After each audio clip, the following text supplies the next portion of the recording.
Hello and welcome to me reviewing and ranking every single anime that I've ever watched ever.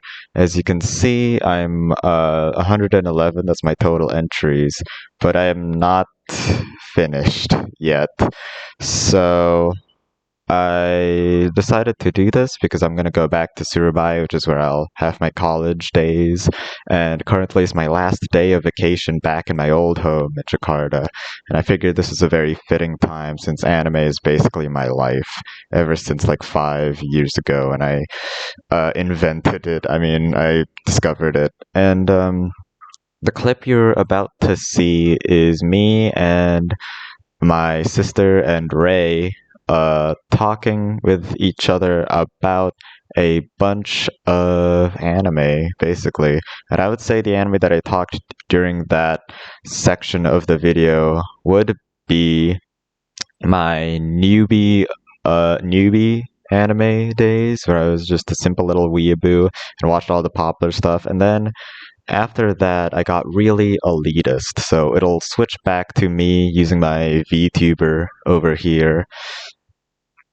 Uh, and yeah, that's basically how it's gonna go. It's gonna switch to that in just a second. Skip to some sort of timestamp or later when the screen changes, but right now, I just want to say that the myriad amount of problems that I had while recording this, just me talking to a camera and such. So that was on Sunday. I talked with Ray for 4 entire hours and I didn't get to finish it because we talked for so long that Ray's parents had to call him downstairs and need him for stuff.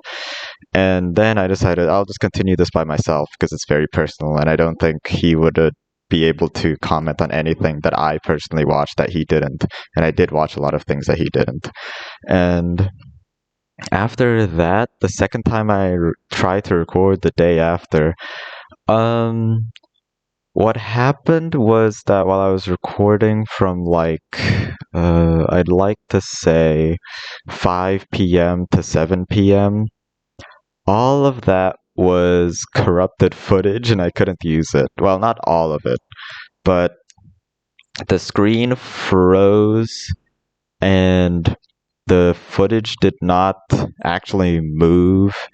It was just a still screen for quite a while, and it doesn't really matter. So I'm still going to be using the audio that I used for that for at least half of it because the other half of that footage is corrupted and just gone. I don't know where it is and I can't use it, but the first half I'll use for at least its audio. And I talked all the way up until I believe Charlotte. That's when that ends, and it starts with One Punch Man. So I'm going to be talking about the anime after that, and for a very significant portion of today, from 10 a.m. to 12 a.m., from 10 a.m. to noon, I was recording myself again, continuing the list, because yesterday I had a Zoom meeting on 7 p.m., which is why I had to stop myself from doing it. All the footage that I recorded today is completely fucking gone because I forgot to. You see this little thing over here? Yeah, I didn't.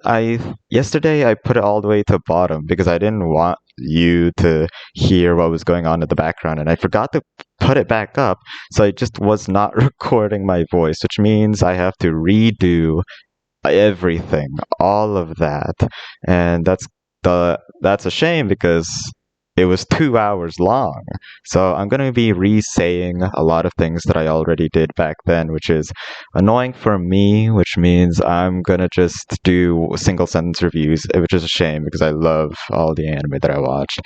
If I cared enough, which I really should, or do this in another time, I'd probably be able to do it a bit more better, but time is not on my side since I'm going to go back to tomorrow right after this. So you're with me for the next at least 3 hours. And you've already... Okay, I'm going to switch over to Ray's footage, right? Or... yeah, why not? Just go there. Listen to that. See ya in 4 hours. Goodbye. Hey y'all. Napkin here. Jinx. Oh, this is awful. This is an awful start. I want to redo it.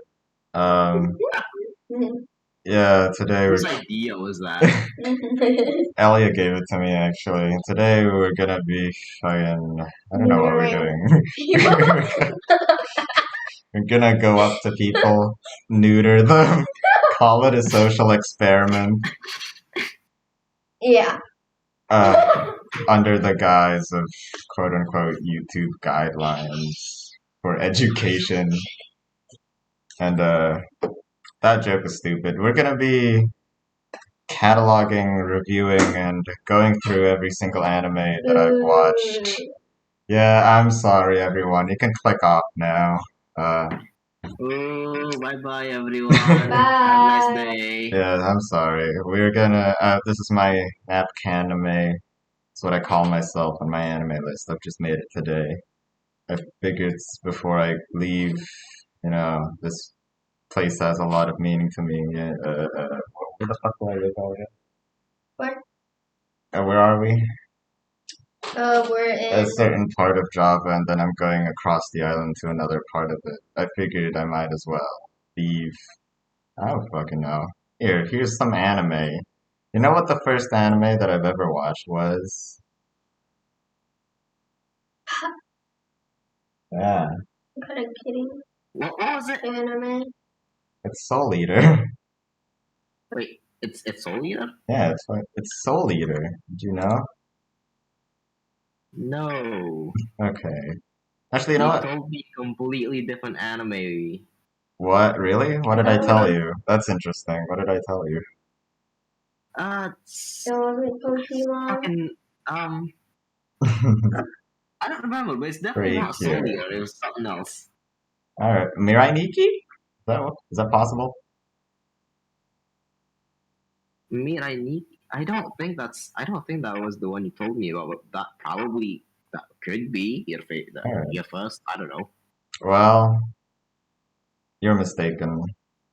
Oh, let me actually. Okay. At the top corner of this screen, on the top right, Ray is playing Monster Hunter with his friend right now. I figured. Hello. Yeah. Might have just been boring if I was just looking at anime on my anime list. On the bottom, so you can look at a 144p stream of me playing Monster Hunter instead. The bitrate is awful. That's what you get for watching this channel for entertainment. Well, the bottom right corner, it's my almost 500 anime opening playlist. There's almost 500 videos on it. Most have definitely not watched a lot of them. It should give me a pretty good idea of what the anime that I've watched throughout the years were. Give me a sec. So as you can see, there's unavailable videos are hidden at the top here. There are quite a few that were deleted off YouTube because I don't fucking know. The first one was meant to be like a Hitler, a Neon Genesis Evangelion Hitler parody opening, but it got taken off. And I'm also happy that it did, since I definitely put a lot of stupid shit on here, like Cory in the House, because I thought I was funny. Well, enough of that fucking bullshit. Ray, did you watch Soul Eater by any chance? No, I have not seen Soul Eater. Great. Elliot, have you watched Soul Eater? That's right.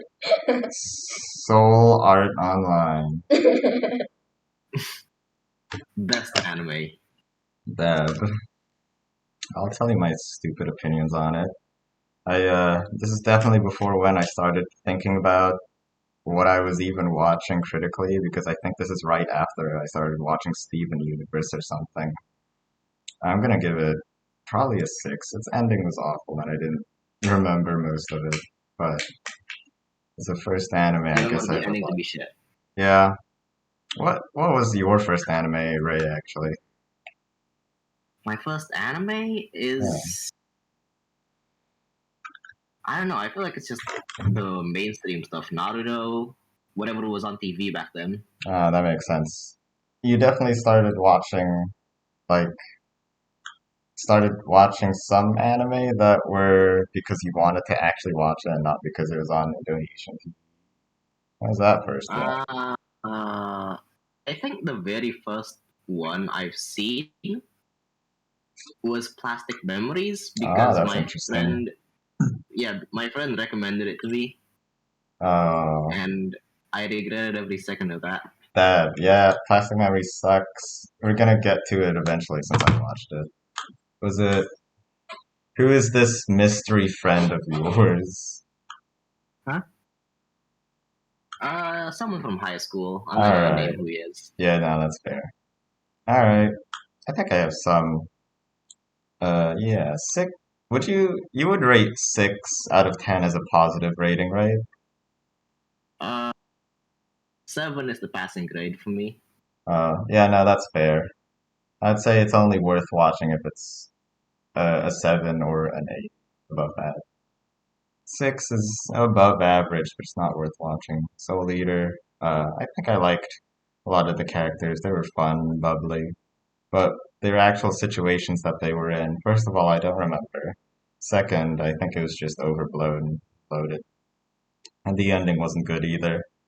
Alright, I better not have turned off a lot of people from saying my cringy Yeah. anime opinions. Then again, How many people like? So I assume a lot. I'll tell I you the assume quite a lot. stats, I guess. It's ranked 822. It's 7.84 according to my anime list and has like 1.5 million members, which is a lot. Its popularity is number 56 out of every single anime that is on my anime list. So I know it's in the top 100 of most popular anime. I'm sorry, everyone, by the way. Okay. Alright. That was. Oh, this My friend sucks. disconnected. Uh, oh, you're not doing anything that's actually. I don't say interesting that's on screen right now because I think you're just going through the lobby. He's opening and doing Nah, I was gonna start a quest earlier, but my friend disconnected because Wi-Fi issues. Okay, that's fair. I know for a fact. Okay, let's just go on to the next one. We'll be here all day. The next anime that I watched was Mirai Nikki. How many Right anime after lists that. are you gonna? As many as there are on my opening list, there's almost 500. This is all gonna be on one part. Yeah, pretty much. Ray, I know you've definitely watched Mirai Nikki. Yeah. I think you were the one who told me to watch it. Oh, really? Yeah. Since that was the second anime that I've ever watched, that must have been what, in your mind, was the first anime that I watched. Okay. Got that out of the way. I I suppose I'll just start off with my opinions. When I first watched it, I thought it was the best anime ever, like most anime that I've watched right after that. Because, I mean, that's just how every newbie, weeboo starts off. I'd say Mirai Nikki has really interesting ideas and situations that they put the characters in, but the characters themselves, to me, aren't actually interesting, and there's too many plot holes to count, so I don't think the story was very well thought out either. To me, I'd say I like a don't. 4.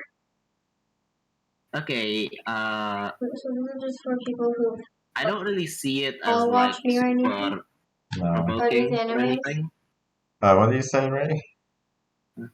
I've never really thought of Mirai Nikki as anything thought provoking or anything. Yeah. It's just kind of fun to watch from time to time. Yeah. It's not like fucking Naruto or something where it's like the constant action every episode and such. Yeah. I remember I guess episode. I haven't. Okay, I'm gonna tell you this. I haven't really watched it, Yeah, me neither. I don't rewatch most anime. I feel like it's not gonna be very fun to rewatch it. That's fair. I mean, Well, it would be. I'm sure Huh? some of the appeal would be that it has twists and turns that you didn't expect. Yeah, I guess it would be fun, kind of like Jesus. your playthrough of Tsubahebe or like my playthrough of Honkai, where a lot of the shit we only realize after replaying or like rewatching some stuff. Yeah, I guess. Like we get to pick out the foreshadowing and stuff. Yeah, it's a mystery the first time round. It's fun figuring it out, I guess. Or, I don't know, recontextualizing everything. Ah, Maybe I don't fucking know. Yeah, I definitely wouldn't give it a 4 out of 10. I'd give it a good 6. It's a ah, nice it's a nice introductory anime, you know. sure. I guess it was for me as well. I definitely changed my opinion. I'm sure back then it was probably like an 8. Uh, you'd say it's above average? I wouldn't do that, but okay. What a complete. No, I said it's a 6. Yeah, that's above average. 5 is It's a, average. average is 7. Oh, that's not me. I would place Uh, most anime on 5 then. I put like 7, like 6 to 7 as average. I was gonna confuse some people, but sure. Okay, fine. Maybe we should. I'll use your system. Okay. I was thinking Yeah, maybe you should do like. I'll give it like a 5. Yeah, maybe you should have just used like letters or something. But then again, my anime list uses Ah, the 1 to 10 rating, so we're just gonna keep using that. okay. Oh, speaking of Subahebe, actually, I put that as my profile picture. The reason why is because Ray told me that I should put my favorite character of all time, and it is very obviously uh, Aqua from Konosuba. However, that's a bit too obvious. So I picked out her My favorite copycat. anime, Yeah, Konosuba Hibi. no, fuck. I've made that joke in my head so many times. Uh, so I picked out its copycat, which is Hime from uh, Happiness Charge Precure. And if you just want more Aqua, and I really suggest you watch her because she's amazing. And there's 50 episodes, not just like 20 from Konosuba. But the thing is, that'll make you think that I only watch Precure stuff, which I don't. So I put in Suihiri because I thought it was way too cultured for everyone. And I actually like Kimika from Suihiri. Are you gonna do guard? I'm gonna get to it eventually. It's probably like the 300th anime or something. Okay. Oh my fuck. Yeah, Wait, out how of many anime did you say you had on that 500? on list? my list 500, but it's not in order and it's very messy. Okay, so we're kind of just ranking it now, right? Yeah, pretty much. I mean, for Alright. example, the first 3 videos on here are like Soul Eater opening 2, and then it's Cory in the house. Hey, dude. What? How about this, right? We're gonna score it 1 to 10. So make a Okay. table, A table like 1 to 10. Yeah, make a table, on Excel, right? like a what on Excel, yeah, Yeah. and like 1 like to 10, and like we'll just list off like, okay, this one gets a 6, so it goes to 6, Oh. and No, then we can sort it more than.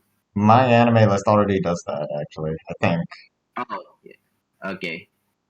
I Uh, don't use my anime list, so well, I'm like recording the answers that I put onto here, so. Alright. I think the next one, I'll be honest, right after Mirai Nikki, I completely forgot what the third anime that I watched was. According to this list, my anime openings, it's Tokyo Ghoul. That's the next thing that I remember watching, I suppose. Tokyo Ghoul. That's an interesting memory you brought up. Let me tell you something. I dropped it after I don't even remember how many episodes. I just thought it was boring. I mean, it's meh. You Yeah. know, I'll put in. I wouldn't put it on the same level as like Mirai Nikki. Maybe like a 4 out of 10. Okay, that's It's fair now. it's fun, I guess. I thought it had too much like boring drama. I mean, sure, there's some action and things going on, like Yeah. Rize manipulating Here's the the main thing, guy. the only thing I remember is like the fights. Yeah, that's fair. I don't remember any of the fights, and I'm pretty sure they didn't happen at the very beginning when Ken Kaneki was still like training to become whatever.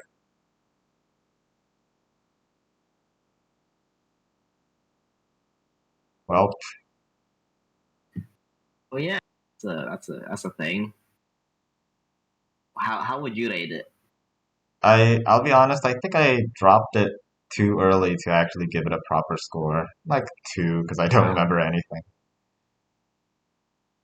Okay, so Maybe the 3. only reason I watched it, Yeah. the only reason I watched the anime in the first place is because my brother watched it, Ah. So what and does? the fucking Roblox game from way back when. Yeah, that's. I think Yeah, that that might was have like been. the only reason I've ever been exposed to it. Yeah.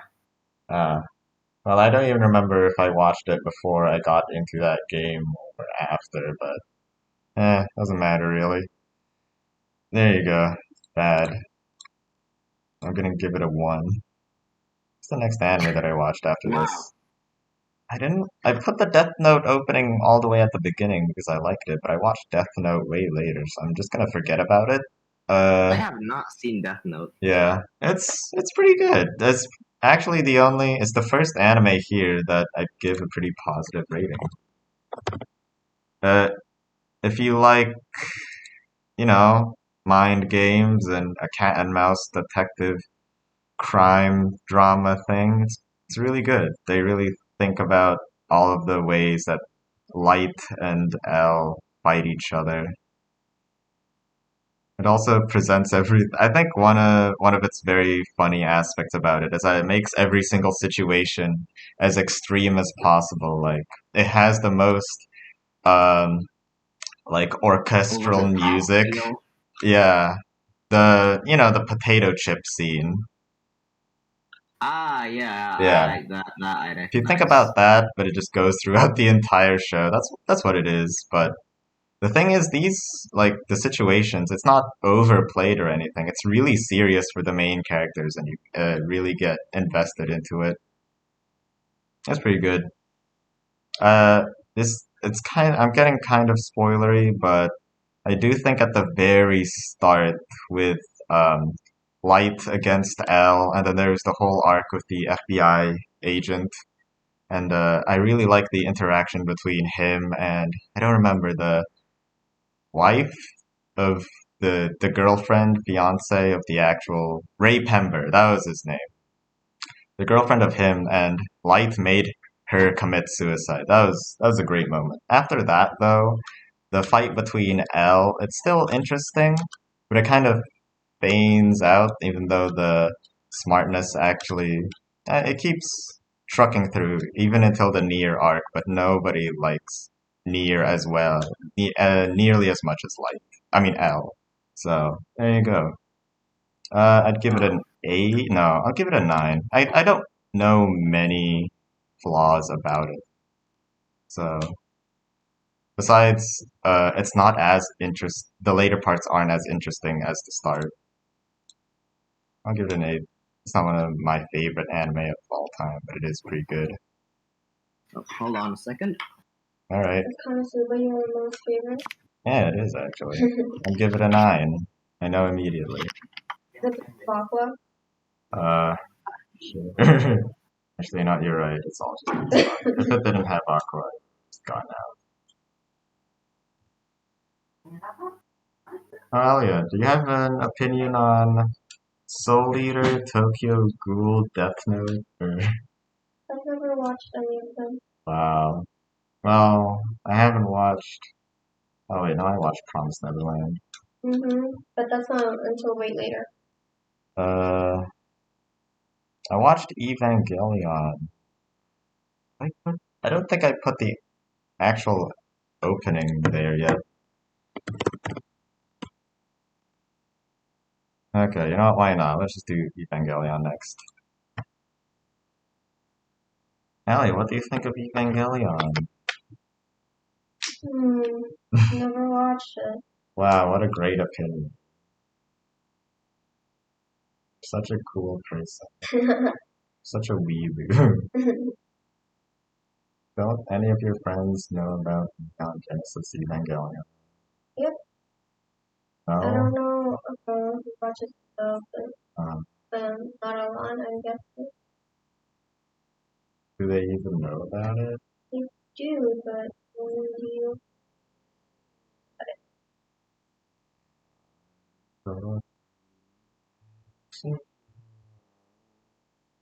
Doesn't matter.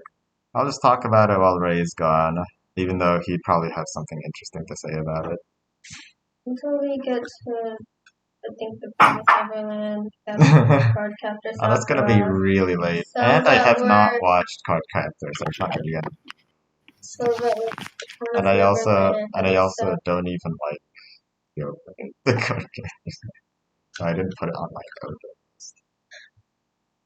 Alright. Hey Ray, you'll like this one. The next one's Neon Genesis Evangelion.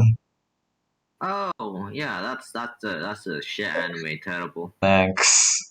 It's a cult classic. It's pretty much the anime that revolutionized everything that it will ever be ever since 1995.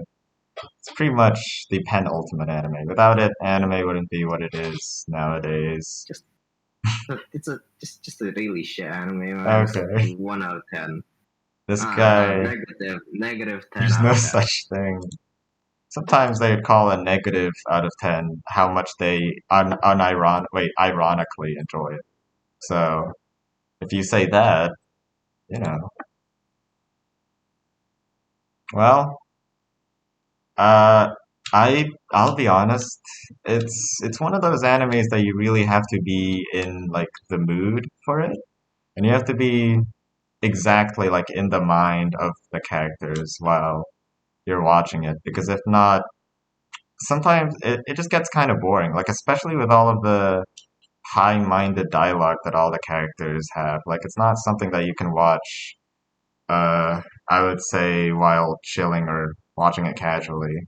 I believe it's one of those animes you have to really put your mind into and focus on a lot. Yeah, it kind of does have a lot of terms and shit. You kind of have to figure it out along the way. Yeah. This guy is. Did you watch any more other than until episode 3? Nah, I haven't. Okay, good. Yeah. Besides that, though, one thing you could definitely like turn your mind off on is definitely the action and giant fight mecha battle scenes. Yeah, they're awesome. The animation's amazing. Yeah, that'd be cool. If there's one thing that I took out of it, it's not really the psychological aspects. It's just the incredibly creative and inventive ways the Nerve team can be able to fight all these angels, as well as all looking at all of the angels' designs. They're fucking cool. Have you seen Ramiel? The The cube. Yeah, the rhombus, the blue rhombus that just screams and shoots lasers. Yeah, It's fucking I've awesome. seen memes of it, but Yeah. I've never actually seen it in the show yet. I think yeah, it'll show up pretty soon. I think they kill it in episode 6 or something. I mean, I've seen it in the game. Not the Neon Genesis Evangelion game, just to not confuse people. It's from Honkai Impact, I think.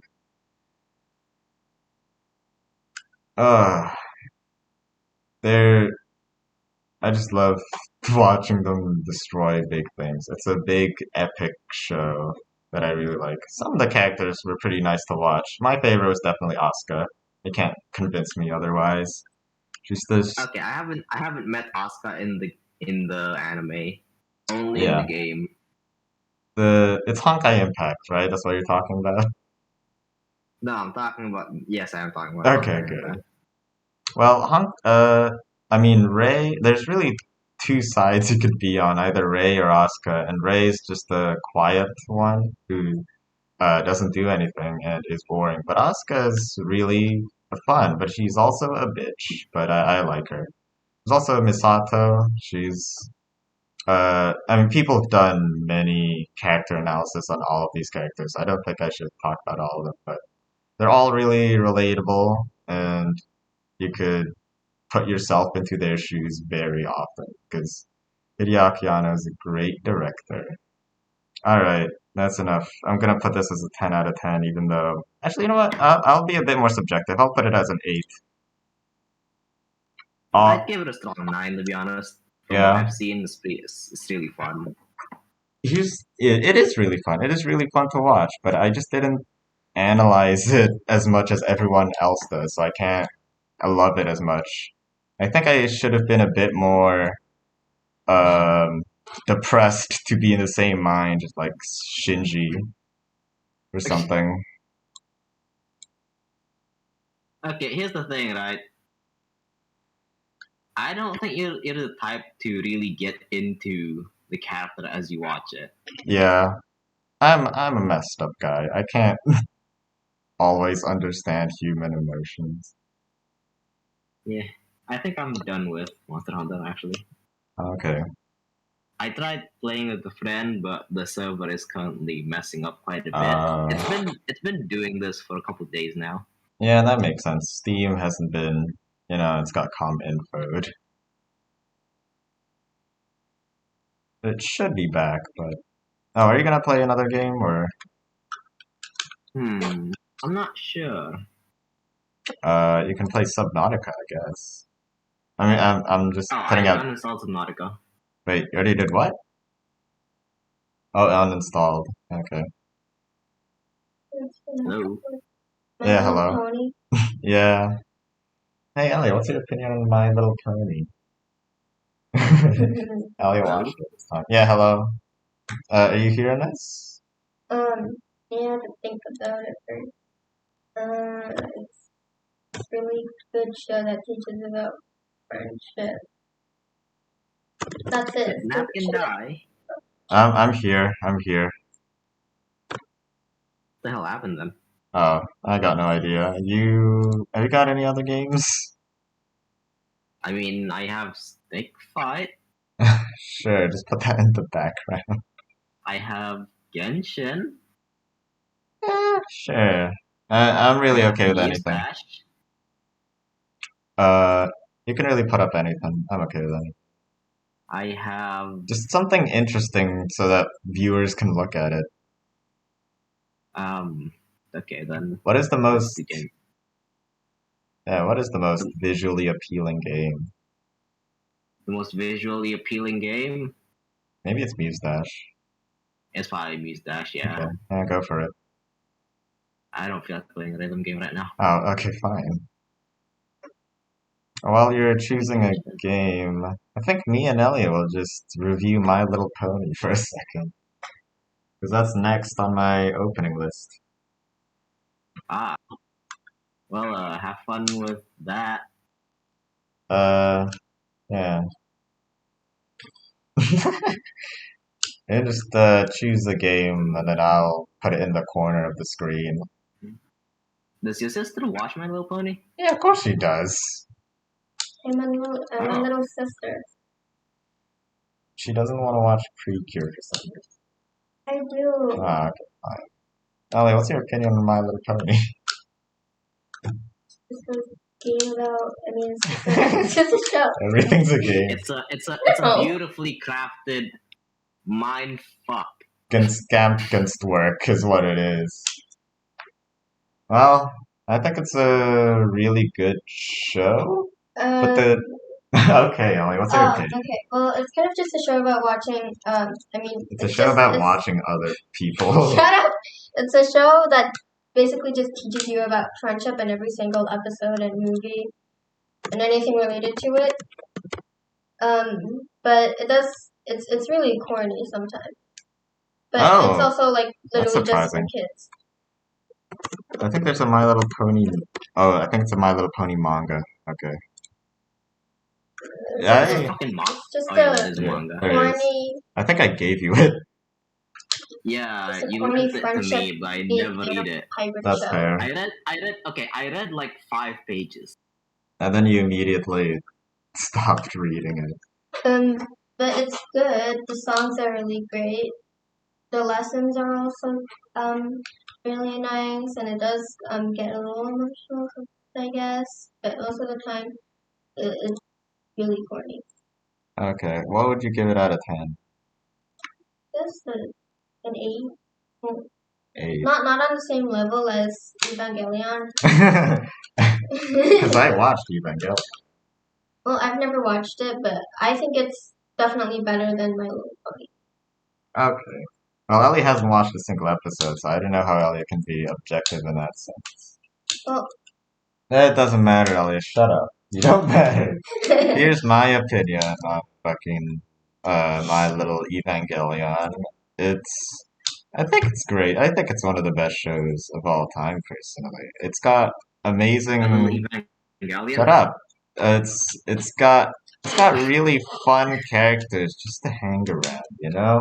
I'll be completely honest though. Quite a lot of the episodes are not amazing. I'd say they're like okay. They're like maybe a 5 to a 6. That's most episodes. But when it gets incredibly good, it's a 10 because all the songs are emotional to you and all the characters are they interact with each other in fun ways as well. And they're incredibly idealistic about what they want. It's a really comfortable show to watch if you don't feel like Yeah. watching anything that deep or like that emotional. It's just a really fun comfort show. I agree. I disagree with the emotional part. They can get It I like can, it. I but like not it. all the time. It's not just emotional. It can be funny and just really Like happy once and in a wholesome. blue moon. No, not really once. I'd say most of them are 6, as I said, but some of them are incredibly good. Not, I wonder, I'd probably say 15% are amazing episodes. I feel like 60, 10%. 60% are average, and then like the rest isn't I very think good. 20% or something. Yeah. All right. I'd give it a 9 out of 10. I really like it. 8.5 or 8. Wow, You you haven't- lower than me. Okay, I haven't seen enough of it to actually judge how good I it think, is as a show. yeah, I think you watched less than half of an But from my episode and then experience, barfed. I did not. I didn't barf. I didn't. We watched one episode, I think. No, we Yeah, watched one episode. You watched your at place. least a half. Definitely not an entire one. Alright, And, just go on. I'm pretty sure we watched the entire episode. Yeah, in your sure. home Yeah. and you locked me Yeah, out. You might have not been home. What's your opinion on it? my opinion on what? My Little Pony. What were you gonna say? Oh, yeah, I'm terrified of it. Oh. Well, I I'm can't not choose bygones. disgusted or like confused or anything. I feel genuine fear watching that. What? I have never What a felt that little before. While watching something? Maybe? Maybe it's just too positive for you. I don't know. Like it's I consider myself a very like it's mildly unsettlingly positive. person. It's unsettlingly It's too happy. yeah. Because of that, there's just something wrong with it I feel behind like the scenes. Pinkie Pie is his most feared character. This is She his gets favorite. yeah. She gains Like an army. you saw me watch that, and Yeah. you saw how I look. I don't remember, but I do remember you being very uncomfortable, I By ponies. guess. Oh well. By friendship. Its morals, oh yeah, I forgot to talk about that. Its morals are very not what you expect from a children's show. They're very mature and even adults can relate to what you learn from it. Mm, I'd say, they're very relatable. even on top of that, the community surrounding it is very about friendship, and that's what I love about it. I mean, I don't really I like mean, the it's such a close knit, you know. especially like bronies. If you went to a convention or watched I've never went to a one of the convention. bronies react videos, they're really funny and great. It's The just parody is really great. the show itself is very comfortable to watch, and all the content Very surrounding wholesome it and made fun by and people who funny. like the show. They're very talented, first of all. I mean, everyone points to the Discord song which is remixed by the Living Tombstone. But there's definitely a lot of other pony artists out there that make great music. I really like the shut up. The Pinkie Pie song Oh by yeah, Friendship is with yeah, Witchcraft. Ray. You should really watch Friendship is Witchcraft. It's like My Little Pony but funnier. No, Imagine you're a it's victim girl. there's a parody of it's like it's less creepy. it's like in a My Little Pony abridged. Friendship is Witchcraft, I think. Yeah, it's got a really complex sense of comedy and humor to it that I think you'd really enjoy, actually. It's way more funnier than My Little Pony. But it's still, if you're really disgusted by the visuals of My Little Pony, you still wouldn't like it. Yeah, they don't change any of the visuals or anything, but the dialogue's funny. Yeah. Alright, whatever. I guess that's enough for My Little Pony discussion, which isn't even an anime. Okay, how do you define an anime then? Yeah, just animations made from Japan. Oh, that's it? Anime is a Japanese colloquialism. I can't speak I for know. Fox. Almost every time I ask someone that, they go on a huge rant about like, oh, the art style is like this, and Shouldn't we talk about the songs more? I like them too. Ray should listen to one of the songs. I've only heard one. Oh, alright. I'm not gonna ask which one because I doubt you'd remember. I bet it's the opening. No, that's a bad one. It's the one that played in that one episode I watched. Oh, okay, yeah. Hearts as Strong as Horses, probably? Right. Oh, yeah, she watched the one where the Cutie Mark Crusaders get their Cutie Mark. Oh, that one. Alright. Yeah, it doesn't matter. I think it's Hearts as Strong as Horses, right? I don't know. The only other thing... Oh, right, when you said, how do I define anime? When those others talk about the art style or whatever, I mean, I'm just doing it in a very lexical sense, just what it literally means.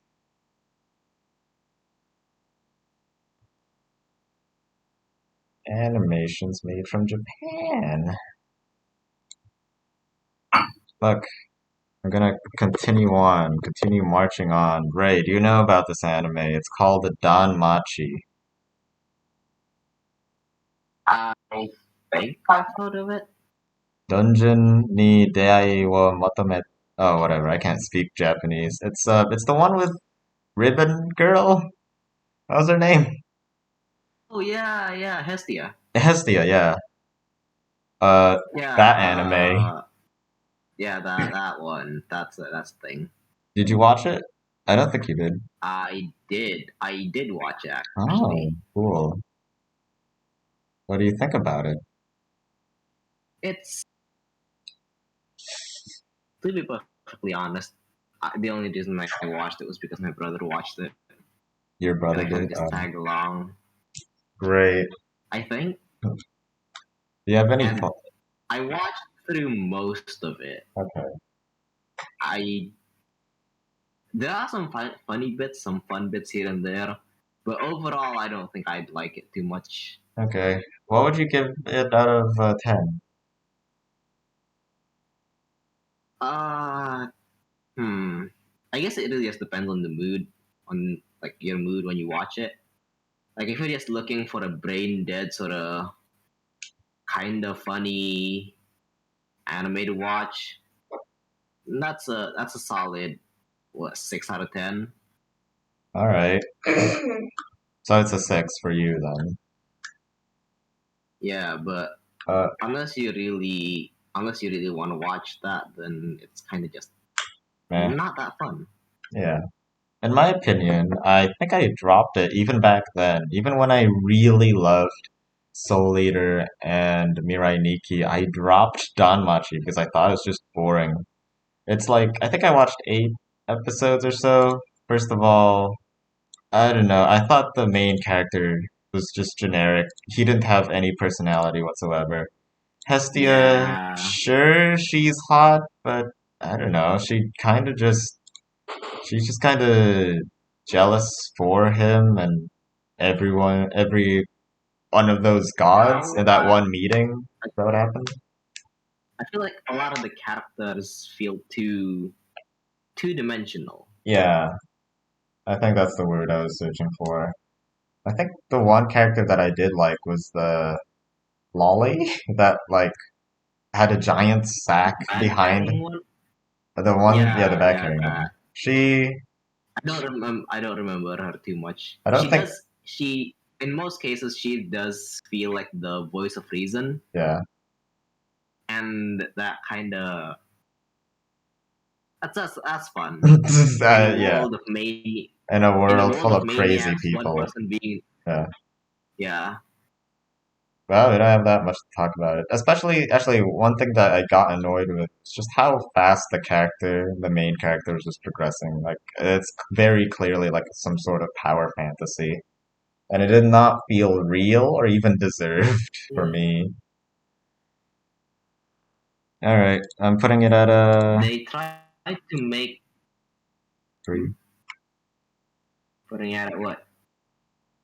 I'm putting it at a 3. You're giving it a 3? Yeah. Actually, I should probably go Alright. worse. I don't remember much about it.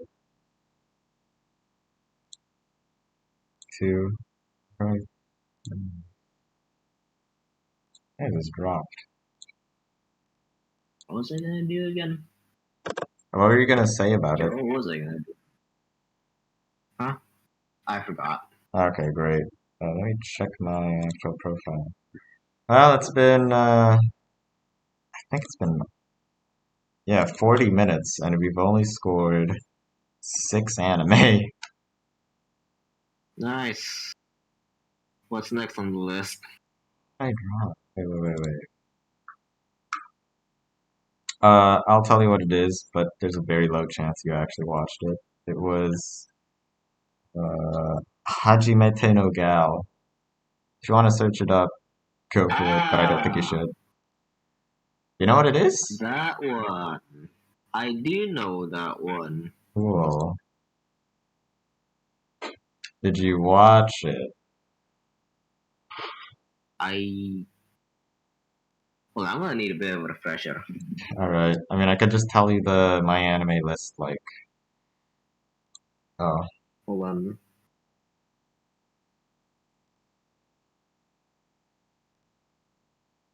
Oh yeah, I actually did watch it. Yeah. Oh, that's surprising. The dub. Yeah, that's fair. I don't remember which one I watched. I might have just been, uh, going through, I guess. What's your opinion on it? I'm pretty sure you were the one who told me to watch the dub. I bet. What No. is your opinion on it? If you remember anything about it. It's definitely better with the dub. Is that it? Looking back at the actual story, it's very generic. Sure. What's it about? Like it's not bad, but it's not good. It's just kind of just straight down the aisle, right in the middle. Hell yeah, it's basically about this Gyaru. Do you know what a Gyaru is? It's a One who popular, doesn't follow it's a Japanese popular, beauty standard? it's a popular girl who, I think, gets a letter I don't remember what happened actually, but for some reason, the popular girl is starting to hang out with this loser. The romance love story? Okay, wait. Following a prank pulled by his perverse friends, Junichi Hashiba asks the gal out in an attempt to change the fact that he's a hopeless virgin. Okay, so the guy got pranked and then was forced to confess to this hot girl, and it turns out it worked out, I guess. Oh. Yeah, for some reason, when I first watched it, this is like my favorite anime ever, as it keeps on happening, one after another. I And do remember that. I do remember that happening. it's Did really you make a embarrassing. video about this? I did make a video about this. I remember saying, oh, I can just watch this anime instead of actually feeling love because this is such a good, realistic interpretation of what high school Oh romance wait, is. you did make a video about it. I did. I'm blushing right now. This is fucking embarrassing. I don't remember any of the interactions between any of the characters. I don't remember if they were cute or gross or what. Just, I don't know. I think I just blacked out. I was watching this while I was high or something and thought it was really good. Yeah, I'll at least say that the dub is really funny. So that's a lot of like just pure entertainment factor that you could get out of it. The dub was really fun. It is. It's not worth watching the original, I assume, because the plot itself is kind of boring. I think all the characters just kind of hang out with each other. The guy gets a harem. The harem is jealous of everyone. The harem is jealous of everyone else that's As not harems people. are. Yeah, pretty much. They have, I don't know, they compare their chest size together. I don't fucking remember. I don't remember that. Yui, I think that was her name. She was manipulative. I don't remember. I'm trying to jog my memory. I genuinely don't remember any of that. I think I liked it back then, but I need to rewatch it to have a proper opinion on it. I'm giving it a 5 for now. Okay, for the dub itself, I'd give it a 7. Yeah, But the actual story might be worth watching. Yeah, I'd go with a 5. Yeah. All right. I remember really liking it, but I just don't remember why. I think it was because it was the first. You're a virgin with a fantasy. Yeah, I was a virgin to romance anime in general as well. So I was like, oh, this is completely new to me. Oh, great. Alright, next stupid anime. Hey, look, it's Miss Kobayashi's Dragon Maid. Ellie, I actually watched this. one. Yeah, Jinx. Ray, did you watch this? I think you did. Of course I did. I've only watched a Everyone season did, huh? of it. Yeah, I also only watched the first season. I didn't even know there was a second season. Oh, There's well, like a you were movie missing as out, I well. guess. I did not know there was a movie. Yeah, What the if they fuck? were in New York. There's a movie? Yeah. What? I don't know how many seasons there are, but It's 2. oh. Wait, what is Yeah. this? Oh, that's 23 minutes long. I don't think it's a movie. Well, what's everyone's opinion on it? Oh, it's just It's- about a dragon maid living with a generic someone. Just turn off brain, Oh, don't think, I enjoy. They're really cute slice of life comedy anime, I guess. Oh my god. Well, all of your opinions are wrong, because this is the best anime ever. That's also true. There you go, yay. I- Ellie admitted it. Not a bad anime. I don't think At it's the all. best, obviously, but I really Yeah. like it. Yeah, it's funny. Even thinking back, And I'm happy. And like just another comfort show. it's very comfortable to watch, I agree. I think it excels a lot of its emotional moments as well, especially when Kana was being taken in on episode 3. You remember that? They cried. Oh, yeah. See? There's a lot of, not romance, taken in by Kobayashi. just gay. It's just gay. Sure. Just gay. No, It's just the gay. come on. That's only between Kobayashi and Toru. Well, no, there's also Kana and that other popular. Right. I really like Psycho. She's so cool. I forgot her name. What a simp. That's It is true. For me personally, it absolutely resonated with me on an emotional level that I couldn't describe. It wasn't It was that just, emotional. for me, it was the last episode when the king, the Dragon King or something, was about to genuinely actually kill Kobayashi if she did not say the right thing at that time. I was really tensed for some reason. Come on. Yeah, I really liked the I don't last. think he was gonna kill Kobayashi. I'm sure he No, was. he That's what it looked like. Himself, like he can't. Broke her glasses. No, Yeah, that happened. He said so himself that he's not allowed to kill her, but he can just Yeah, sort he's of not allowed to torture tamper her with the and other world. Alright, fine. With like rules and stuff. Sure. Because dragons follow rules. Dragons follow rules. That entire what faction are you in, Elliot? The Chaos faction, the Rule faction, or the Indifferent? What? Good job. I'm on Team Alma personally. I'm also kind of on Team Elma. It is kind of weird. Stuff. Looking back though, there was a ton of fan service. That might have just There is a ton of fan service. Yeah. Especially with Okay, that's like 90% of the anime. What are you talking about? No, it's not. It's not. See, Elia agrees. Have you watched a show? Oh wait, yeah, never mind.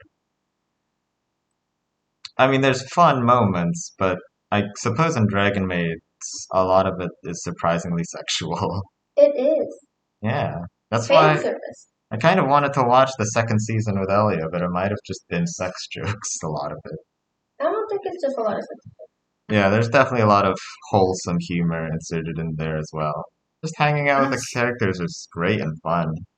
Well, I mean, it's mostly just about but it is mostly fan service. Like you can't deny that. I mean, I'm not denying it. Look at Quetzalcoatl. Yeah.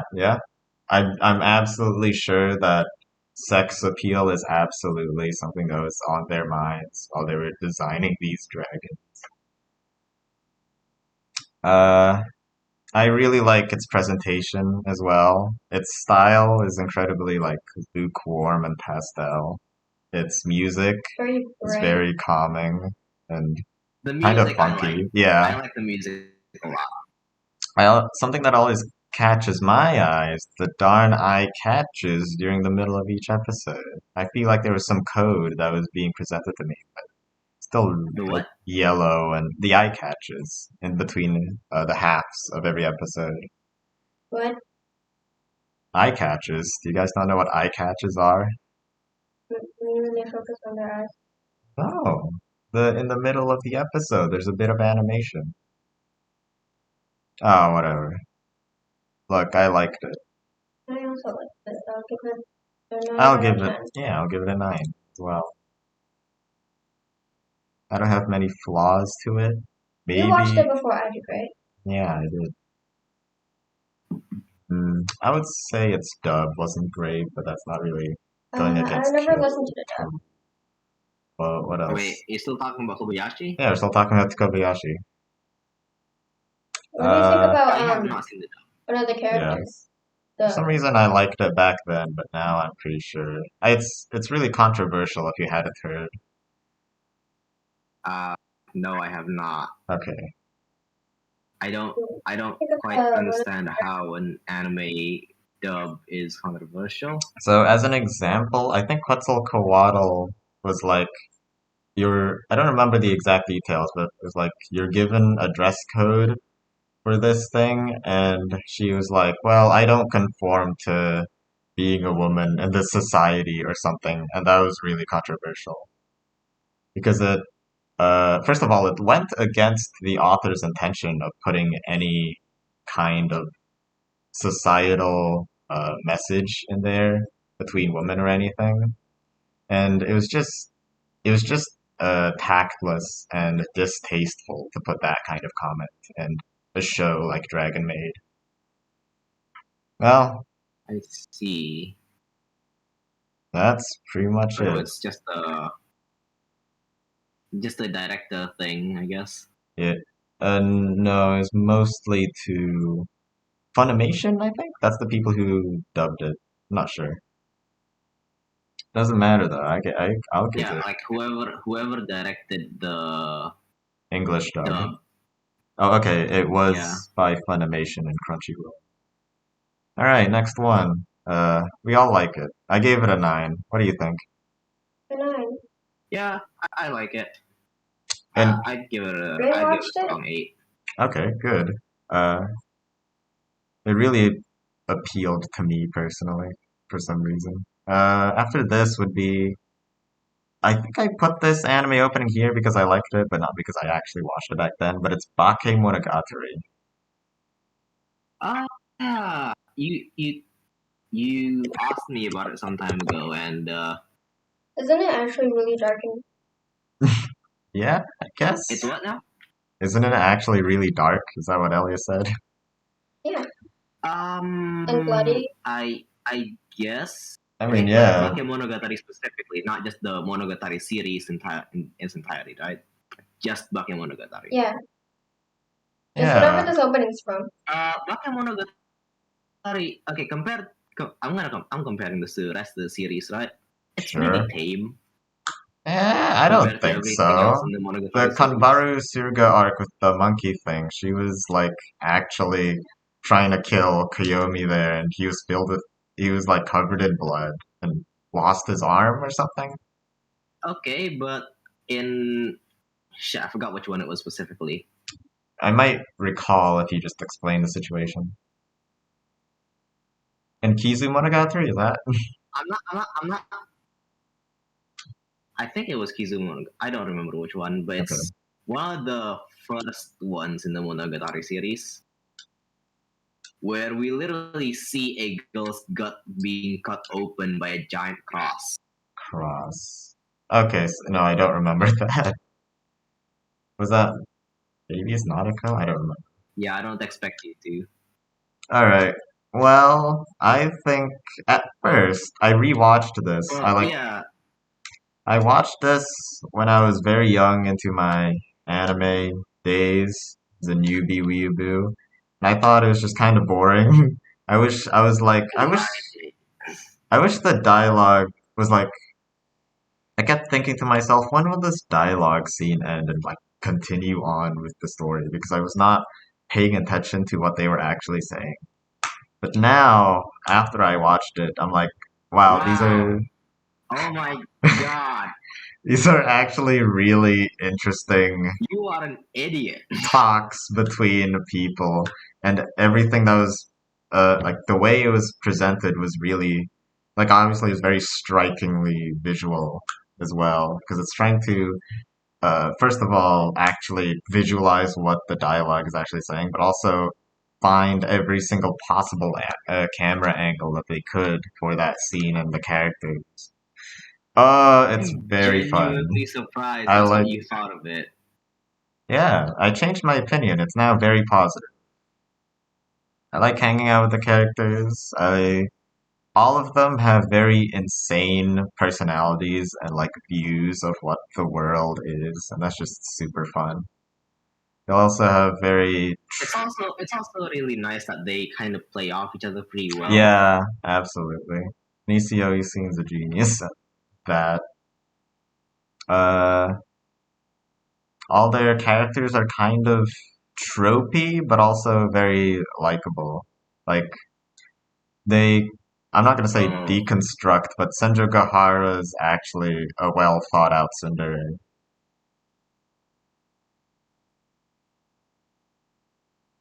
I Eh, think you got like, it's a,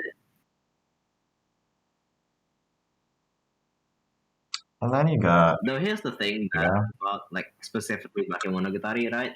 Compared to okay, the rest of the series, it feels like a break. yeah, Like it's a break from all the serious, super dark stuff and just a lot more fan service. yeah, I agree. I absolutely noticed like the formula like that they were going for. Basically, this girl, he has an arc, and then in the next arc with another girl, the girl from the last chapter has a fun conversation with him. Even for Nautica, which is probably one of my favorite conversations the entire time. That's so good. Ah, also there's a fan service scene in Nautica, and that changed me as a man. The one with the With bloomers who? to to jog everyone's memory. Nautica, the snake Which one is girl, that? the snake girl. Uh, no, I don't remember that scene. All right, I just remember who she she is now. she was wearing bloomers. If that'll jog your memory. No, no, Okay. I do not remember. Well, Conbury is still my favorite character because of how perverse she is. That appeals to me personally as well. Ah, The it's monkey kind of hand girl? the monkey girl. It's kind of close between Hachikuji and Conbury. Shit. Damn it. I can't I choose. mean, I can understand why you like her. She got that gorilla grip hand. Dab, yeah.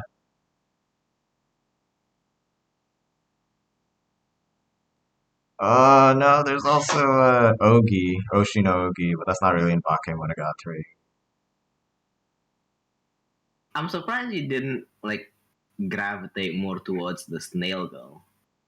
Yeah, I like the snail girl, Io Hachikuji, but I just couldn't pick between Kanbaru and her. Your is your favorite one Senjo Gahara by any chance? Uh, She actually has a. uh I think it's really ballsy of the author to make Senju Gahara the actual, like, genuine girlfriend of Aragi.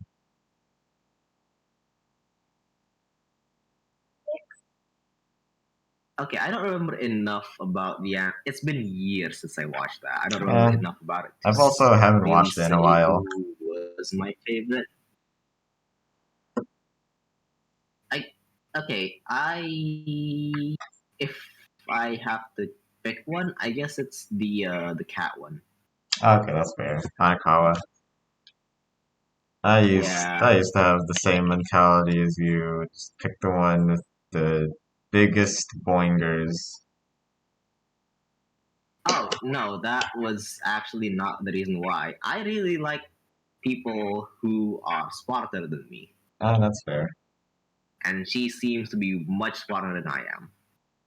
And she's actually pretty humble about it. I mean, she just seems like the shy, calm, collected Yeah. one. That's the easiest to hang out with, I suppose. The other ones have like incredibly eccentric personalities.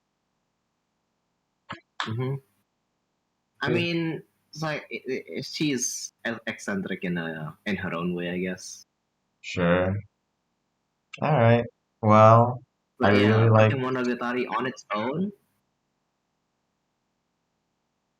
Bakemonogatari on its own, like without, I don't know if I should like consider the context from uh, the other Monogatari Um. shows. Don't just do Bakemonogatari on its own. Bakemonogatari on its own is just it's fun to watch.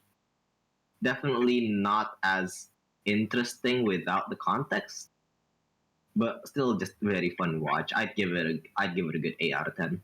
Yeah, I think I'm in agreement with you. It's an 8 out of 10. I would say though, the way that like, it's kind of hard to. It's a burnt piece of bread.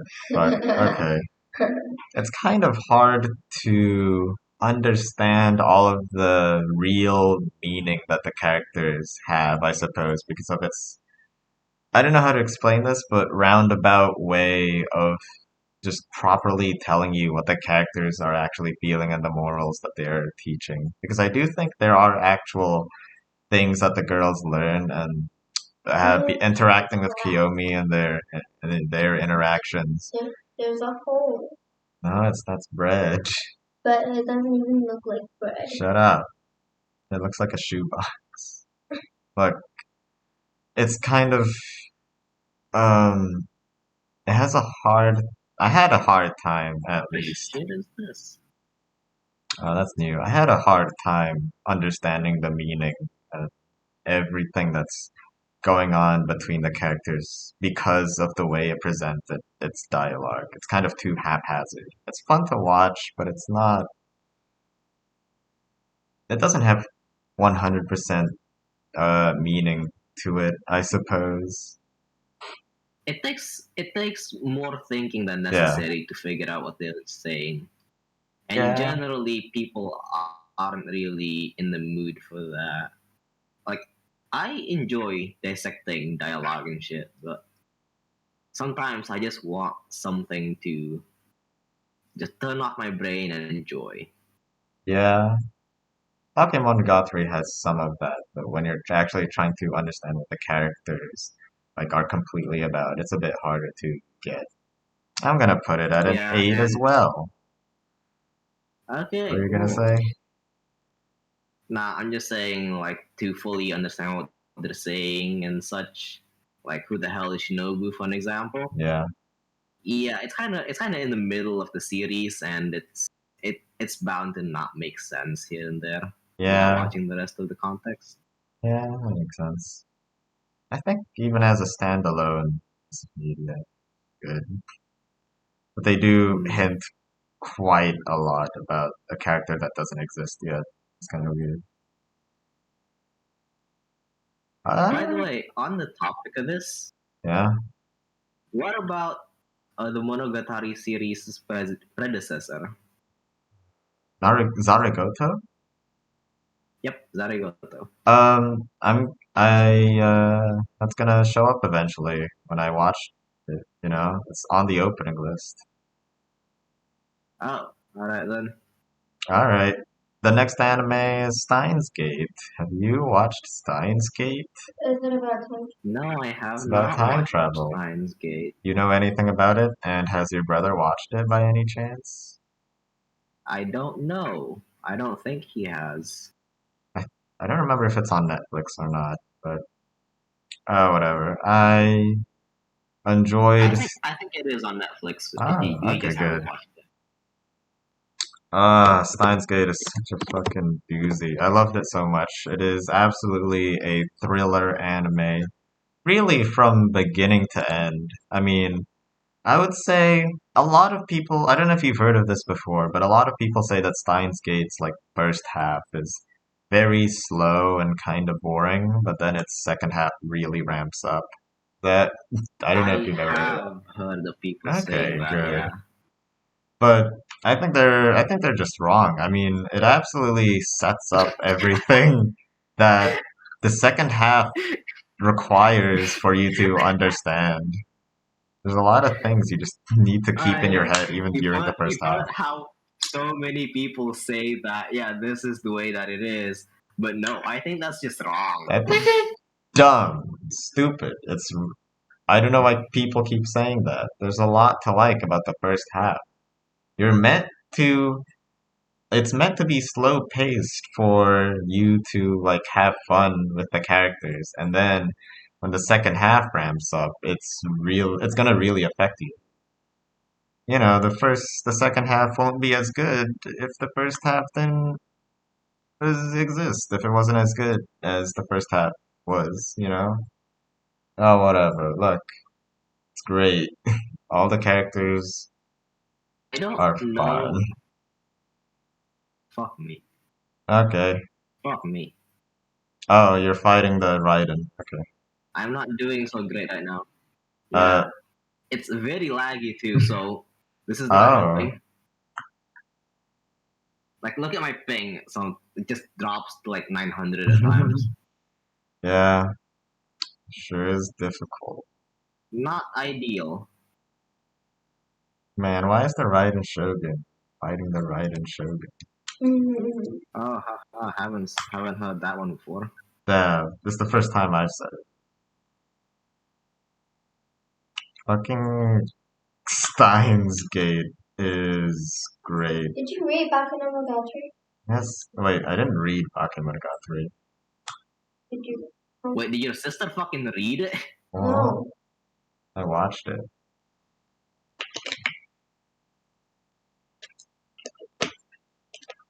Steins Gate is definitely for. It's one of those visual novels that acknowledges otaku culture. And I think it absolutely handles it incredibly well instead of just being fan servicey about it. Because kind of also shows like their position in society, especially since they're mostly jobless and don't care about anything but their delusions. And this is absolutely shown with Braun, who actually works and is like the rent collector for Okabe Rintaro. Besides that, all the dialogues and the interactions between all the characters, they're incredibly mimetic and funny, especially since it was from a visual novel. So a lot of it is based on them talking to each other. It's very fun to watch because of that. Even besides that, its time travel components are incredibly well thought out, and it's very tightly written, and I like it. What was I gonna say? Oh yeah, it's actually a Oh my very god. it's actually a very I'm just watching Ray fight this dude. It seems difficult. Uh, It's generally not this odd. Just the ping is making it impossible to play.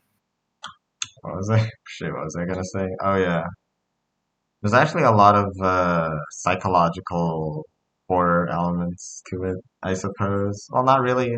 Just kind of the pain that Okabe Rintaro goes through. This is kind of a spoiler, but basically he has to repeat timelines that he's visited before, like thousands of times or hundreds of times or something, until he gets to the correct timeline or the Steins Gate. It's very fun and, well, debilitating to watch him suffer through all of these timelines. It's super fun. Alright. And incredibly thrilling. That's, you know what? I guess if I had to put in a world, it's really thrilling. That being said, though, I don't remember all that much about it. I'm gonna put it at an 8. I might put it at a 9 if I rewatched it. I haven't seen it, so I'll just agree to you. Thanks. After this, it's JoJo opening part 4, End of the World, Microsoft Paint. Microsoft. And there's Little JoJo Einsteins. Ellie, what do you think about... JoJo Part 4. I didn't watch JoJo... Wait, I did watch JoJo Part 4, actually. Wait, no. Not that. Don't talk about that yet, actually. Wait, I did watch JoJo Part 4, but I don't think I put it on here. Yeah, you know what? Now it's a pretty Which good... one is Part 4? Are you gonna rate every single JoJo? No, we're not gonna watch... I watched... Oh, wait, JoJo Part 4. I watched quite a one lot of with JoJo, but not all of them. Only Part 2, Part 4. What do you think? Oh, I did watch you Part were the one who kept pestering me to watch for JoJo, though. I only watched the first anime, which is Part 1, Part 2, Part 4, and I mean, I just read the manga for Part 7, and that's it. I see. So, like, half of JoJo. Did you consume anything JoJo? Like, I watched the anime. Which anime? What part? Everything up to Part 5. I haven't seen Part 6 yet. Oh, okay. I did not watch part 3 or part 5. Oh wait, I did watch part 5, but I didn't like it that much.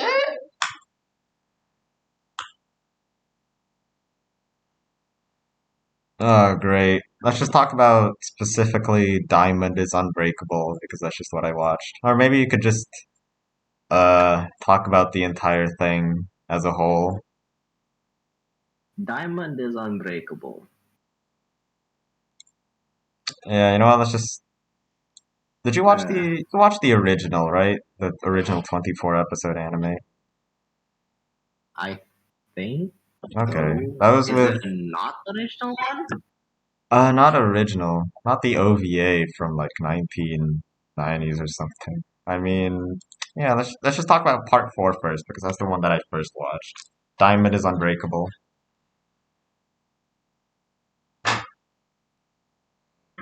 I think, personally though, it definitely appealed to that part of me from Mirai Nikki, where it had incredibly unique situations that I just haven't seen anywhere else, except for Jojo. And this time, the strategies that they actually use against every opponent is really smart, innovative, and most importantly, bizarre. I just didn't expect anything that was actually, I don't know, it's really tense. I didn't expect there's Well, little thoughts that are gonna Einstein is happen. a Shut up! Come on. The crew of part 4 itself, I guess I liked, the combo of, what was the main guy's name? Josuke, Okayasu, and Koichi. That was a fun team, I suppose. I think my favorite arc was probably the Highway Star arc. That was incredibly fun. What was his name? Ah, The manga arc, right? Ichibei I Roshi forgot. Kihibei Rosan? Uh, Fuck. uh, Rohan Kishibei. Kishibe Rohan. Yeah, Yeah, Kishibe Rohan. he was such a great character as well. I liked him. I didn't know this guy. Just play it, why not? It's just very fun, bizarre battles between everyone.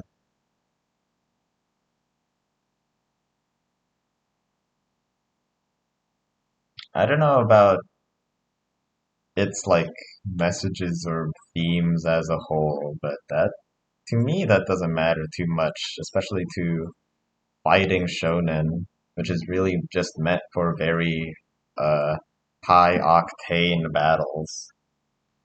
JoJo has no uh shortage of that, that's for sure.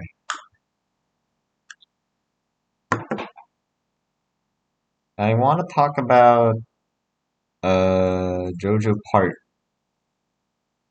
the original JoJo series thing that's like 20 episodes long that included both part 1 and part 2. I'll be completely honest, I thought part 1 was pretty like formulaic and kind of boring. I didn't like it that much. Uh, Yeah, I think that's the general consensus. yeah. I mean, like part one, I don't know. I've seen someone, I don't remember who, kind of talk about it, and like they described part one as like the foundation for everything. Yeah, I guess.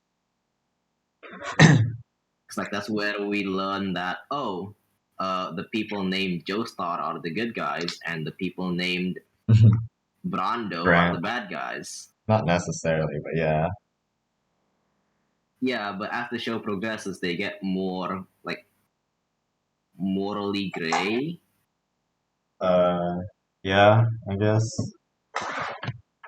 Like the first, like part one and part two is like, oh, the hero is just inherently righteous, the typical I hero guy. I don't completely agree for part 2 actually. Uh, and Well, not as I much kind as part one, definitely. yeah. And then it gets to part 5 where it's the son of Dio Brando. He's suddenly the protagonist and good now.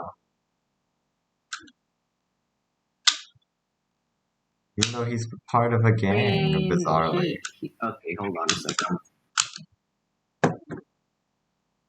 You know, I actually think even though part one was formulaic, part two was incredibly interesting for me. Joseph Joestar is just an infinitely more entertaining character to be around, and as well as his relationship with all of the enemies, which What were the happened? pillar men who had an incredibly righteous sense of duty that Joseph Joestar had to challenge and kind of like agree upon, even though his entire style What of the hell fighting just them happened? was was with a bunch of like parlor tricks that he used. He's known as the trickster, but the pillar Yeah. men fight with a sense of honor and stuff. That was a pretty good dichotomy, a good juxtaposition. My only complaint with no, not Joseph, part two in general, is that pretty much only Joseph Joestar is the one that's actually going to win. Maybe it's because he's the only one that's like innovative enough to create a bunch of new strategies, and they're always very fun when they're executed. But people like Lisa, and who's the second guy? Zappelli, something. They just lost the The first bubble battle. guy. Oh yeah, Caesar Zappelli. Yeah, he just lost. Like both of them just didn't do anything until Joseph Joestar had to save them. That's my only complaint. I loved part two probably a bit less than part seven, but that's pretty much it. I have not read part 7. You're missing out. Let's rank all the JoJos. We're gonna be here all day. Yeah, it's we've currently going on. Yeah, it's an hour and 20 minutes, and we're only I don't know how long was that. Oh gosh, probably only 10 to 15 through the list out of like 500.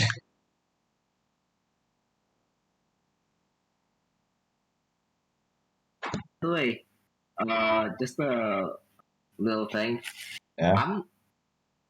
I'm playing Genshin just to, do stuff as we talk right now. I don't need to do any of this, but this is so much more painful than I expected it to be because Yeah. of the fucking lag. Yeah. Like the average right now is like 700 ping. Jesus. Oh well. It's the stream. Oh, that makes sense. You can log off to play another game. You said you had Stick Fight or something. I'll go with Muse Dash, I guess. I do want to grab a snack though.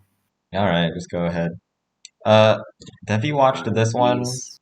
Actually, have you watched Girls Last Tour? I've seen a little bit of it, Ah, okay. but I haven't seen the entire thing.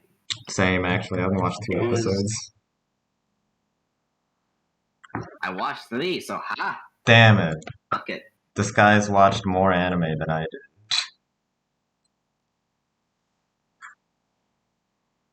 Well, if you want to grab your snack, then go ahead. Yeah. Girls Last Tour. Yeah, that. Really fun. Bit random here and there. Just kind of a wacky show to follow. Yeah? What would you give it out of 10? I'd give it a good 7 out of 10. Okay. Like it's just really relaxing. It looks nice. There are some really like entertaining bits here and there, and you actually, how do I do? It's like you play Subnautica and you find a ruin you've never seen before. There's a certain air of mystery to it.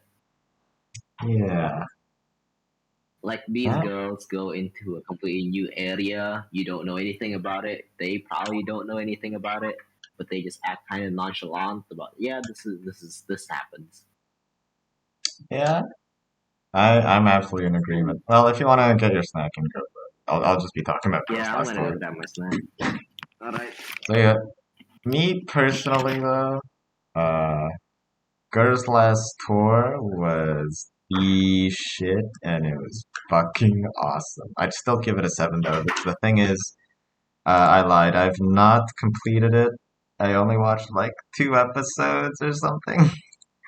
But I really liked what I watched because of what Ray said. There's a sense of mystery that the girls encounter because it's set. I mean, its premise is absolutely amazing and gripped me ever since the start. It's a slice of life anime with these two cute girls. They're going through this apocalyptic wasteland, and every single location that they discover or go through just makes you think like what made humanity fall into this ruin. It's the sense, this atmosphere that it gives the audience is so compelling and like immersive. I loved that about it. The girls themselves are cute and great. I especially loved that one scene where I think it was the yellow girl, the yellow haired girl. I don't remember their actual names, but she stole like a piece of food from the black haired girl and like was about to shoot her or something for it because that's the nature of war or something. I don't remember, but it was great. I loved it. That was Girls Last Tour. I'd give it a 7. I'm definitely want to watch more. I probably won't though. I love it, but I probably won't. Oh, Touhou anime. I have no idea if this is even in. Oh, is it? Is it? Is this it? No,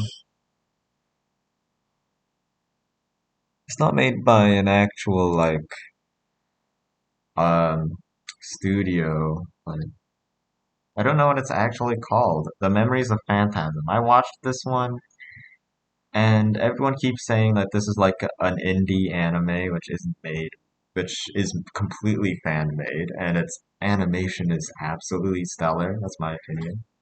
Its fighting Sakuga is just great. They somehow have an incredibly good sense for how these fights are actually played out, even though its source is from like a bullet hell shooting up video game. There's just a lot that is made from the Toho community in general that is absolute quality and there's so much effort put into it. This is definitely one of those things. This anime is great. Its opening kicks ass, by the way. Listen to that sick opening eventually, if you'd ever get back to that. If anyone wants to listen to that opening, it's good.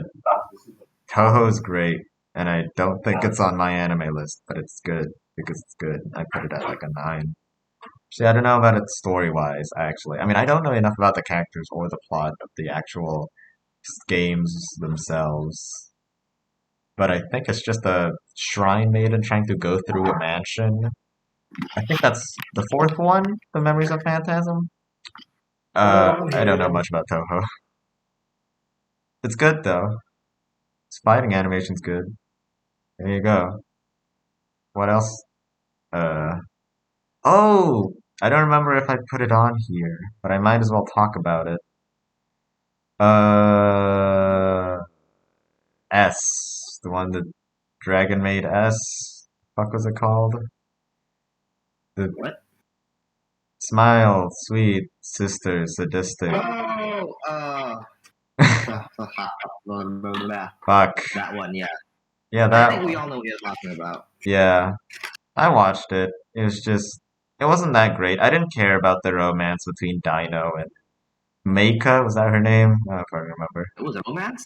Yeah, there was. There was some hints of that happening.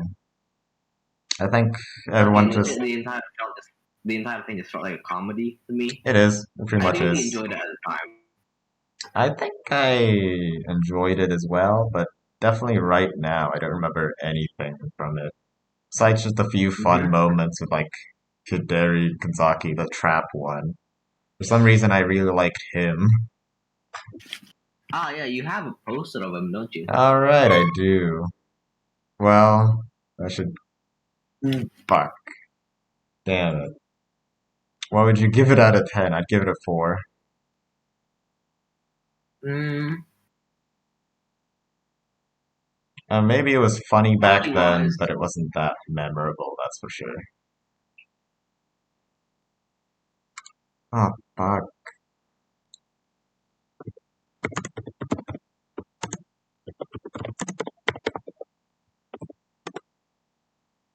I don't think the characters' tropes were really relatable either, I guess. They were just kind of generic. mm, Like, there was I don't the... know. It's a okay. In terms of story, of course, it's not gonna be good. Yeah. You know, the story is kind of just meh. It's just there to like again shut off your brain, just enjoy what happens. Blend S, that's what it's called. Yeah, blend S. That's yeah. Okay. I mean, the point of the anime, I assume it's a manga. Oh, it is. It's a 4-koma manga. That's the source. And that's why it's mostly just Oh, short comedy bits that have like a very that makes straight sense. punchline. The thing I was complaining about was like the tropes of all the characters. They weren't that interesting either. Like you got the little sister character who's sadistic or something, and then there's Kaho is just a generic tsundere. None of them really had incredibly good, I mean, not good, compelling Personality. personalities, I guess. Yeah. Speak for yourself, man. I totally relate with the trap. Damn it. As a guy who also has a very great sense of trap aesthetics, uh, fuck, how do I become like him?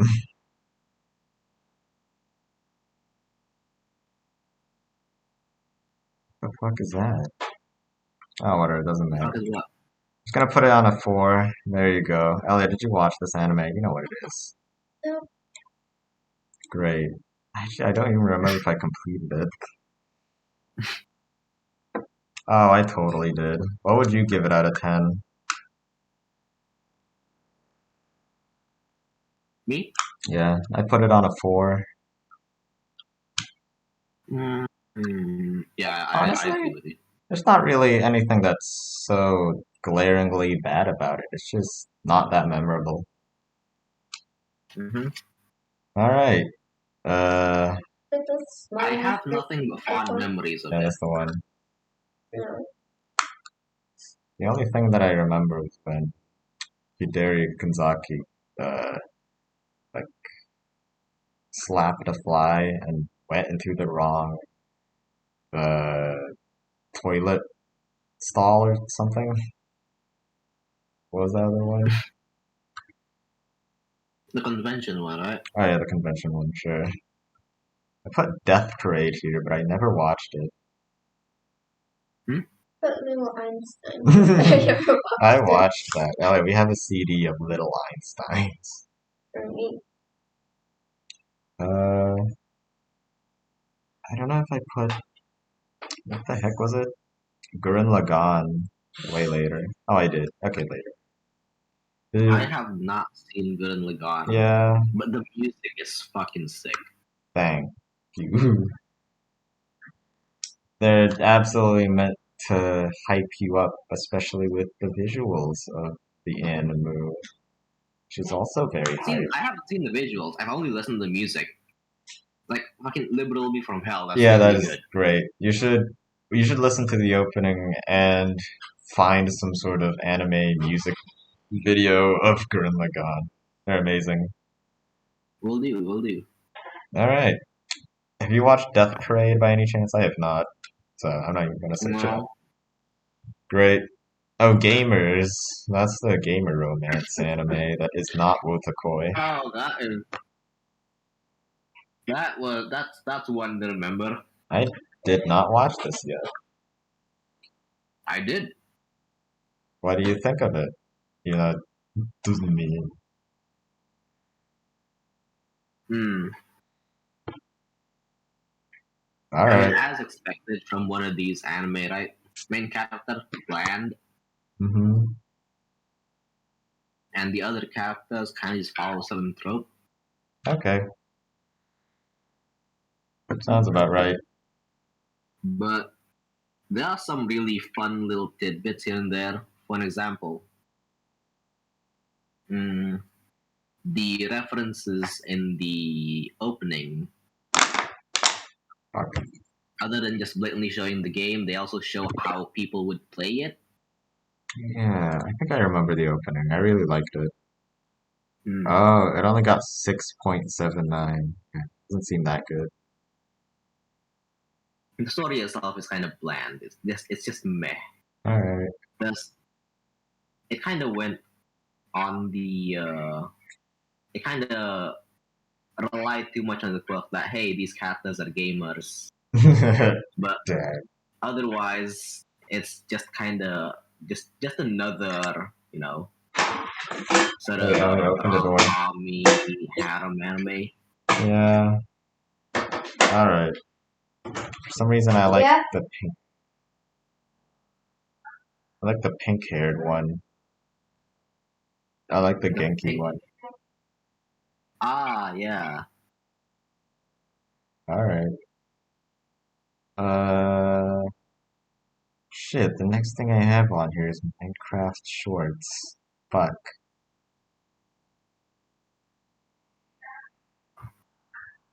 Yeah, Masaya 11 Chicken. out of 10. Yeah, thanks. You heard it from. I got a testimony now. You heard it from him, folks. I'm gonna use this out of The absolutely context. perfect anime. Nothing can ever beat it. Yep. The story, the plot, the pacing, the action. It's really deep. You really gotta dig into it. There's an RNG out. No, not RNG. There's an ARG out there. Whoever does that for an anime, huh? The dialogues between the characters are also. That's probably like the main crux of it, actually.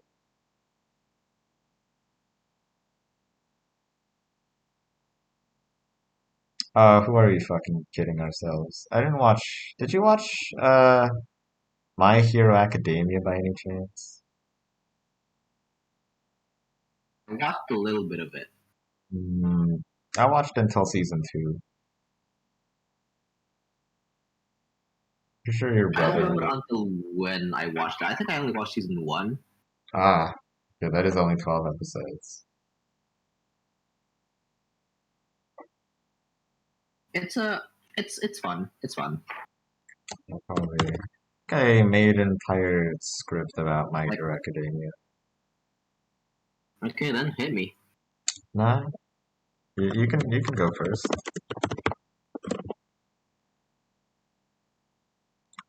I'll only put a cookie in my mouth. So you Oh, go. what? Alright, fine. Uh, I would say its premise is incredibly simple, but it can go a really long way. And, well, you already know how many seasons My Hero Academia has. It's 5 and counting, I assume. The classroom, like, it does the generic trope, like, magical high school, you know? Bunch of these students, they got super special abilities. But Hero Academia kind of just puts the most thought into it and has the most uh good characterization and thinks about how all these characters would interact with each other, how it would play, yeah, how it would play into it, the nature of its society as a whole, and just it's also a lot of its fights are very fun and got fun strategies, such like a JoJo. Its animation is amazing as Yeah. well. Its characters are they're kind of tropey, they're kind of one note, but I still think I mean even though they got like a character trait that defines them, the author actually still thinks about what they would be doing in that situation or how they ended up like that with all their differing backstories. I remember Ochiko's backstory. She's poor. Yeah. She would end the planet, but because her parents are, she would do it. I forgot what the joke was. It doesn't matter. I may chase. She just went to save people for money. Yeah. Okay, I actually find that to be really funny. What? Like her reasoning for saving people is just, yeah, I want money. That's That's not it. something. Yeah. That's not something a lot of like people would ever admit, or a lot of characters. Yeah, and would touch Ochako on, is actually a really nice character as well. Like, she's very bubbly. But she just wants money. She's doing it all for the money. Here's the thing: when I think one of the characters, the rocket boots dude, asked her like, why are you a hero? She instantly answers, well, I do it for money. But for some reason, she just continues explaining, saying, well, my parents are poor and I get money for them. So I don't know why she didn't just say, doing it for my parents. But alright, because show. the shock value of seeing this innocent girl doing this righteous thing because of money. Well, it gets immediately explained why. Yeah. Anyways, Ochako only wants money, that's the moral. I don't think it appeals to me personally, especially its humor, which is, I think it plays the humor a bit too safe. I think it plays a lot of its elements a bit too safe, since it's meant to be very popular. It feels very like how they deliver the jokes and just the jokes in general do feel a bit do I really say generic to that? It's like It's a bit bland. It's what you'd expect from an anime, like Yeah. oh, panty shots, I guess there's a bit of fan service. Not really enough to offend everyone. It's everything you'd expect from an anime, but they do make it fun. Yeah. The only complaint I would have for My Hero Academia are the people watching it. Why? Huh? They're fucking terrifying. Okay. You mean the fandom is trash? I would love to get into My Hero Academia, like doing some analysis with friends or something, because that's generally what I enjoy doing when I get into a new show or get into a new game, right? Yeah. But I'm scared of making contact with these people.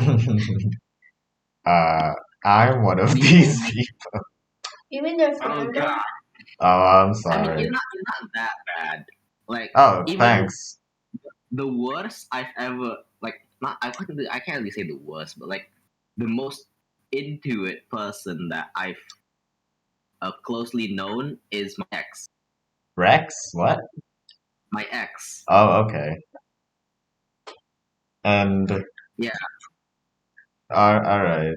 And like that's I guess her ex and her my ex and her friends. Okay. They're like the most obsessed with it. Yeah, they're the most obsessed people that I know of, and they're not too bad. They do some fan fictions here and there, and they make a lot of art of them. That's way more than I would do for any show.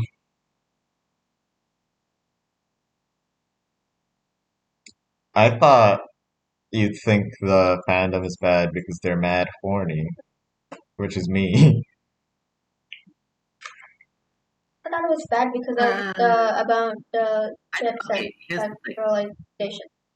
I don't ship anyone, but I do. I don't mind people being mad horny, but like excessive shipping and telling me I should be horny for said ship because they're horny for said ship, I don't like that. Yeah, I don't ship. I don't like the ship culture in general, but I have seen a lot of moods. Yep.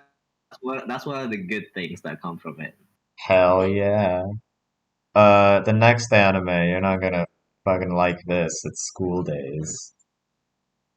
Oh, School Days is amazing. I recommend everyone watch it. absolute 10 out of 10. Yeah. Anyone of any age would enjoy that. Yeah.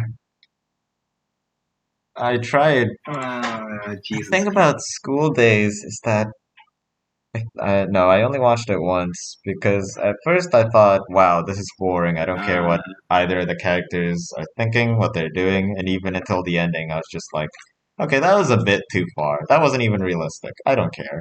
And then after that, I was like,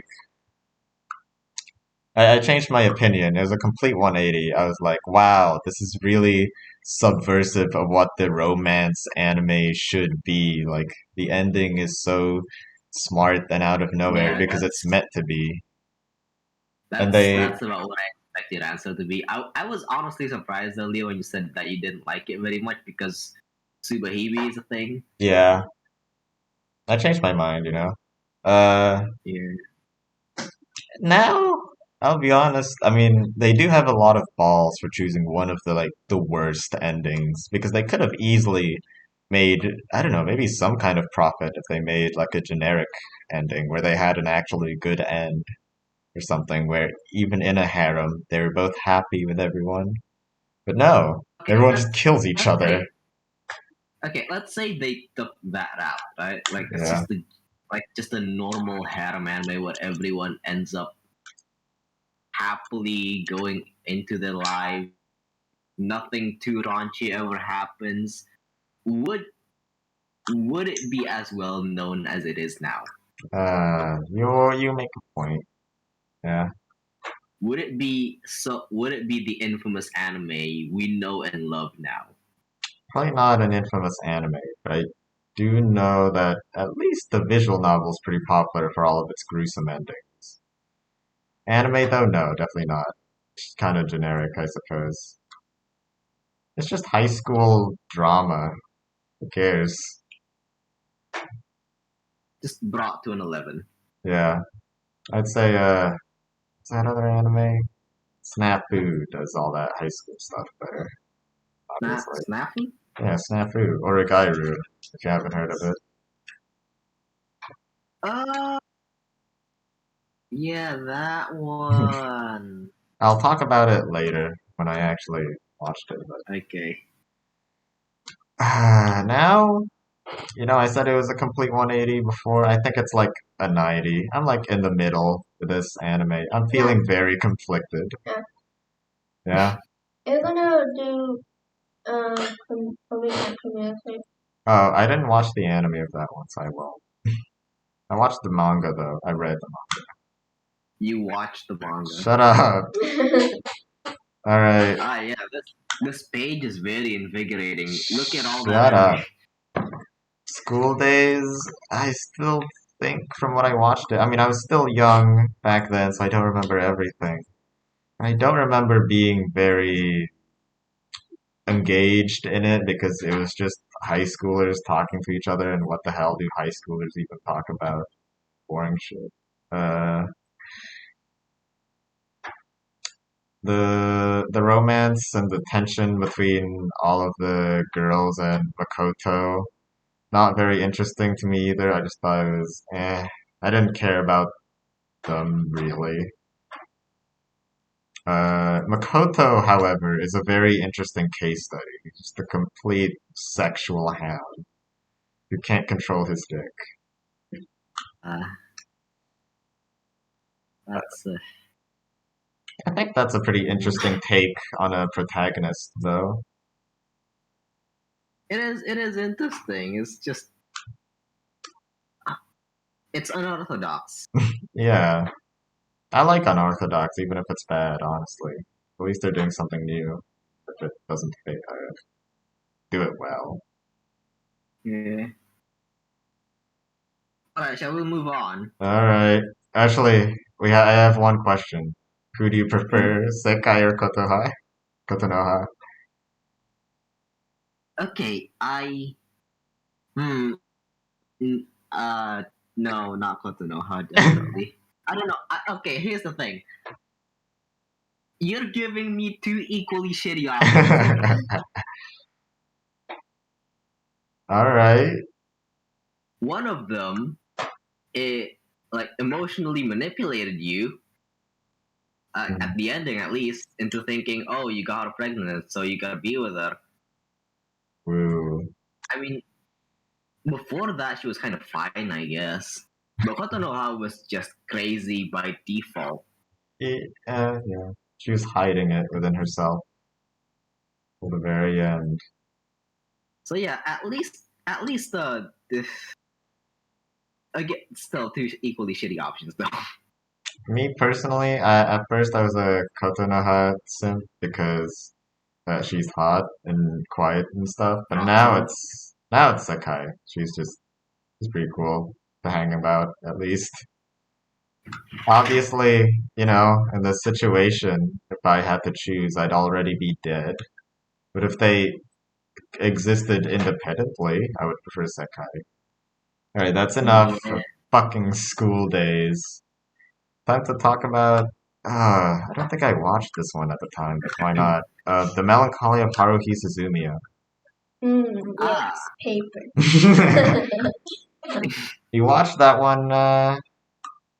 You watched that one episode of The Endless Eight because we fandom that I one. watched our version of it.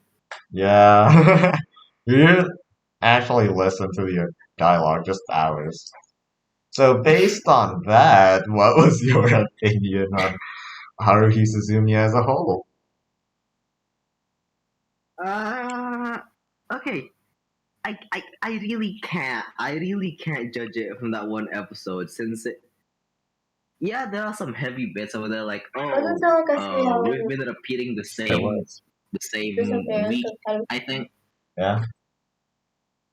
Huh? Yeah? Wait. About?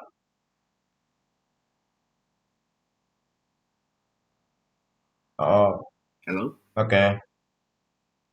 No, sorry. What were you gonna say?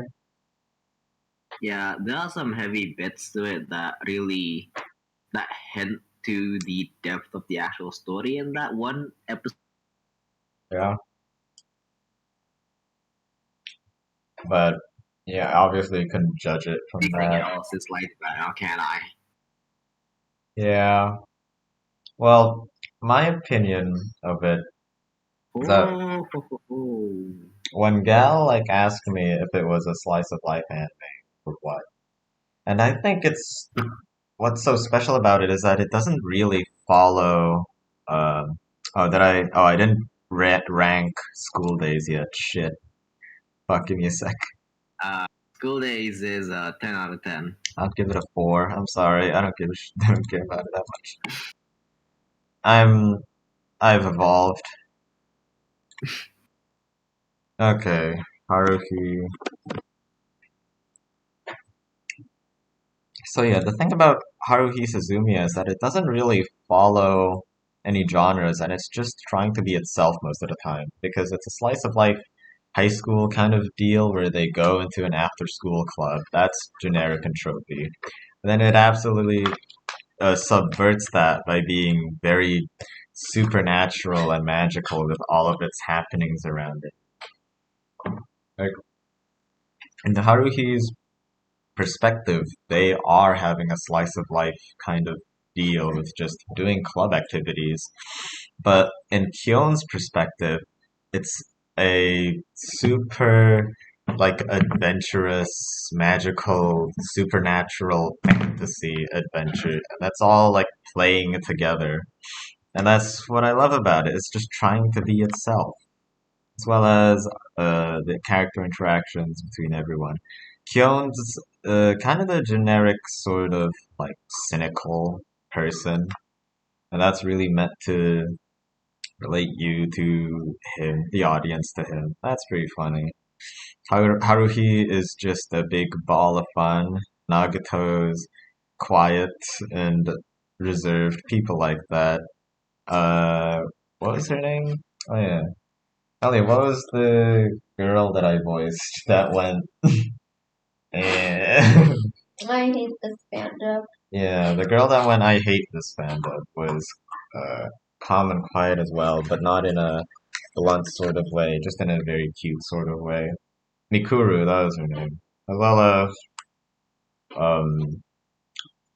the psychic Esper dude who is basically the father of the entire thing and just does whatever Haruhi wants, but is also secretly behind the scenes. I have no idea which one you're talking about. The one that I voiced. The one that says, yes, paper. Esper dude. Oh, yeah. What's the difference between an Esper and a psychic? An Esper is more like I take care of ghosts, but the psychic reads minds. So one of them is a medium? Yeah, sure, whatever. Yeah, I really liked Haruhi. It's also got a lot of really interesting concepts, such as the one that you experience, the Endless Eight. And then there's another part where they have a murder mystery on an island. Then more time travel shenanigans. Jesus Christ. What the fuck? Wow, I think I broke Ray in this one. Alright. Next anime is Tasagre Bukatsumono. I did not watch that. The next one is Jack's Films. The next one is The Fresh Prince of Bel-Air. The next one is I Like the Move at Madagascar. Oh my god. Alright, we're gonna have to wait for Ray on this one. Oh, and I did not add this to my list yet. I love it. 9.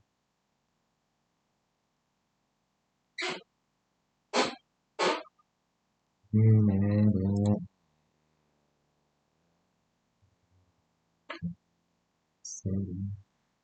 She doesn't know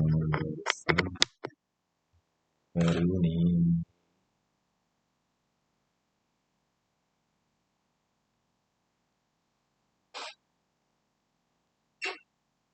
Well, yeah.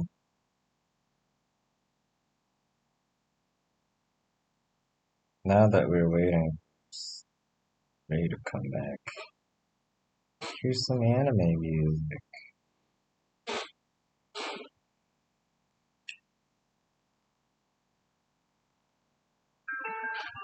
We're currently on a break as Ray seems to be out of order. I thought this was a Better Call Saul thing. It is. Yeah. Why don't we just listen to that?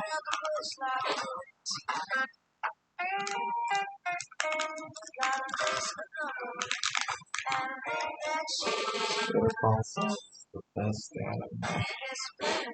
Why isn't it into? It is actually. It's very late. What chapter is?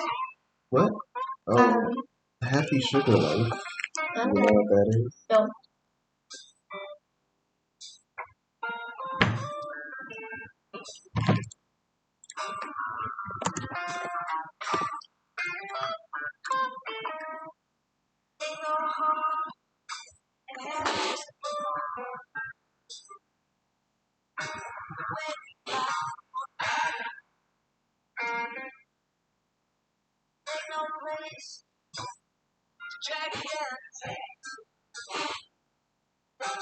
That's one that you got. Why don't you do it? Talk about Better Call Saul. What? Yeah, it is. It's related to Better Call Saul. Why don't we just talk about Better Call Saul during this break? You're right. I mean, technically, I will talk about it way later because it's in the opening list. Is there anything else that's not in this opening list that you'd like to talk about? My Little Pony? Oh, wait, we talked about that. Oh, you're right. Buso Shoujo Machiavellianism is not in this.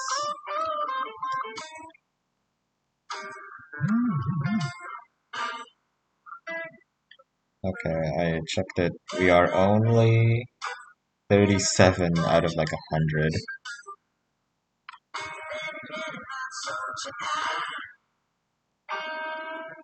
Life is short and our love is shorter.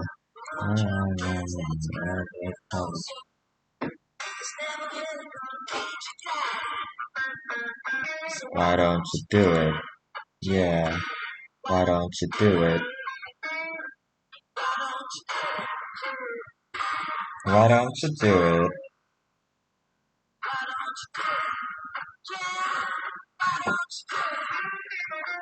Yeah, I'll put on the Hajimete no Gal opening because no one else asked me for anything.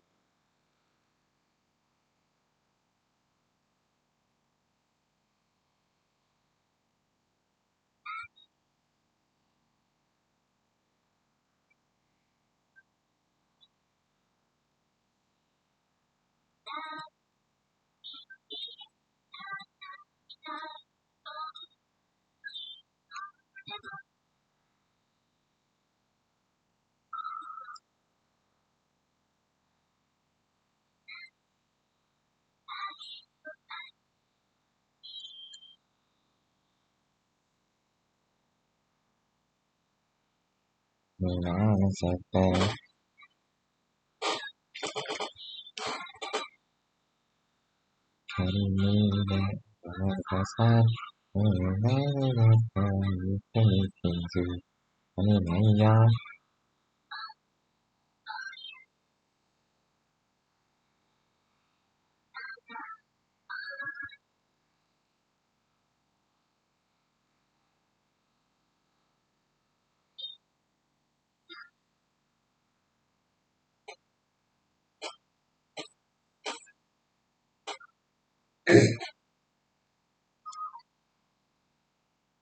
Oh yeah, you liked that?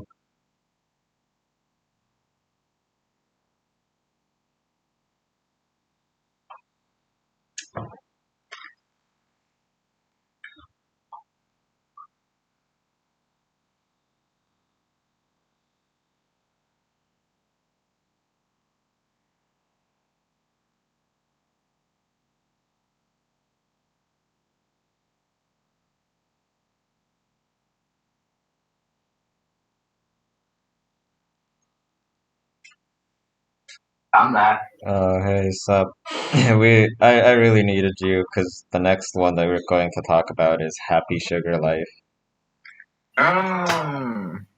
Ah, this is hell.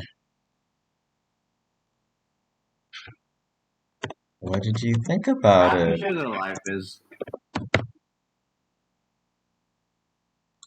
Oh, it only got a I 6.81. unironically like it. Yeah, same.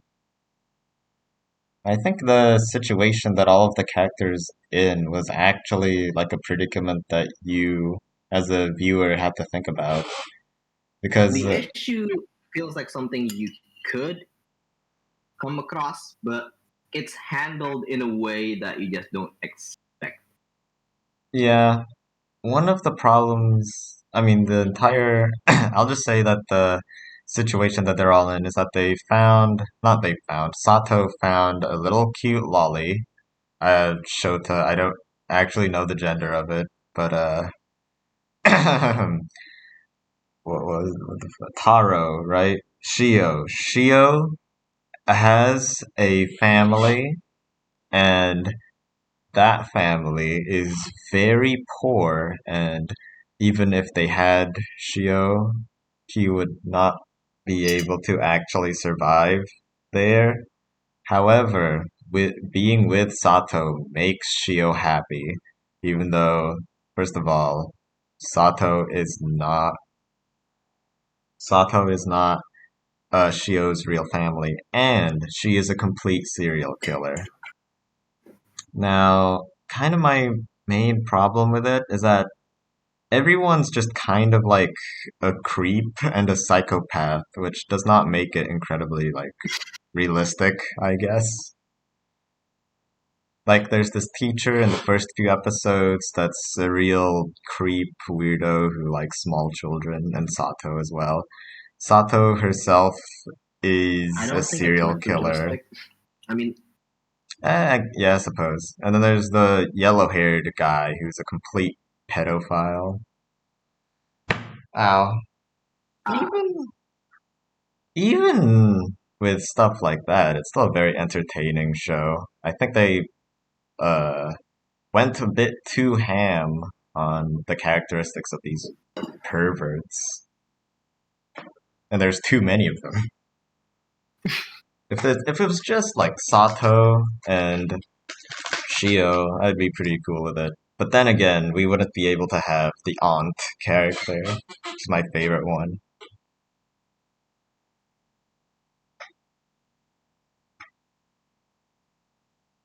I hope you remember her, actually. Aunt, Sato's aunt, that's her actual name.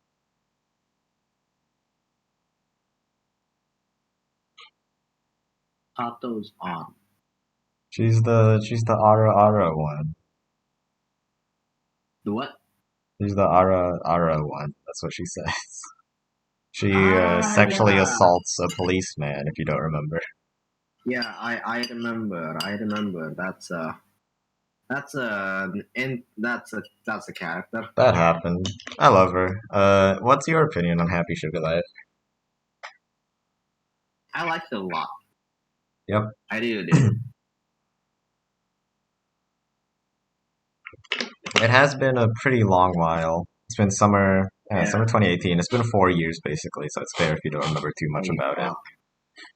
I liked a lot of it. I think I'm gonna go with a 6 to a 7. I don't think it was great or anything. I'd give it a 7 to 8. Okay, I'll give it a 6 then.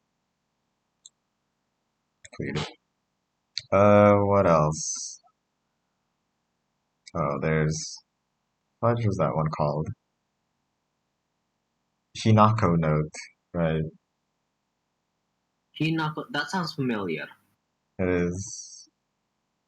The only thing that I remember about it is that Mao Ichimichi was the voice actress of the main character. This is when I got into Tesagure Bukatsumono, the really meta fourth wall breaking anime opening. Oh yeah, the one I showed you. I didn't actually watch that one yet. He also showed me Joshiraku. Joshiraku? Okay, that one I don't remember. The ending theme that goes like... Well, they talk really fast. Oh, yeah. Oh, okay.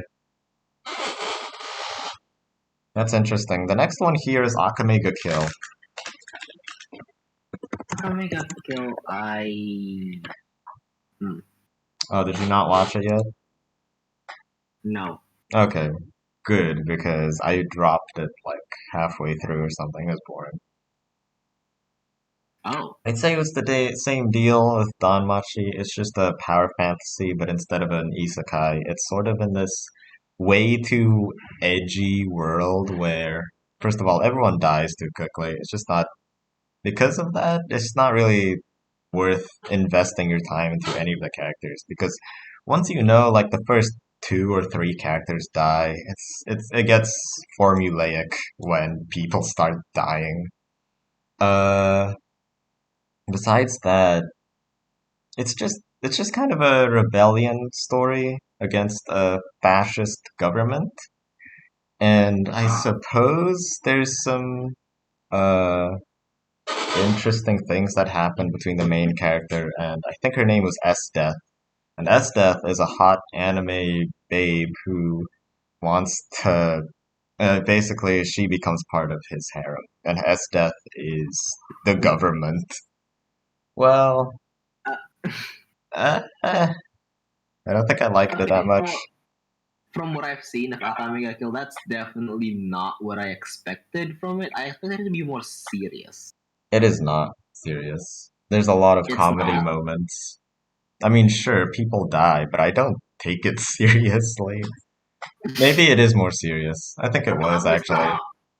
Now I'm just wondering if it's actually that just sort of lighthearted kind of thing, or if it's just sociopath. So quite a lot of it is pretty lighthearted, fan servicey stuff like that. There's a lot of hot anime babes that's part of the rebellion group that the main guy joined. And then he gets some very powerful armor, the Imperial Arms. He gets some fucking armor that's way too OP for him, and then they use it to defeat the main enemy, which is the government. I fucking know.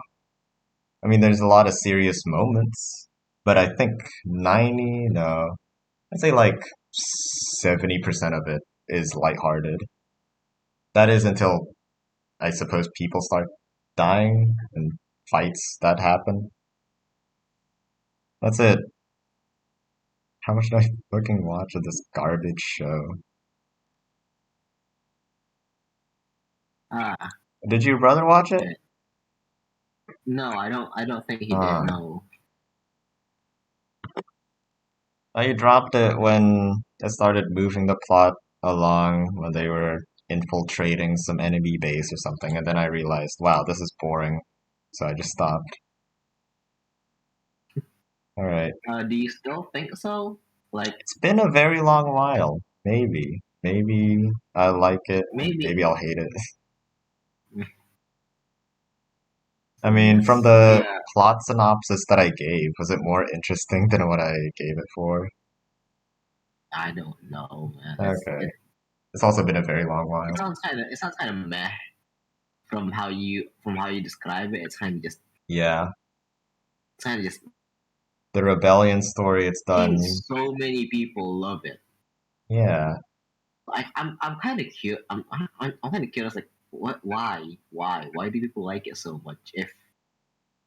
If your description of it is accurate, then why does so many people like it so much? I think I'm just a harsh critic. A lot of people like Sword Art Online, so it's A expected. lot of people like shitting on Sword Art Online, so Uh,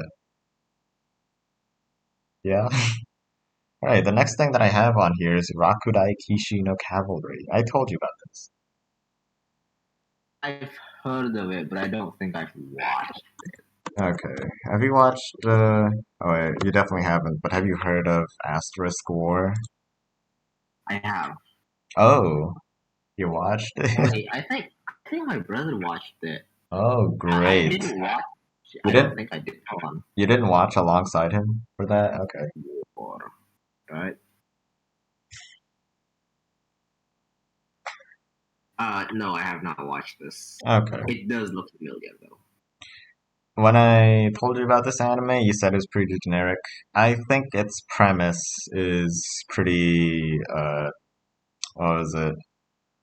By the numbers, but I think because of its premise, it's a lot more interesting. Like it's kind of like My Hero Academia in a way because it's got magical superpowers in a high school, but it just does it slightly, ever so slightly better, like just structurally, character-wise, and everything about it is just slightly better than stuff like Asterisk War, which is just generic.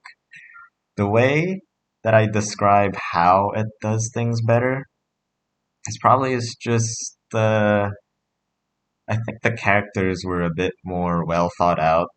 Also, it has a bit more balls to actually have the main character have a romance with one of the girls in his harem instead of Asterisk War, where it just tiptoes around everyone and just want to showcase these pretty girls. In both Rakudai Kishi no Cavalry and Asterisk War, they're both very fan servicey with their harems and very comedy centric. But Chivalry of a Failed Knight absolutely excels in the details, so that's for me. It's also got uh, a trans character that's very progressive. That's not what you see in a harem very often.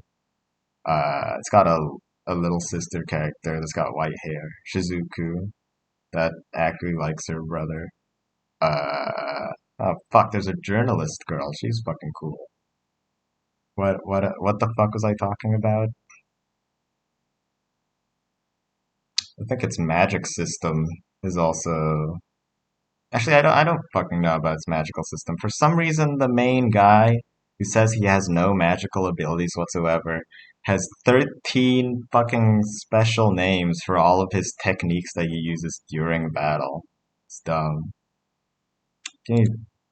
Because of that, I put it at 0 out of 10. I should give it a 7. I've not watched this, so I'm just gonna agree to you. Thank you. you'd give this generic anime the generic premise a 7 out of 10.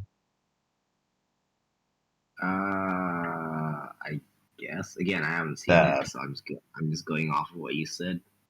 Oh, okay. Wait, give me a sec. I'm gonna go AFK for a few minutes. All right.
Oh. Stop it with your cringy ass singing. Oh, hey, I watched the video that you sent, Watch actually. what? The dance cover. Oh. Yeah, I think that's been going around everywhere. Yeah, pretty much. You'll, It's, I think you'll like this next one. The next one's Hanayamata. yeah, that one. I don't know. I have a bit of a mixed feeling with that one. What about those mixed feelings? Oh, The it's so only complicated. how do I say? The only reason I liked it as much as I did was of the because the premise of the anime really fit my current situation back then with the percussion club. Oh, okay. Thanks, Yeah, you remember that? Mm-hmm. Like after a lot of the members left and shit, and we couldn't really get much people to join, and especially after the trainer left, right? Oh, yeah. I Yeah, did not trainer know quit. that. Yeah, so we didn't really have a trainer. It was a club completely run by the students, and by that I mean me. Lol. Yeah. Yeah, I tried everything I could to get the club back on, but me being just a random, middle schooler back then, not really knowing much about promotion stuff. Yeah, couldn't really do much. I failed, and the club eventually disbanded completely. Yeah, and watching that show, seeing them succeed, just made me, I don't know, a little bit happy, I guess. Okay. I thought it would have made you bitter. Not really, no. Yeah. It just made me feel nice. That Ah, yeah, maybe yeah, it's a show, I get it, but maybe something like that is possible. Maybe I could have brought the club back on, and maybe someone in the future will, but yeah. not me. I got no idea if the percussion club is still running back in lab school. Probably not. I don't think so. I think it's Yeah. been replaced by the marching band club. That makes sense. Well, Yeah. what a surprisingly personal review of Hana Yamada. Personally, I thought the thing about it is that I've heard from another reviewer, what it tries to do is have as many emotional moments happen in every episode. And it doesn't have any breathing room for you to, I don't know, just have plain fun with the characters. Like, there's too many life-changing moments that happen every episode, which just isn't really happening in real life. somehow, even so, with all the drama that goes on, the Yosakoi group still feels pretty natural, especially since they're all trying to achieve a dream, and a lot of it, they all go through a lot of uh, harsh times trying to achieve it. And I think Yeah. it's just a really good show that uh, shows the audience how willing you have to be to achieve the said dream, especially with a group of like-minded people who are in the same position as you. It's just a good feel great show about trying to dance and win in a competition, especially in the setting of a high school and such. How much would you give it out of 10? I don't remember the story too well. I remember some bits here and there. I remember enjoying it quite a bit for the reasons I mentioned earlier. Yeah. But thinking back, it's not that great. Alright. It's really not that great. I analyzed one of the episodes here. I think I told you that before. Was it, I think so, yeah. one of my complaints was something about Naru, who was the progenitor of, hey, let's all dance Yosakoi and stuff. She was a foreigner, but she didn't really understand what dancing, being in a Yosakoi group meant. And because of that, they all started becoming incredibly passionate for something that Naru didn't really care all that much beforehand. Oh, whatever. Good show. I'd probably give it a 7.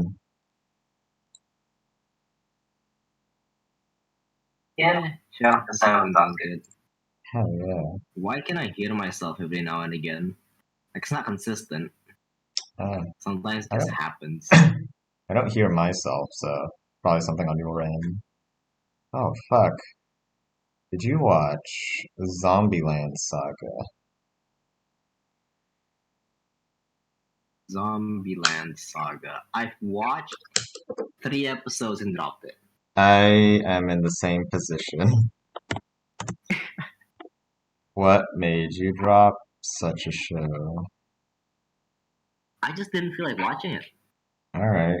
Like, it. Okay, people were like hyping it up a lot back then. Like, oh my god, this is so interesting. Like, it started off with the main character literally dying. Yeah. And like, As oh most wow, that's isekais. amazing. But as it goes on, how it plays off of that little accident that happened, I'm just not very interested in it. Yeah, that's fair. I thought the premise of a group of zombies that become idols was just really cute to me and appealing. But I don't know, their little comedy show, I didn't love it that much. Like I think they were all pretty sour to each other as members of the group, which did not make the entire situation fun.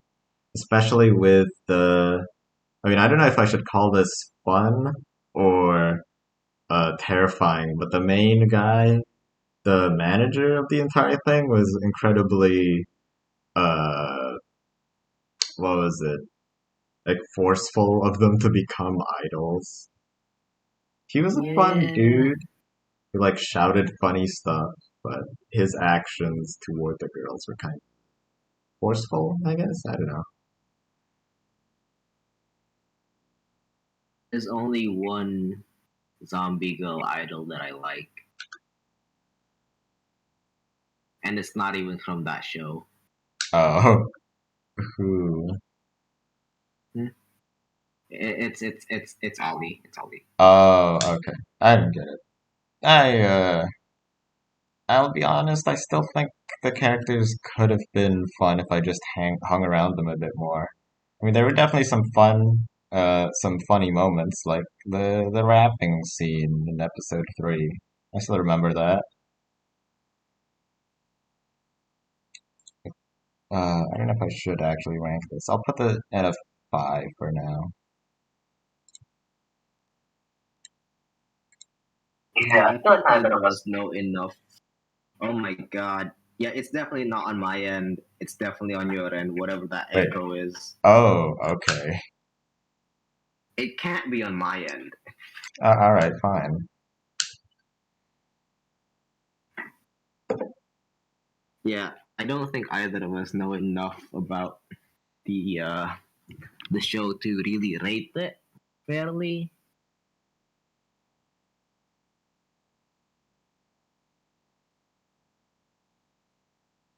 Yeah. What else did I? Oh yeah. You know, I still ranked Tokyo Ghoul and Akame ga Kill. I dropped both of. Alright.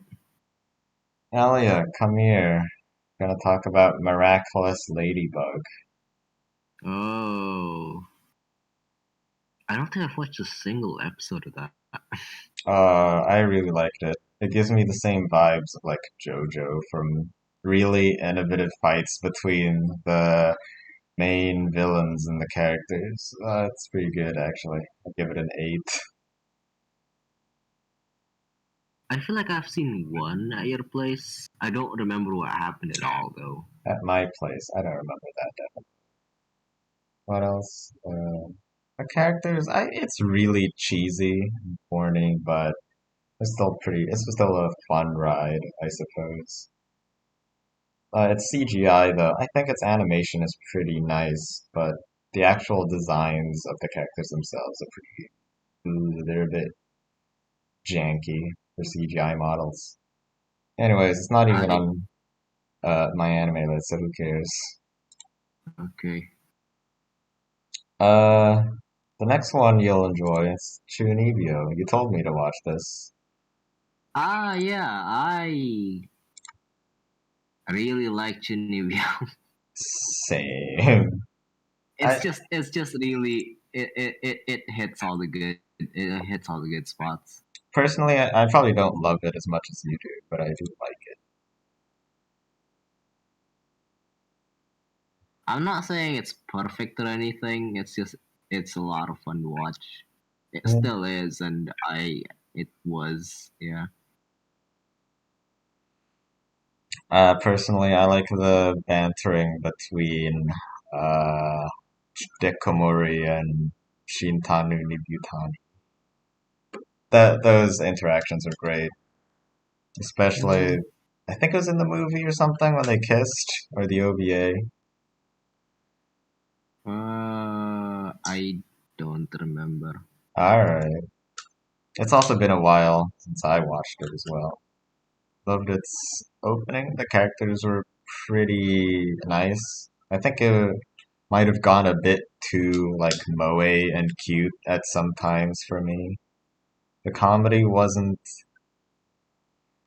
was pretty funny, but uh yeah, no, I think it actually just did its function, I suppose.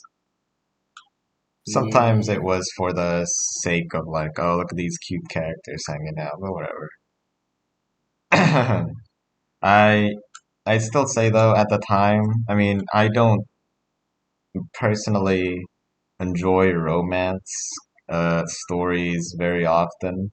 This one I got pretty bored, especially during when it was just pure Rika and Yuta. I think that was the main guy's name. Yeah. That's really just me. I don't get a lot of joy from those things.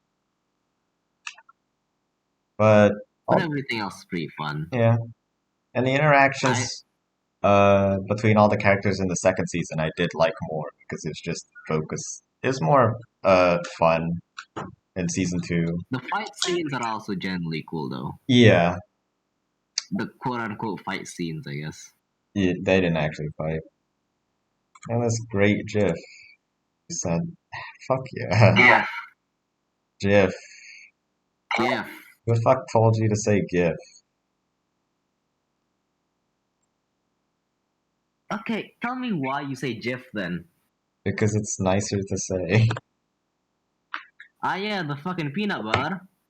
Yeah. What's wrong? No one fucking uses GIF in Indonesia. I'm not gonna be. Uh, You said GIF. I did say GIF. Well, it's GIF. Fine, we'll settle this once and for all right now. All right. Tell me your arguments then. Uh, I'm going through Google right now. Here you go. Does this plead to my case? It's pronounced GIF, not GIF. Just like the peanut butter, the Oxford English Dictionary accepts both Oh, pronunciations. yeah, you're right. Will is that a person's? That's a person's name, isn't it? Yeah. I Will am so Height. sorry for butchering your name. Will it? Willite, I don't know. Told the New York Times they are wrong. It's a soft G pronounced GIF. Well, I'm just going off of what GIF actually means. Graphic Interchange Format. Alright. It's a hard G. Graphic, not graphic. Wait. Oh. Okay. Yeah, I'm seeing it. Are there any valid arguments for Okay. pronouncing it GIF? No. Well, thanks. I used to say GIF too, by the way. Alright. But sometimes I've seen the error of my ways. Alright, fine. Well, none of that even matters. You know what? I'm just gonna put Chuunibyou at a 7. I don't think it's amazing. But I did enjoy my time watching it. I'd put it a little higher. You I'd can put it it. at 8 or something. Yeah, good for you. What else is on my crappy list? Oh, it's MMD Sans Undertale X Nagito Kamaeda from Danganronpa. Nope. What is that? Mikakukin Sensei? Is that one of the stuff you told a gal to watch? What? Like read? What? What? No? Wait, what the hell did you just read then? I said MMD Sans Undertale X Nagito Kamaeda from Danganronpa 2. Okay, is that one of the things you told gal to read No, out loud? No, I didn't tell him to read that out loud. Okay. Ah, this is I when don't remember which one it is. The one you told him to like narrate, I guess. narrate. Okay. You mean the Deltarune fanfic? Oh wait, yeah, it was Deltarune. Oh, okay. After this is when I got into Kamen Rider, so we're just getting into that. Oh, great. This is also when I got into crappy children's shows. The Backyardigans, Chuggington, Team Umizoomi. Oh god. Alright, you'll like this one. It's AssClass. What do you think of AssClass? AssClass is a treat. It's pretty fun, I guess. Yeah, pretty much all of it is fun. So some of the serious bits don't feel too heavy either. Like it doesn't take you out of that really just a bubbly feel. The ending still gets me though. I never cry as it's been known, but so I didn't cry at the ending. I still liked it. Ah, are you the type to like force yourself to not cry, or are you just so detached that you just don't cry? I'm pretty sure it's the latter. Okay. I try very hard to get emotional, but it just doesn't work. Anyways, Alright. here's a plot point that I wanted to think about. Before the very ending, the class was divided into two, whether they wanted to save or kill the Octo Sensei. Yeah. Koro Sensei. Koro Sensei, yeah. I forgot what happened. What would the people who wanted to save Koro Sensei would do? Rather, there's a plan for that. Even besides that. Hold on a second. I'm getting.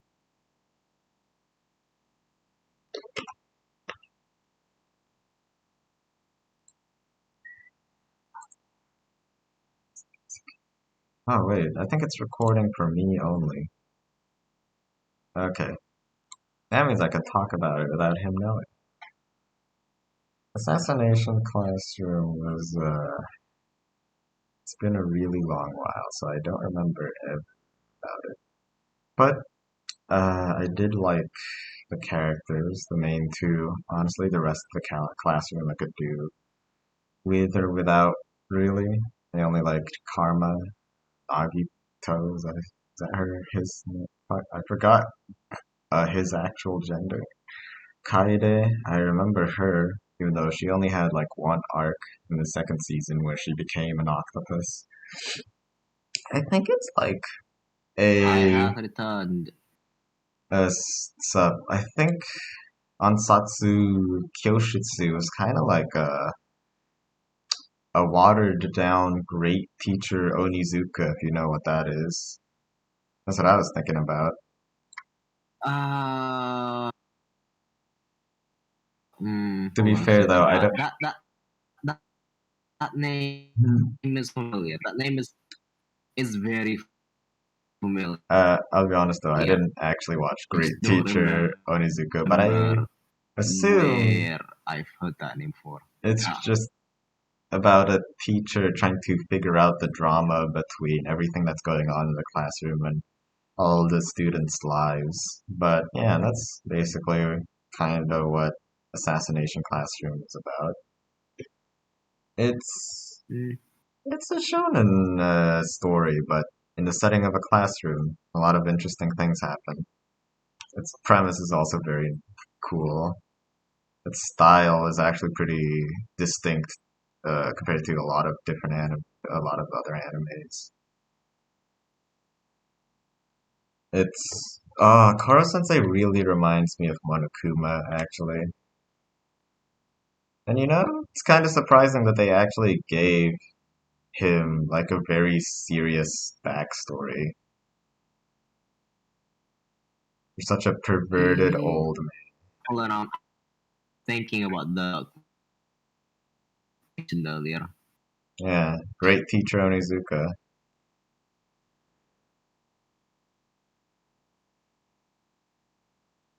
Mm, Uh, yeah, mm, I don't know.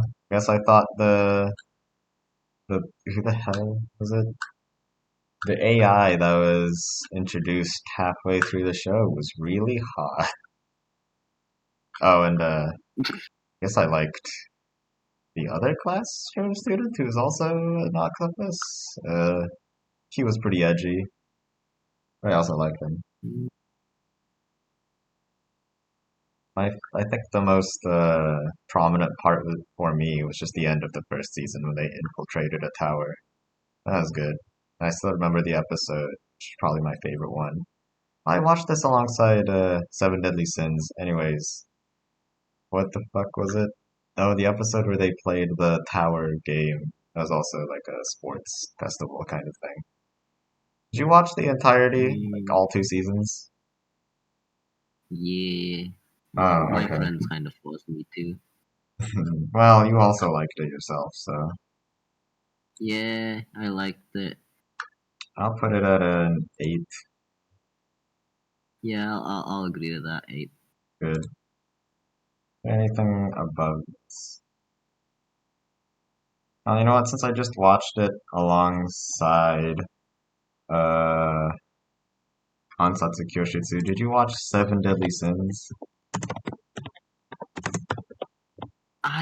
Okay. Seven Deadly Sins. Seven Deadly Sins. I have watched it. Great. I only remember watching one season. I don't know if there is more than one season. Absolutely is. They're absolute. Okay. Well, I've only seen one season. Me too, Uh, so I okay.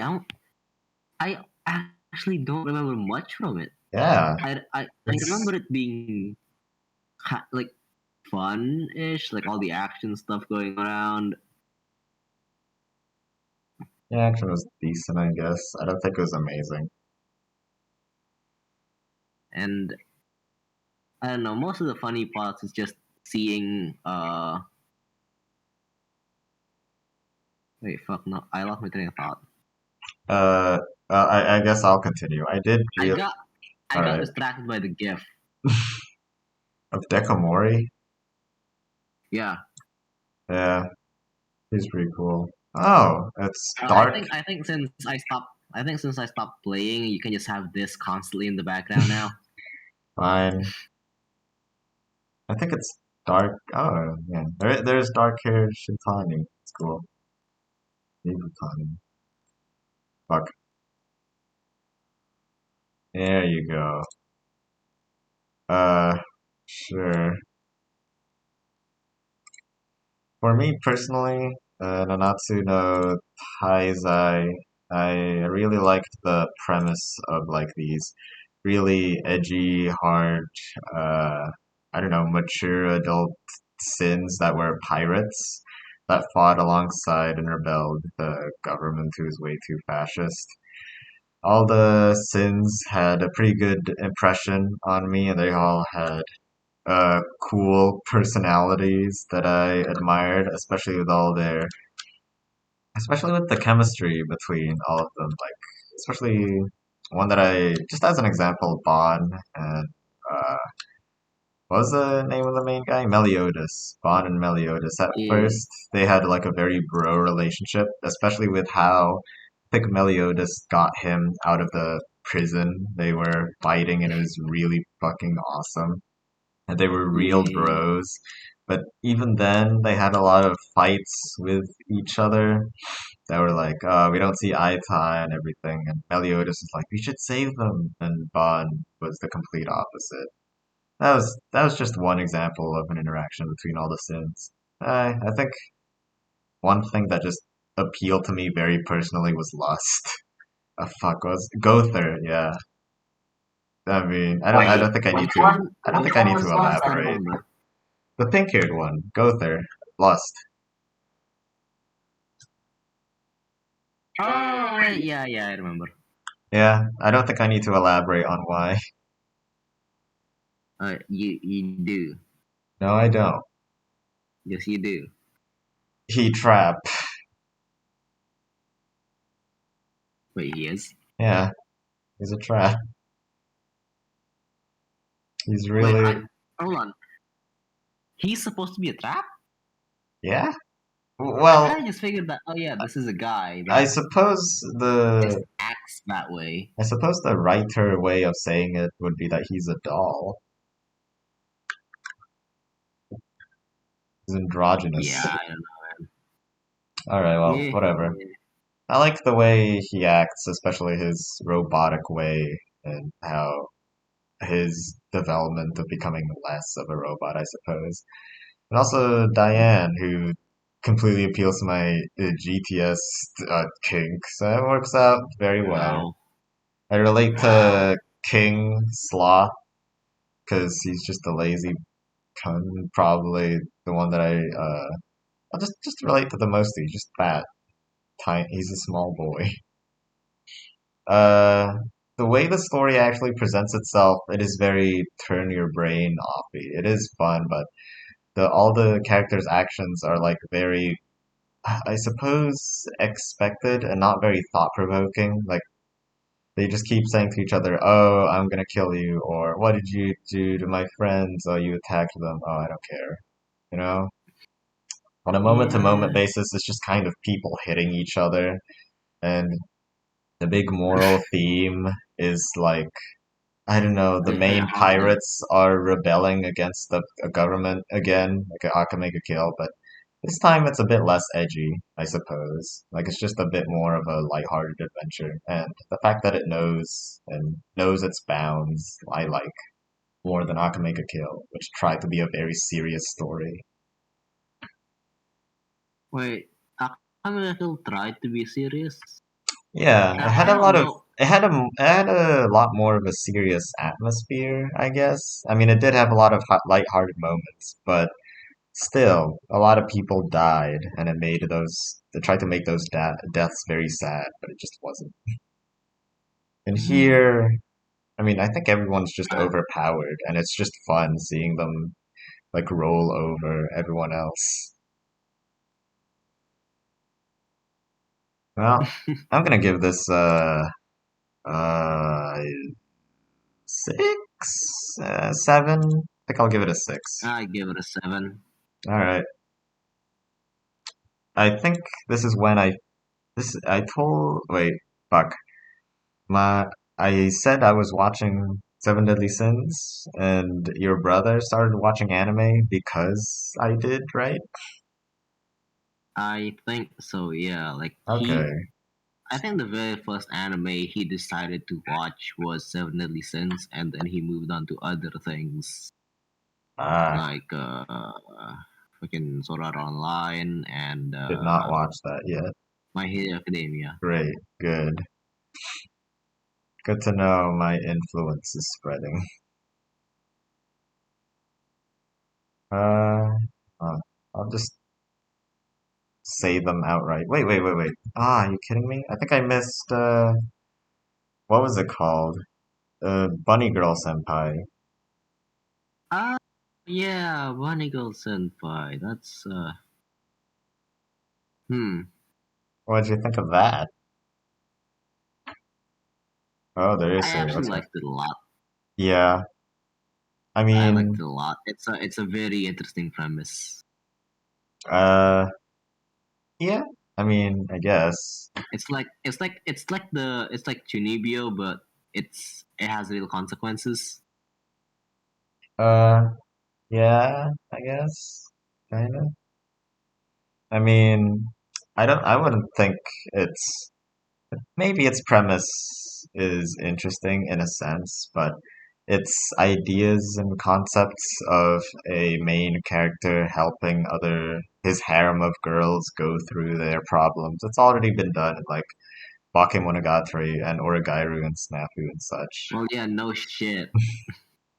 I suppose the part about their, like this disease that they have that um, transforms reality is pretty interesting.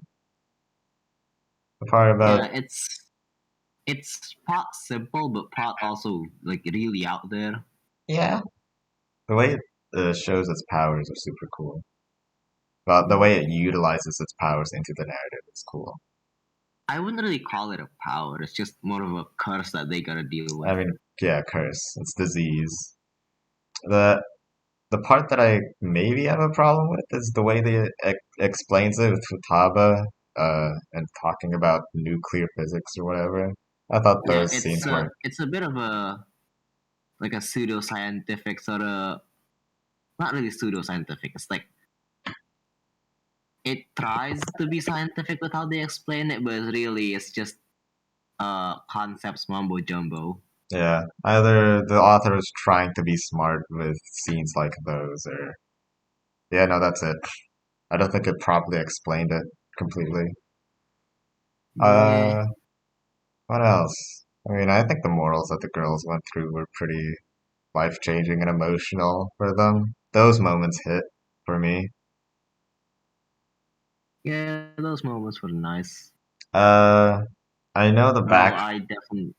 I know the backlash for this show. It's like the main character was really annoying and had too many like perverted gags, and it was just really repetitive for them. I don't remember that. Ah, yeah, well, the main character is absolutely like that. Personally, I liked it. I mean, definitely at the time I would have related to a cynical, uh, just a cynical, edgy edge lord like Sakuta back then, who is Do trying to you not be. still relate to that? Uh, I wish I could say I grew past that phase, but I'm still not sure. Even then, I feel like if I rewatched this, oh, and actually I did rewatch it. I accidentally rewatched it after watching like the Little Sister arc, the Emoto one. That's probably my favorite one. Yeah, that's it. Who's your girl in this one? Ah, My one's the Emoto because I don't need a reason actually. Never mind.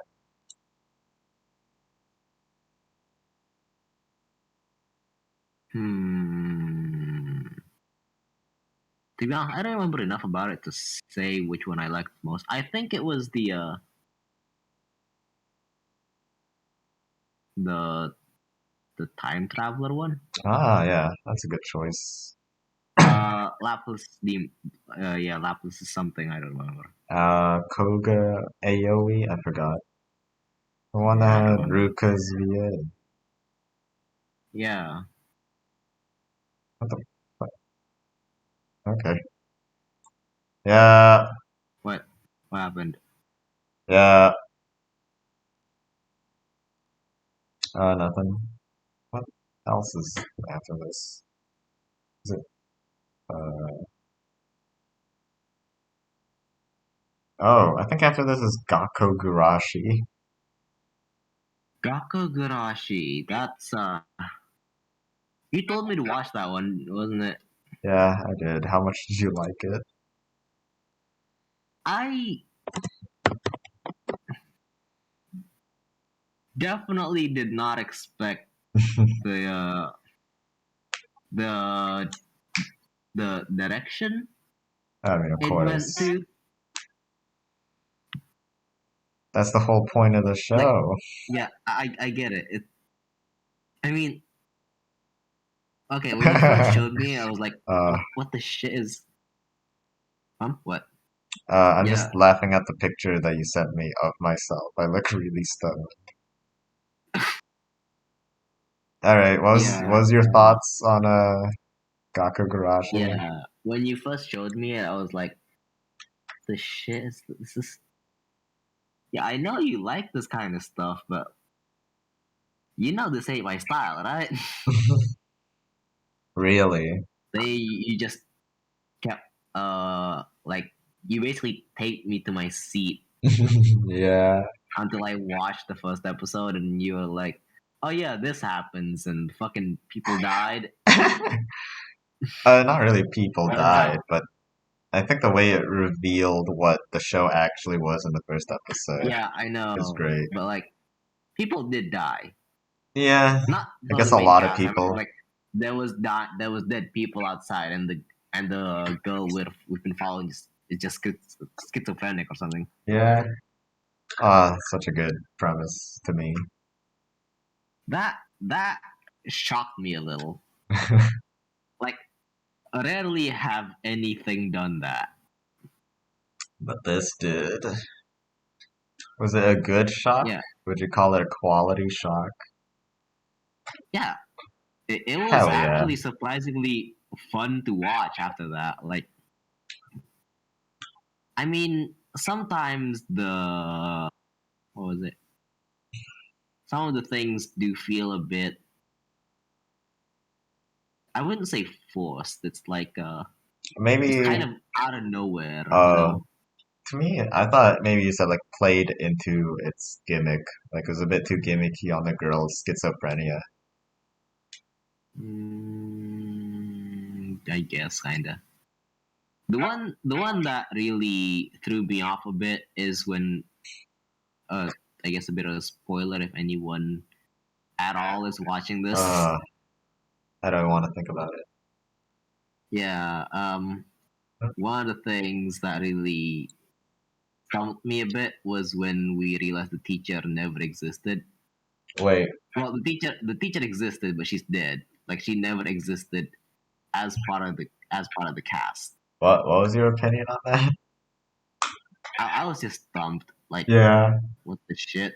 that was absolutely my favorite part, the entire show. Really, the thing about it is that like Like, the teacher in the from until that episode is like really weirdly handled. Like only the main character is talking to her, and all the other characters are like, yeah, okay, but they don't actually talk to the main teacher yeah, itself. I kind of had a feeling, Yeah, but when they did show it, my heart just sank. that's the thing with this anime. It makes you very uneasy, and then it plays its cards, and then it shows its entire hand, and then it's fuck, dude. Ugh, I love it. All of its twists and turns, and also how it's like very. you can tell it was already thought from episode 1 until the ending about every single twist it was going to Yeah. do because it planted it from the very first episode. I really liked it for that reason. Especially, I don't know, maybe I don't want to say that the fact that it's very cute and uh, lively on the outside because of this girl's schizophrenia, and then in reality is very dark. That's kind of gimmicky, but I think its dark moments made up for that, I guess. I don't know. It's like a really weird balance of Yeah. like, yeah, happy go lucky girl doing cute things, and then suddenly they have to face the reality of the situation. Well, not they, just like one girl. Uh I mean the rest kinda do The too. rest have the rest have arcs, but they aren't necessarily compared to the schizophrenia thing. Well, I really liked that one scene where I think it was the brown-haired one, the one voiced by Maoichi Michi. She was strapped onto the couch, and Oh yeah, that yeah, was that was that that was was a great. scene. I Yeah. love it. Great. I think I'll give it an 8. Great I'd give it a rating 9. out of 8. Yeah, I don't know many flaws about it. Honestly, I really like it. I'll give it a 9. Fuck it, why not? I'm gonna Like an have. I Here's the thing. I'm gonna what? have to see what other animes that I put as a 9, and it'd be weird seeing just this high school life anime as a poster on it on every single episode anime that's also counted as a 9. Ah, but whatever. You know what? I'll just put this here as well because I'm pretty sure I watched it around this time, but I just did not put the opening here for some reason. Konosuba. Let's talk about Konosuba. Konosuba. That's Love Konosuba, hmm. Hebe. I Dab, Konosuba dab, dab, Shikibi. dab. I honestly I have a bit of a mixed feeling for Konosuba. Yeah, It was great you at say the so. time, but I feel like if I watch it now, I'd just not like it. Yeah, maybe it's possible that the comedy is really only like a A one time one-time watch thing, kind of yeah. deal. That does make sense, yeah. To me personally, though, I really like Konosuba. Ever since back then, I still love it now because I remember watching it while I was sick, and it was personally really relatable and such. I think I just needed a real feel-good anime and to go on a party with a bunch of dumb adventurers at the time. Even right now, I think all the chemistry between all the characters are like probably one of the best in any show that I watched. It's the most realistic interpretation of like here's how friends really act around each other and how they're so like dumb and buddy buddy with themselves. I like it. Like they do all act like assholes to each other.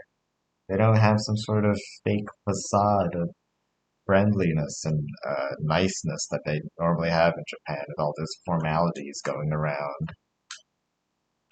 Yeah, that is nice, yeah. I think just because of that, I think I really want to put it at a 10 because I just love it that much. But I don't know. I guess the only anime that I really know that does this very specific kind of relationship between all the characters and how their appeal is specifically meant for you to make fun of them and how well, their appeal is how unappealing they are, actually. Yeah, fuck. Even so, like, I do also agree its comedy, like, is the exact opposite of subtle. It's meant to be as laugh out loud funny as possible. But, I don't Yeah. know. I really appeal to Also, while you're explaining all that, I've just been sending random shit I find in my gallery. Ah, yeah, I see them. The audience can also see them. Thanks for these. I'm just gonna put it at a 9, actually. Fuck it, why not? What would you put them as? Konosuba? Yeah. I'd assume it's closer to a Uh, 6. I don't know. I put it at 7 or 8. Alright. Honestly, I really enjoyed it. Like when I watched it, but thinking back, like thinking about watching it now, I don't think I'd enjoy it. Yeah. So wait, back then would you rate it as an 8, and then now it's like 7 something? Yeah. Okay. The next one you have not watched, Mahou Shoujo Madoka Magica. No, I have not seen Madoka Magica. Oh, great. Well, I feel like you'd want me to watch it though, right? yeah, sure, why not? Go watch it. It's, Mm, you know, it's a psychological horror anime with magical girls. Um, when I watched it back then, I don't think I held it to high regard, besides having an incredibly distinct aesthetic style to it that I just can't find anywhere else, and the way it presents all the battles, especially the what they're called, battlefield, witch field places. Those were really cool and like a art book, sketchbook kind of feel. Those are great looking. The characters themselves, it because I know where it came from and I actually watched what its inspirations are, which is Kamen Rider Ryuki. When I rewatched it, when I tried rewatching it with my sister, or rewatching the movie, it did really remind me of the interactions that all the people that happened, all the fucking events that happened in Ryuki, and all how all the characters interact with each other. So that's great that Magical Girl show that Gen Urobuchi wrote just replays all the events there, and then pretty much just puts in all the appeal that Kamen Rider Ryuki had, and then put it into this show, but in a different setting, I suppose. I still think the psychological horror elements, the way it's presented, I really like that, but I don't think I really paid enough attention back then to really know what they mean. I suppose that's where it goes. I liked all the characters and all the pain that they had to go through, suffered through. I hope you know the sad, sad fate of the yellow-haired girl. no, I do not. Great. Well, that should be good when you inevitably watch it. I hope you have plans to eventually.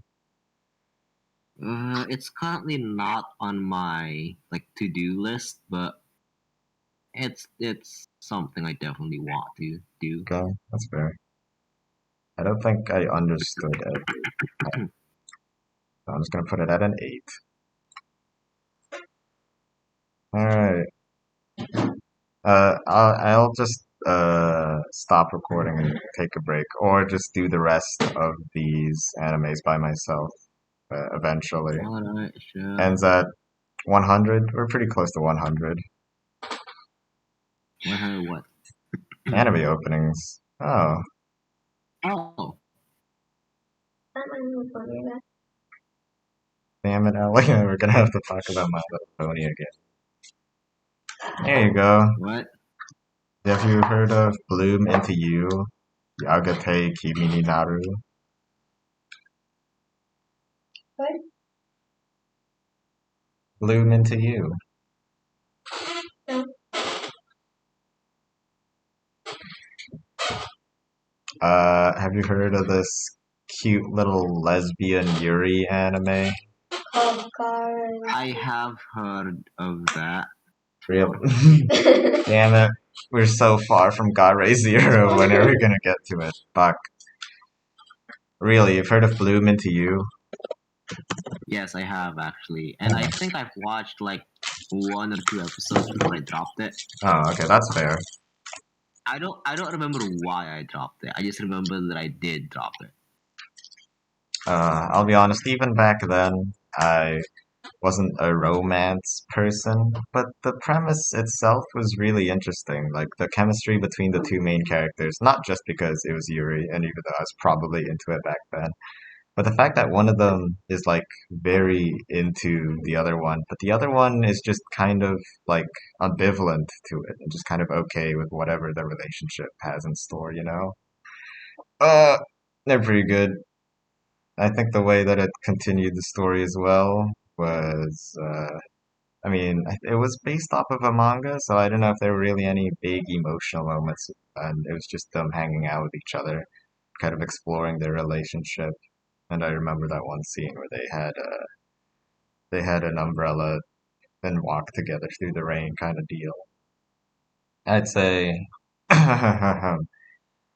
probably good. I'm not a romance guy, so I didn't really care too much about the relationship in general, but I like the premise. I relate to you a lot. I'd probably say it's a 6 for now, even though I don't. It's 7, fine. Uh, Gal watched this actually, but he couldn't finish it because he kept screaming into his pillow for some reason. What? Yep, that's a real Wait, story. watch the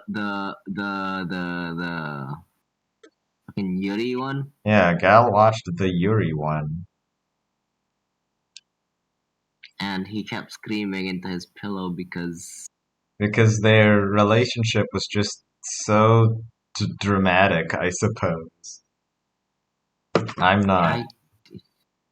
I don't feel any emotions in general, so I don't feel that strongly. But presentation and premise-wise, I think it's pretty good. My true feelings would probably be closer to a 5 because I just didn't understand their relationship enough. Alright, right. You know Higurashi? You better know. yes, I do know Higurashi. Played it? I mean, Haven't seen it. Oh, great. What the fuck are you uploading? Anything I can find in my gallery. Oh, great. I'm recording this, you know. Ah, great. Hello. Hi. Alright. Just, you know, you can upload whatever you want, but just not sexual stuff. I just upload anything I find interesting in my Alright. gallery. Some of it happens to be boots. Well, it's Higurashi, everyone. It's part of the Riki 077 expansion. I don't know what happened 1st to 6th. But look, Higurashi was a pretty nice psychological horror anime with very mysterious things going on that's not tell the viewer. Oh, great. Thanks for this trypophobia image. I hate you. Those are eggs. Ew, Those are caterpillar eggs. That's even grosser. Does this actually? You can see the baby. I don't like. See the baby caterpillars hatching. I just don't like looking at that image. Is that from your on my window? Yeah. Oh, ew. Well, that fits. I have a like a macro lens recording of them like, moving around. Nice. Cool. If you want to see that. Well, no, don't. That's very fitting for Higurashi. In one moment, Rena, one of the main girls, I think she has she cuts a wound onto her arm and maggots start to come out. It was pretty cool. I think one of the main things about it is that everyone is having hallucinations or something, and there's a murder mystery sort of deal with everything that's going on in this cursed town, but it's kept very very under sheets for everything that is happening, and you as a viewer are meant to figure everything out, since you're kind of one of the only people who can experience every single one of the stories, since it's a visual novel adaptation and it tries to go through every route, and obviously none of the characters have the awareness as you, the audience, who did experience every timeline, you know.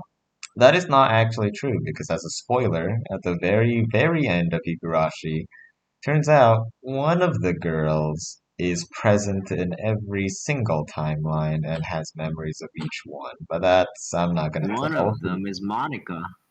Yeah, one of them is Madoka Magica. Who are you talking about? Huh? What? Who? Well, that's pretty much it for Higurashi. I liked it, but I'll be honest, at the time I didn't have the.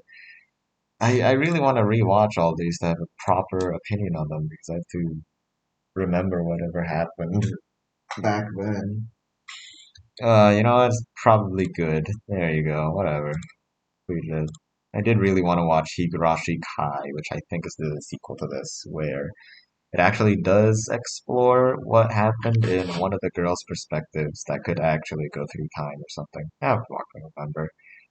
Oh, after this is when I really got into Fate, the franchise. So the thing is, I didn't really watch any of the anime. I only read the visual novel. So that sucks. You know what? Yeah. Let's just fucking talk about Carnival Phantasm. I watched that.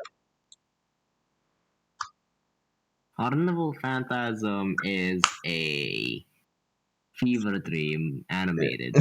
Yeah, it's not really meant to make sense. I think what the main point that you get out of it is that you're supposed to have as much fun with the characters as possible, and I really enjoy that. I actually Yeah. bothered. I mean, it's a nice break from every other. It's an incredibly nice Uh, break from every other piece of Fate media where all they do is fight each yeah. other to the death. I think this is. No more like thinking about, oh, this is morally gray or anything like that. Nah, just fun. Yeah, It's just fun. I actually bothered to read the entirety of the Tsukihime manga to enjoy Carnival Phantasm, and I really did. So, there you go. If y'all didn't know there Okay. was a Tsukihime manga that exists, and yeah, I did really like the characters of Tsukihime, so I know them now. Did you experience anything Tsukihime? No, I don't think I did. Ah, okay. Well, considering the fact that Tsukihime is literally like half of Carnival Phantasm, I'd say is worth it. Uh, yeah. I mean, I suppose after that, it's whether or not if it's comedy that actually appeals to you subjectively, and I think it's even more like laugh out loud funnier than Konosuba, but I think it's just like fun in this aspect. I want to give it an Yeah, no, ironic. Konosuba is just laugh the entire time. Well, this is a nice contrast to everything else. Oh yeah, I no, don't that's fair. think Carnival Phantasm would be as entertaining had we not known the rest of the context of what That happens. makes At least like sense. the general premise of the Fate series, right? Yeah, I mean, in this sense, it had to be like fully focused on the comedy because why would you have a serious story that is meant to be aside to everything serious that's actually happening? Yeah. Uh, I really did wish, like, I love the concept of Carnival Phantasm as like a funny spin-off of the main series because I really want that to happen to a lot of anime with characters that I actually do like and wish they weren't in this very depressing situation. Like I just want them to hang out. I wish there was a carnival phantasm for fucking I don't know, uh, Death Note. Okay, here's the Sure. thing with those, right? In some cases, yeah, it would be nice. In some other cases, it would only make the depressing bits extra depressing. No, I wouldn't think so. I mean, that's my experience with most of them. Most of what? Like most of them, like unless they are directly being just really being funny, like making a joke out of it. If they're like just showing these characters instead of like them fighting, they're just neighbors or something, just having a really peaceful life and not ever having to go through the depressing bits of the actual story. That sometimes just makes me even sadder. Yeah, alright. Like I, what could have been, I suppose I don't want it for every anime or anything. Sure. Did you watch Unlimited Blade Works? I did. Oh, well, I didn't watch it. Oh, wait. No, I did watch a Fate anime. Fate Zero. I watched Fate Zero. Ah, I hope you watched that. no, I have not. Oh my god. Well, it's really good. It's better than. It could be better than UBW, but I'm not too sure. I mean, that is mainly focused on being a adaptation for the visual novel. Fate Zero, I think, is completely original, and it was written by Gen Urobuchi.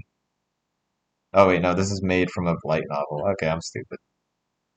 I'd say a lot of people say that Fate Zero is actually better than Fate Stay Night itself, and that's kind of.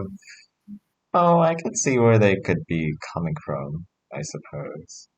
It's got a lot of kooky, fun characters, and they all interact with each other and fight for their ideals. And I was really into that when I was into Fate, so I'd say it's pretty good. It's 8 out of 10. Yeah.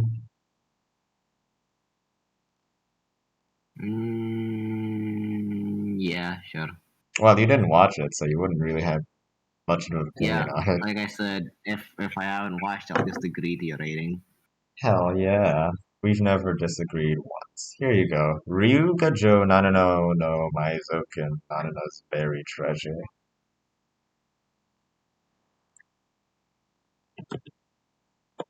You know that? I Say know what you now? do. Because I kept pestering you to watch this, I think. Nanana's What Buried Treasure. the fuck is that? Really? Nanana's Buried Treasure?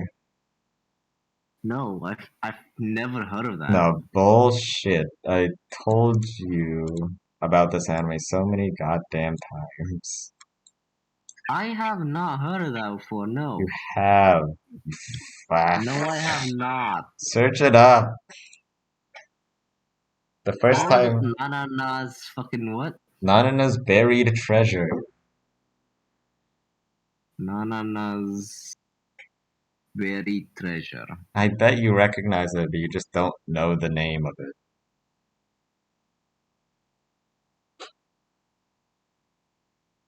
No, never ring a bell. Oh, for fuck's sake. Alright, fine. Nanana's Buried Treasure is made by A1 Pictures.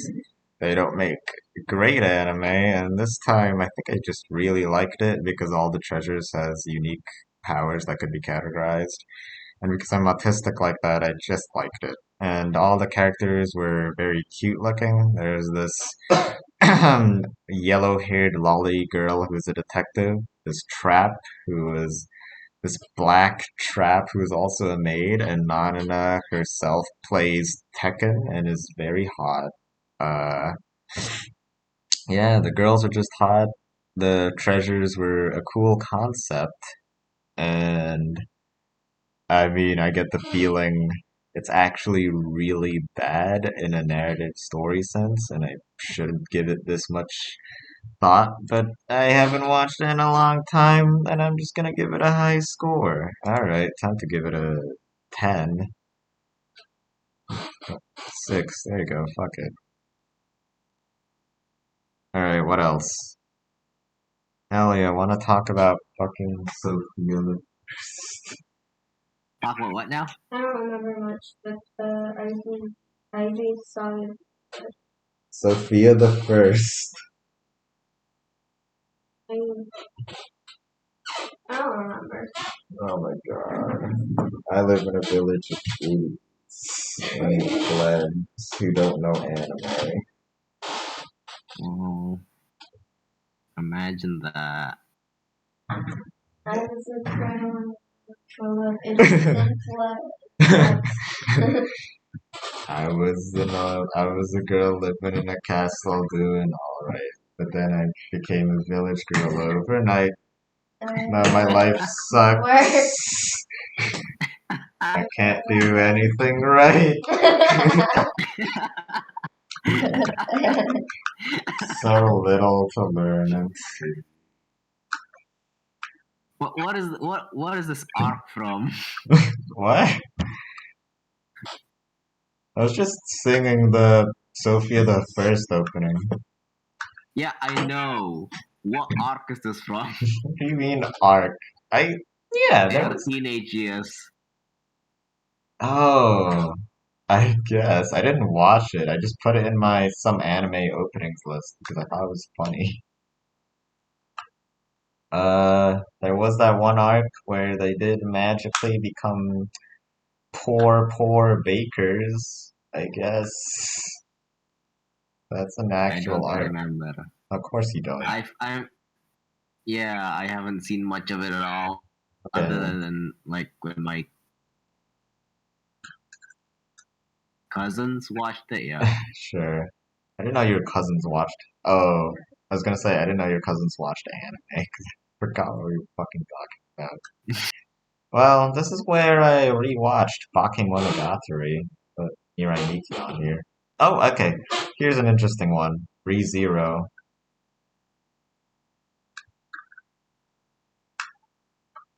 Oh, good. The consensus on ReZero is that it's actually dog shit and garbage because it actually is.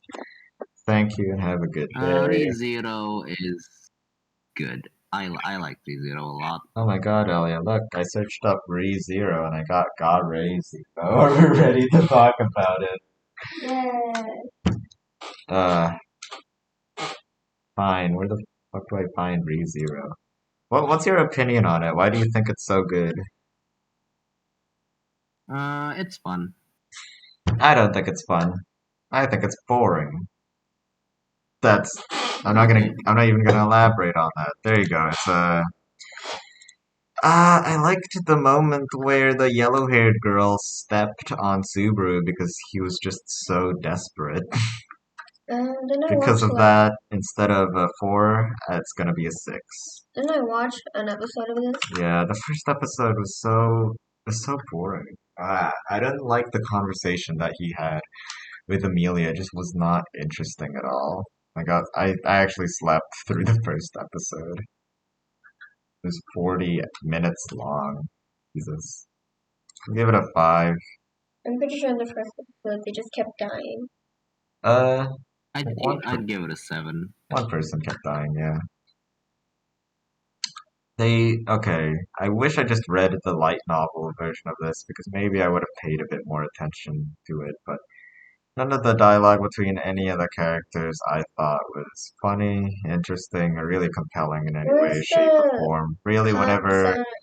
I just wanted to keep seeing Subaru suffering and failing because he deserved it. That's it. Where was the one where Hot kind of sounded like Hot? Oh, that's Subahideo. It's not an anime. Idiot. Are we gonna talk about it? Oh, it's not an anime. Oh, here's a great one. Eromanga Sensei. I was waiting until you get here, to be honest. What did you think about it? How to say? It's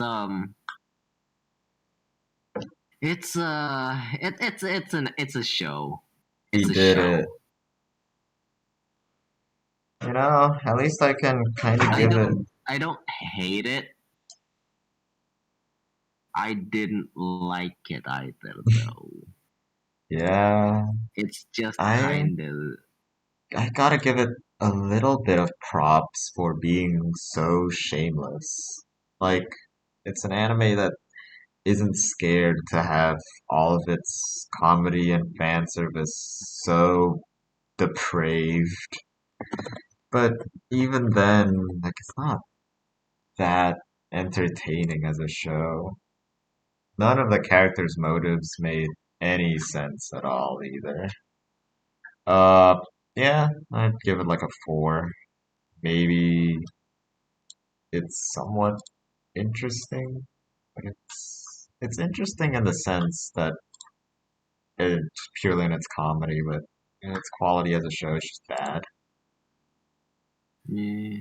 Its animation was good, I guess, but I don't think it's competent uh, art, like shot-wise, I guess. I think it was way too horny and fan servicey with how it wanted to make every camera shot either between the girls' legs or on their chests or something. It's a bit too hard. I don't think the cameraman existed as a person. What else is after this? I remember you liking it quite a bit though. No, I think Oh. Hmm? the first time that I watched it, I only watched up to episode 2 or 3 because it got boring. Then I re-watched it, and I still have the same opinion. Okay. Oh yeah, speaking of, recently I found like our old drawings and shit, like the entire like file. Oh, that's awesome. Anything good in Yeah, it? and I found I'm calling the police one and the FBI one you made some time ago. Oh, right. Yeah, that was pretty hilarious. I remember, oh, what was it? Uh, the Minecraft mod that I wanted to make that had Onyx, the combat mod, yeah. Oh yeah, the Naphenium ore. I don't remember making that, but that's definitely something that I would have made. That is actually Medium or something you made. You made an entire armor set and everything. I hate it. God fucking damn it. Alright, I don't want to think about it anymore. I still have it, by the way. I can send you pictures of it. I don't know if I want to look at it. Just fine, just do it, just go. The next one, I don't know if you have any thoughts on this one, Elfin Lead. Oh wait, that one, yeah, that one is You watch it? I watched a little bit of it, Oh, good. but like It's I only don't know, worth. I kind It's really. I mean, if you watch a little bit of it, which is only episode 1, the first 10 minutes, that's really all you need to watch of Elfin Lead. wow. The reason why I say that is because the first 10 minutes, it's absolutely a gore fest, and I can understand if someone can like it for those reasons, but everything after that is just really dumb drama. Just really stupid. Uh yeah, I'm pretty resilient to I'm not squeamish or anything. I'm pretty fine with seeing gore and a lot of that stuff. Yeah. But I don't know what that is. if it just keeps going on that route, I feel like it's just not fun after a while. I think it's fun in the sense that it takes itself incredibly seriously, and the fact that it incorporates like its gore fests into as actual points of narrative. Because, for example, and I think this is really stupid, when I think in one of the girls' backstories, she took care of a little puppy dog, and because the bullies were just so mean to her, they decided to like beat up the dog so much it started exploding Oh and bleeding. Yeah. yeah. That I've It was seen that clip a completely couple times already. unrealistic and why? Just why? Another thing was Yeah. the entire relationship between all of the characters. Like, there's this cousin and the main protagonist, dude, and the cousin starts being jealous of Luke Luca being there, whatever her stupid name is. And I'm like, it's why are you going after your cousin? Ah, this is so dumb. I like it. I think it's very fun to meticulate and just make fun of, but definitely not a good show. It's probably one of the worst I've watched. For some reason, I had a. Oh, how would you? Where would you put it then? Does it Uh, reach? Does it breach the 3 mark? Because I don't think we've ever scored anything lower than 3. I put it on a 2. Surprisingly, I think it's got. you put it on 2. Yeah, I think it's got some enjoyment in its gore fests, but that's it. I see. Alright. Alright. Hey, the anime after this is probably one of the highest I'll put. Miru Tights.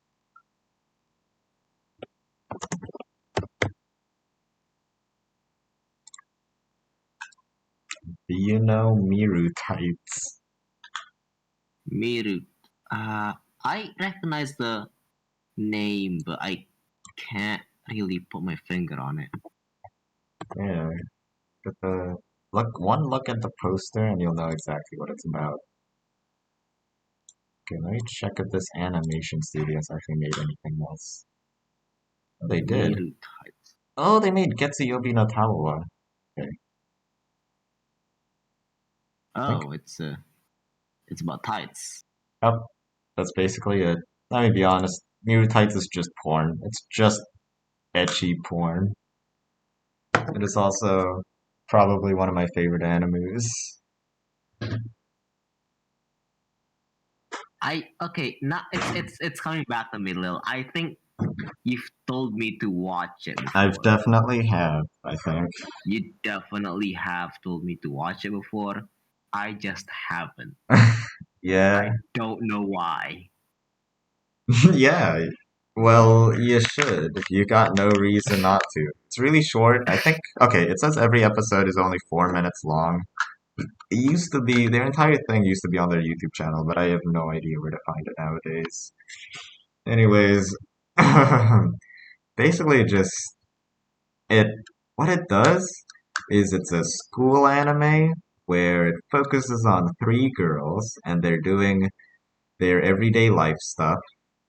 And then randomly Okay. the camera just starts focusing on their legs and their tights and their feet. And that's it. That's the whole premise of the anime. See. One of the girls is like a cosplayer, and there was that one uh, where she kept taking pictures of herself in provocative poses and outfits, like being a nurse and a bunny. I'd say, I mean, I think I just have a fetish and a kink for high school girls in general, I'd say. And this absolutely appeals to me very personally. I'd give it, uh, mm, yeah, I'd give it like a 7. Maybe the reason why I liked it as much as I did is because this is like the first outing that this anime studio made, which is Yokohama Animation Lab. This is like the first anime that they made and is like incredibly well polished and good looking. Because of course ecchi anime has to look like uh hot for the audience to look at. And its presentation is very like its technical ability and stuff like that. It's really good looking. It's good to look at. Ah. All right, enough of that. Ray, I know you've heard of this, but I don't know if you watched it. Kantai Collection. Yeah. I have heard of this. That song you told me Yeah, about is from Cancol, right? Yeah. that is. I don't know. Okay, my only exposure to ship girls was, I think, Azure Lane back then, Yeah, and I didn't know jack shit about Cancol. well, that's it. That's it. I did not watch I it. heard it's pretty cool though. Yeah, The music was good. The music's song itself amazing. was really good. The opening is also banging. If you ever heard of it, I don't think so. you're missing out. Anyways, yeah, I didn't watch it, so it doesn't matter. The next thing that I watched was Aki-Kon, which I know for a fact that you have not watched. No.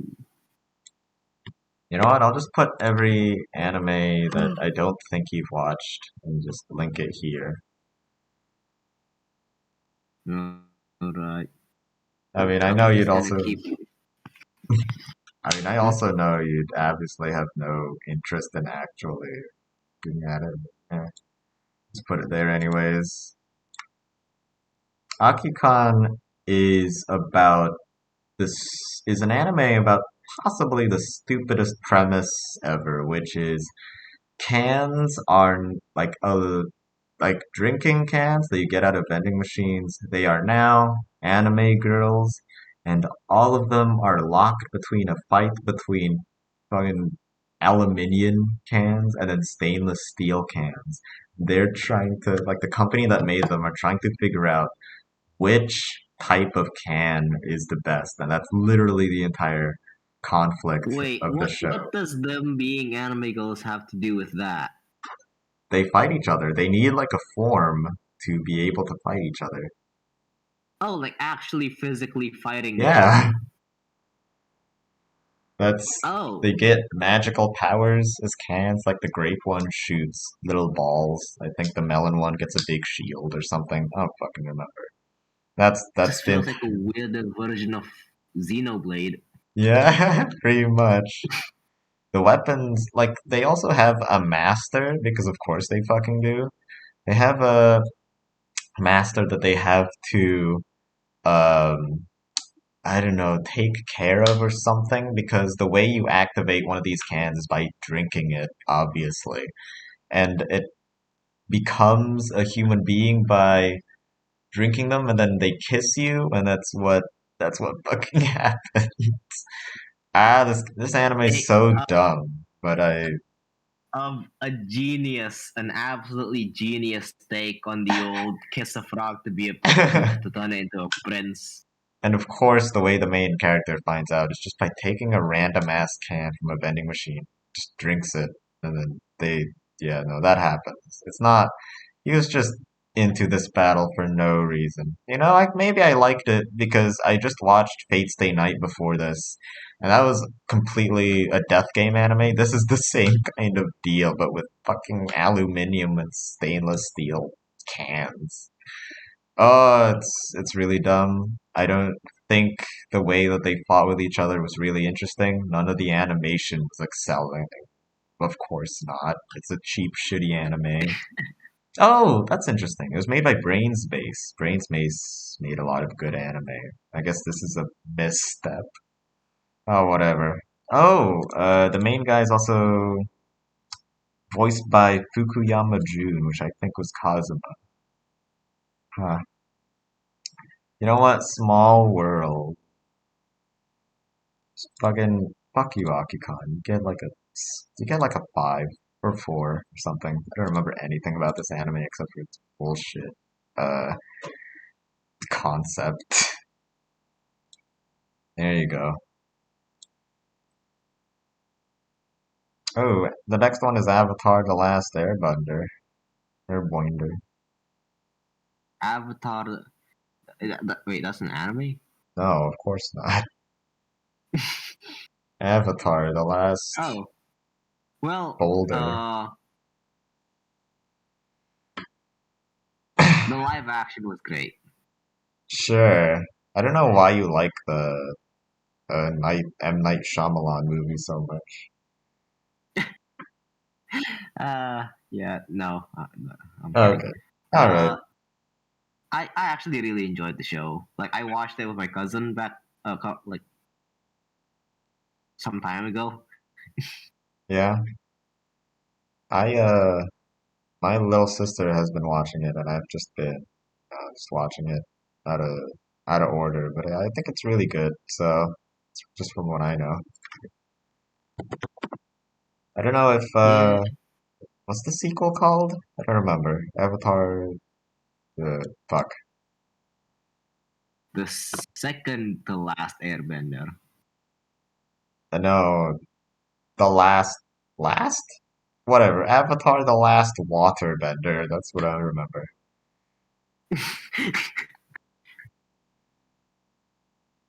I don't know. The only thing that comes to mind is Legend of Korra. Legend of Korra. That's the thing I was thinking about. Oh, that is the thing I'm thinking of. Okay, I thought that was like something I've never heard about. Oh, I don't know if that was good.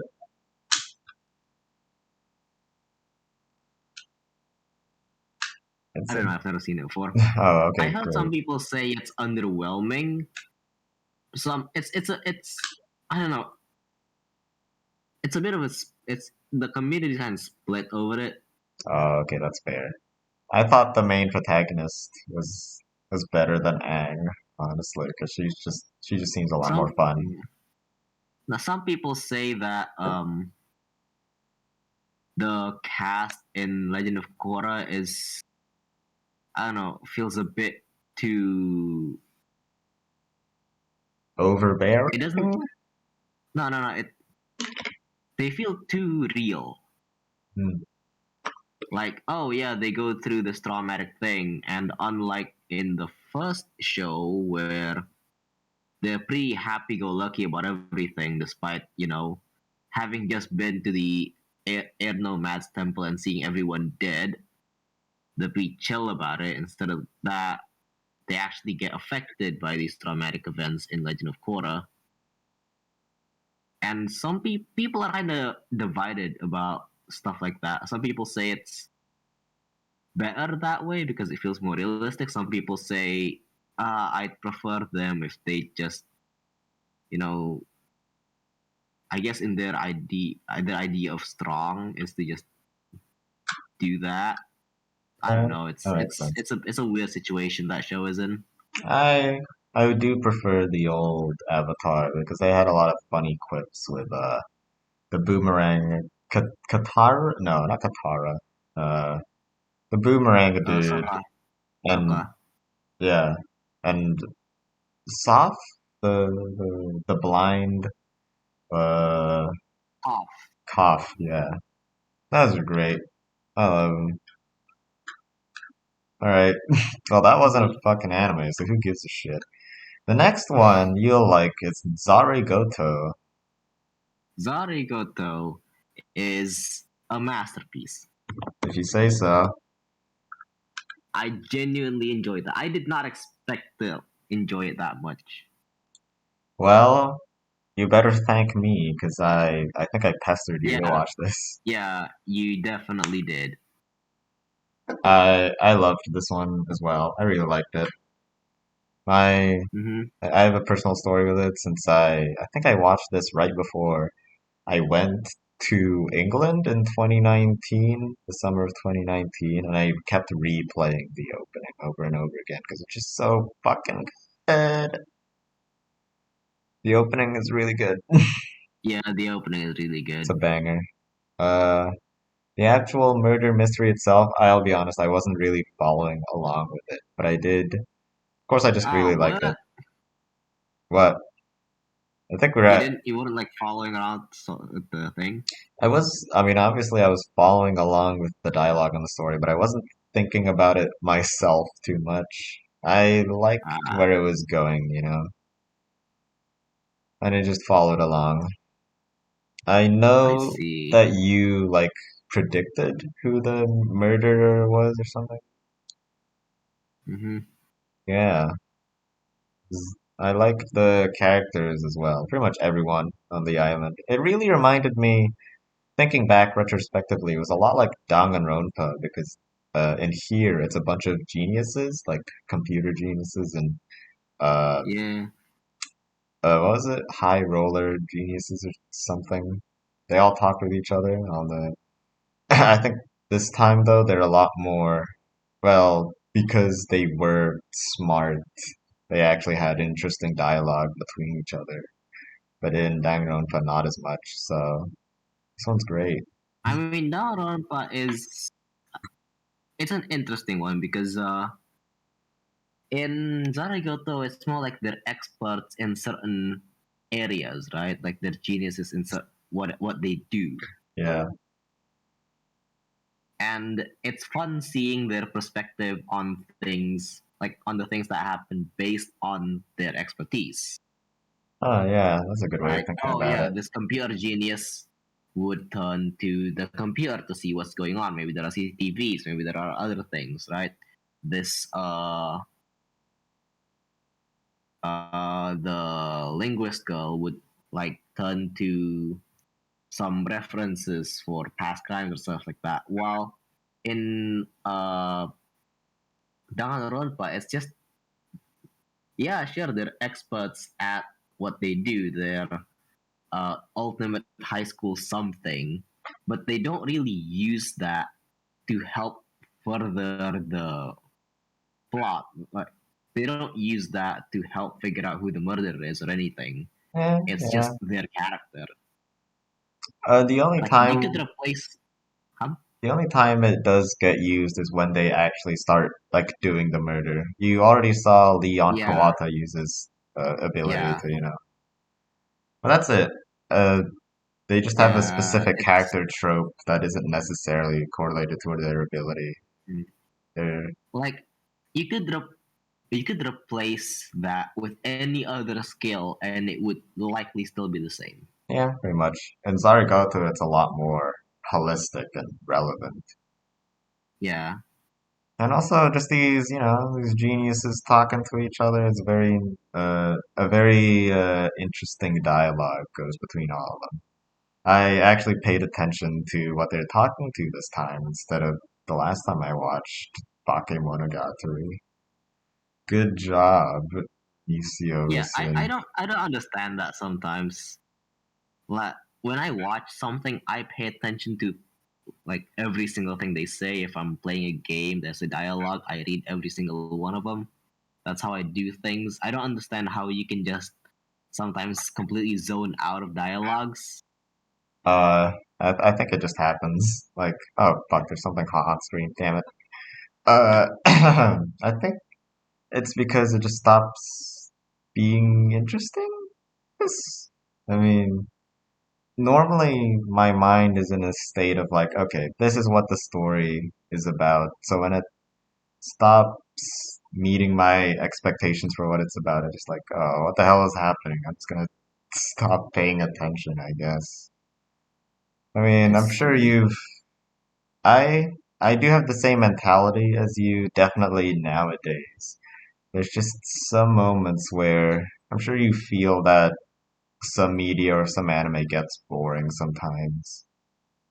I mean, okay, with like anime or I guess uh most entertainment media from Asia specifically, I can Okay. kind of understand that because how to say, their dialogues definitely feel much longer Yeah, sure. than like Western shows and such. Like All right. I don't know, they seem to be very detailed in explaining things like emotions or ideas. Yeah, maybe They get into yeah. maybe somewhere along those lines I just stop understanding what they're saying and like, I don't care. Maybe another thing is Uh, because with media such as like videos, I can like it keeps playing, but I stop understanding at one point that I just keeps going past me. But in some places like a book or a manga, I can just keep rereading what's going on pretty easily. Maybe that's why. I I don't fucking see. know. Well, doesn't matter. Zarukoto, even ironically, it wasn't nonsense and it was cool and good. I gave it an 8. Yeah, I'll agree with that. It's an 8. Hell yeah. I remember who the serial killer was, but I forgot how they did it. So it's probably gonna be a Hmm? good rewatch sometime. I forgot who the serial killer was. Okay. I remember I forgot why they did it. I think she just liked eating brains or something? Yeah, I don't remember that. It's been such a long time. I should watch it again Yeah. sometimes, maybe. Uh, I don't know. Tell me if you're ever gonna do that, because I'd also be interested in doing it. Ah, after this is Goblin Slayer. You know, I did not watch it. Goblin Slayer, I did not watch it, I sure love. though a lot of my friends really want me to. I think I'm really tempted to, since its character designs are really cute looking. And I'm Yeah, but also. considering I know things happen to them, and Oh, right. Right. They get struggle snuggled.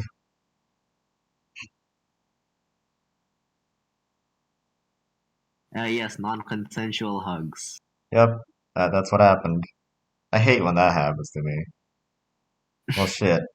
The next thing after this, I just want to point out is that this is when I really got into Persona 5, and I didn't really care about anime that much. So there's just a big, uh, fuck. There's just a big gap here. The only other anime thing was only My Railgun. What's it called?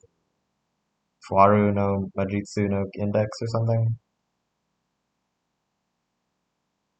Do you know what I'm talking about? I The Tuaru series. I kinda know, kinda don't. Well, I Is didn't that watch it either, so who cares? Chalk Zone, Sherlock, Persona 3. I think around this time I watched Blood Blockade Battlefront. You know what that is? what? Blood Blockade Battlefront. Nope, never heard of it. Really? Not once in Okay, my wait. life. Uh, Shoot. I want to say this, but I think the person who said like this is the best anime ever, something like that. Oh, Kekai Sensei. Was fuck uh um here, you know what? I'm just gonna give you this. You know her, Chiantina. That was her name. Uh,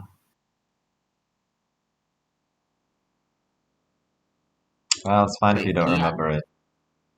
Kian. I remember her. Yeah, Okay. No, I don't shoot. remember her recommending this though.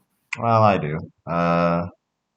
Point is, basically, the concept is also very interesting. It's um basically fuck a bunch of a magic portal like appeared in the middle of New York City. So what humanity decided to do was create a giant bubble around New York so that all of the magical happenings stay in New York, and that's basically what's going on. What happens is that a guy named Leonard, who has a magical eye, and that's why he's involved in all of these happenings, is that he gets into a mafia gang or something, and he's fighting against other mafia gangs, I assume.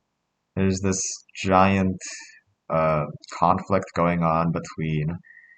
There's this yellow-haired and there's this yellow-haired sibling couple, and they're fighting between breaking the bubble. I don't remember much about it, but I think the way that it presented all of them were really cool and noir that appealed to all the people that were into that stuff. I'm pretty okay with it. I think all the character interactions are pretty fun to hang around with, but I don't remember too much about it. Mm, Kablamo. yeah, I don't know anything about it, so I'll just silently nod to what you said. Thank you. Here's the next one. It's Shimonetta. Have you watched that? Shimon. It's the one with Oh wait, hold on. Anna. Hold on a second. I'm getting called. Okay.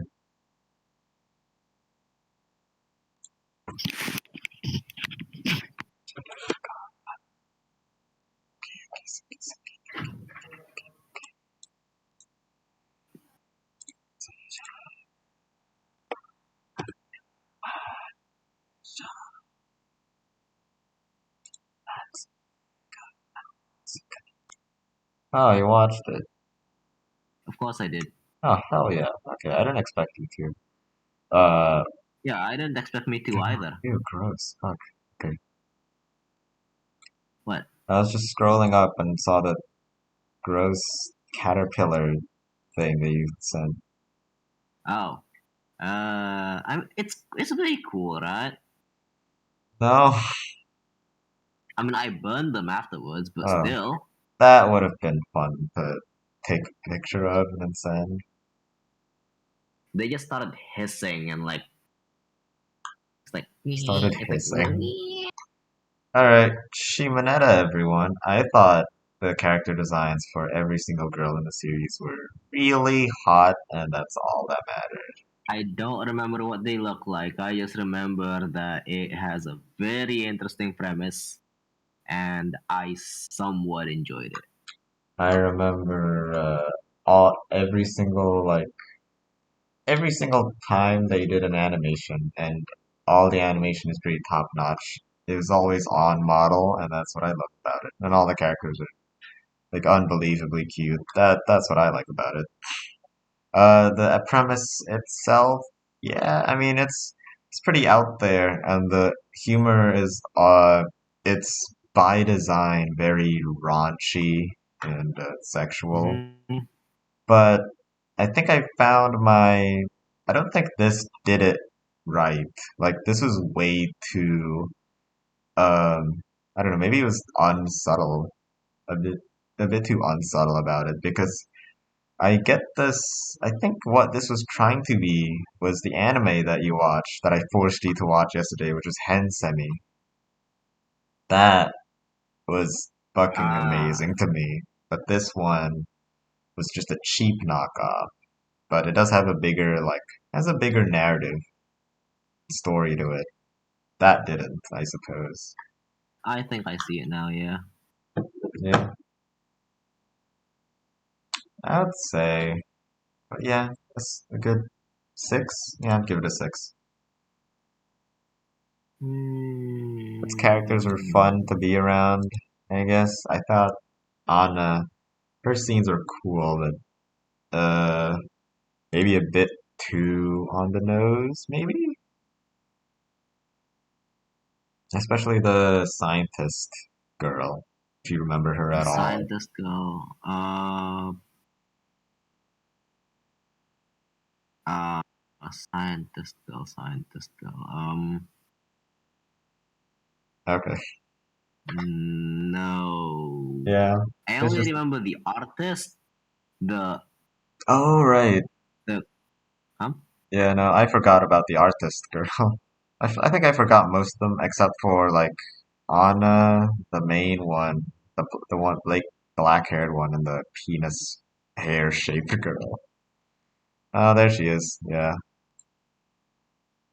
I see. Okay, I'm starting to remember now. Yeah. she could only draw stuff when she's very horny, I think. Okay, that actually reminds me of that manga you showed me. What? The drawing must have been one. Oh, I didn't know I showed you that, but yeah, I'm pretty sure you did. that one was I don't know. cool. I I don't know remember. how else I would have come across that manga if it wasn't you. Well, I do remember that. I just didn't remember showing it to you. Yeah, it's pretty good. I liked the penis hair shaped one, I suppose. I don't even remember any other characteristic about her other than that. She was like a double agent. That's awesome. Whatever. So that's all for Shimonetta, I guess. Also, okay. I still find it really cool how like she what's it? She bypasses the bracelet tracking thing by drawing with her feet. Oh, huh. Yeah, that is pretty cool. Yeah, It's a cool that concept. is a That is a very creative solution to it. Well, you did play Katawa Shoujo, except the difference that time was that she didn't have arms. Yeah. Uh, Did you play Harawa Shoujo? I don't remember. Rin, right? Wait, did you play Katawa Shoujo? I did play I Katawa don't remember Shoujo. if you did. The You entire did? thing, all 5 routes. Huh. Oh wait, yeah. I think you finished it before I did. Oh, I didn't know I finished it before you did. Okay. Yeah, because by the time you finished it, I haven't even done the Deaf Girls route yet. Deaf. Oh, right. And I was asking you about, wait, why does comforting her gave me the bad ending? Yeah, And you had now. to explain to me that comforting her means the six.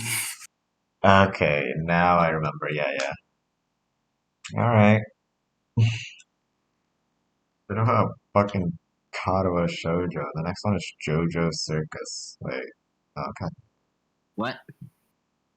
Oh gosh. Okay, the next one is Ishuzoku Reviewers or Interspecies Reviews.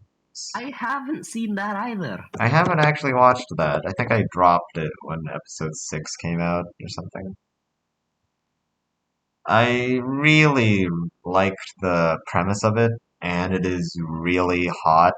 So, what they do, I'm sure you already know the concept. They go around going to different brothels that have different species of girls, and then they just review them and how they think and Wait, how the I'm gonna be real with you. yeah. I didn't know any of that. Oh, well, I made the rounds because it was incredibly well. It's basically the most I thought, hentai-like anime possible. yeah, that's what I've heard, but I haven't gotten around to actually watching it. Never really got in the mood for it, to be honest. Yeah, that's fair. I may eh, never mind. I think its concept it's really good, and the way it goes around doing it is also pretty nice, especially with all of its presentations and well, obviously the H scenes. I don't know, maybe it just even its animations were really solid. Well, it didn't look awful. I don't know. Maybe it just didn't want to step out of its bounds. Maybe they didn't. Maybe I just liked the concept of an angel having a giant dick.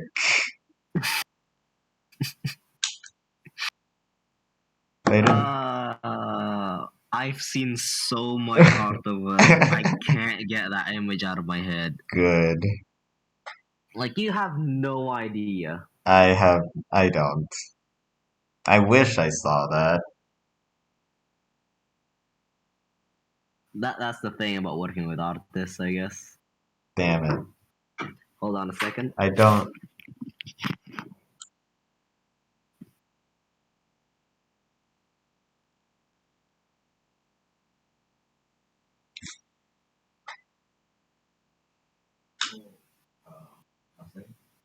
Pizza. Listen, we ordered pizza. Oh, we wanted to tell you, but you never came. Like, you can't even open it because you locked it. I only locked it. You locked it. I told mom and dad do not lock it.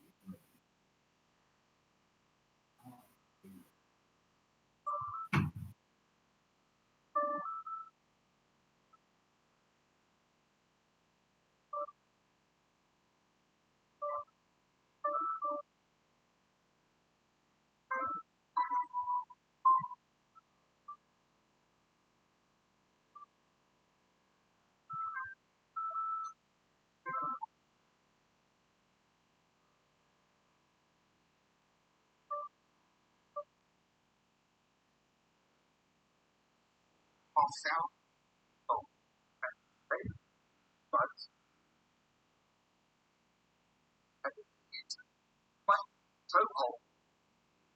I've got no idea. Like, then it was nice.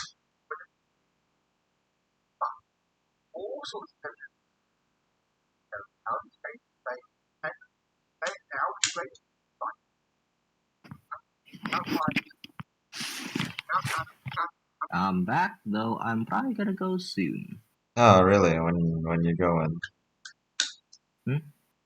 Soon. I mean, we've been going for a couple hours now. Yeah, I've realized. At I don't know, 9, I suppose. All right then. Sure. I Well, mean, my parents kind of want me to go do stuff. okay, that's fair. I'm currently, I think I'm a fifth of the way through, and this is a sec, 1/5. So that's 100. 130 or so. 100, 130, Yeah, okay. Okay. Around this time, I would say I would have an incredibly big, like, you know how I'd probably around this time I'd be threatening myself with like, oh, I think my anime phase has ended. And then I just watched a ton of anime after this. So basically around of the fourth or fifth way through, I just watched a ton more anime and had a big realization of whatever I've been watching. So this is a good place to stop or so.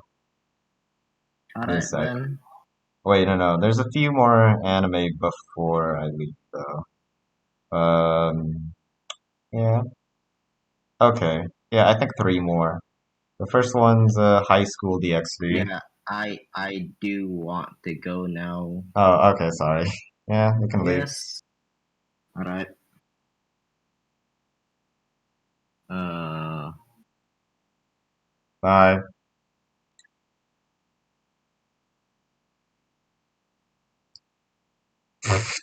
Sure, there's a good one. You know, if she didn't draw using her feet, she'd be drawing using her tongue. Alright, you're stuck with me for the rest of the moment. I don't think I'm gonna be using this for anything, but yeah, why not? I'll upload the entire thing if anyone's ever curious. I think we took way too long at like 4 p.m. or something when we are talking about Soul Eater or whatever. Okay. This is a tiring experience. Hope everyone can realize that. Now we're gonna be talking about High School DxD. You know, this is about. Oh, I watched High School that did it as well. I might have watched it around this time as well. I must have put it somewhere here unless I got the. Hey, it's Aqua. I forgot her name. I write the yellow-haired one. I forgot her name. Asta. I also like the white-hair one. These two big titty one, and not as much. It's another powery fantasy thing, but the reason why I like it so much is because of a specific battle that happened pretty late into the anime against some dude that was trying to marry um Rias, like forced her to marry him, stuff like that. Um, the battle that they had between all of his harem basically was really realistic in the way that like I kind of understood and put my place into the main character at that moment. And it's so like realistic in the way that an actual high schooler would have beat them and not some like normally maybe in another anime they'd be doing some pretty unrealistic things like oh I just had the resolve to fucking beat them with a sword and my superpower. That ain't that ain't bad, I suppose. But here it really appealed to me in that sense. Honestly, not to the fact that uh not to the fact that he gets a harem in the first place, but whatever. I'll overlook that. You fucking power fantasy pieces of shit. I'm gonna put this at a 7. I think 7 is just my regular uh thing. My regular whatever it's called. I'm gonna put this on completed. My average score would be a 7. I don't think it's actually worth putting it that high or whatever. Carol and Tuesdays, I did watch that. I think I refused to watch the very last episode of Carol and Tuesday. Uh, I didn't like it that much, but I remember having a very fun moment with my pals watching the first 3 episodes of it. It's pretty nice. I think it appealed. I think it's because I had friends that were in the music scene and I wasn't that. I personally was not interested into it that much. But whatever. It's set in the future, and they're just people who play songs now. One thing that I really hated about it is absolutely its art style. None of them look very appealing. I just don't like them. It's indie music was nice, I guess. I mean, I really like the ending. I don't remember the opening that much. I bet it's good. Wait, it's 24 episodes. Okay. Then I did not finish it in 12 or so. It's plot about, I don't know, there's something about uh being a forced superstar versus the passion that these two girls have. And now there's some dude that's like trying to market them because they have pure talent, and there's this competition that they have with I don't fucking know, like she was perfectly augmented to become a superstar versus these two little girls, you know. There's this one other thing that I remember about a weirdo got emo dude who's fighting, who bit into Tuesday. I think that was pretty funny. I don't remember what the significance was. Maybe it's meant to represent how weird fans could get out. I don't know. There, dropped. I didn't know there was 24 episodes. I thought it was only 12. I'm giving it an average to a bad. I'm giving it an average. Fuck it. I didn't hate it, I suppose. Oh my god, it's that fucking anime. Oh, okay. Alright. I'm gonna be stopping that moment that I told to him about when I had an incredibly big realization on anime and anime. God, what it was called? Uh, please step on me and make a disgusted face or something. Okay, this was absolutely it. Apparently there's a sequel to it. I did not watch it. I think all the designs for the girls are amazing and great. Yeah, I wanted to show you your face with a disgusted face. It's porn. It's porn again, as I said, for Miru Tights. All the girls are very good, not looking, and the animation is amazing. The way they. I'm not a BDSM dude, but I just liked watching it. I did not watch the sequel, and I eventually will sometime. All you need is some good animation. This one actually does, as well as designs. I think my favorite was the nun. Because why not? Chrono Crusade. I think everyone has left me, and I'm just doing this all on my own. As I said, pure passion project. Elia left, Ray left, and maybe this is just when I had a nun thing going on. Look at this girl, she's a nun. Thought completely premise-wise this is going to be the best like anime ever because it's got Chrono in the name. I thought it would be about. Okay, I'm just noticing. Maybe that's a miss spelling. I'm pretty sure it's not Chrono Crusade. It's the Chrono Crusade. But I thought because it had Chrono in the name, it would be time travel related. And I saw on the cover it was an anime girl with a nun, and it's in the 1920s. They got a gun. It's so fucking cool to just think about. But that's exactly not what it was about. Instead, the guy that he's coming along with is like an actual devil or something and can transform, and they go across the country to. I don't remember. It was pretty cool from what I did remember. They went There was a adult witch woman that was hot. She had her own arc about something. I think the dialogue in here was kind of a bit too uh not not that direct and was a bit vague, which is probably why I didn't love it that much, especially after watching 24 episodes. I don't know how I made myself sit through all of this, but oh yeah, really liked Maria. Is that her name?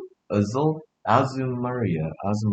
She was cool. She was the lolly.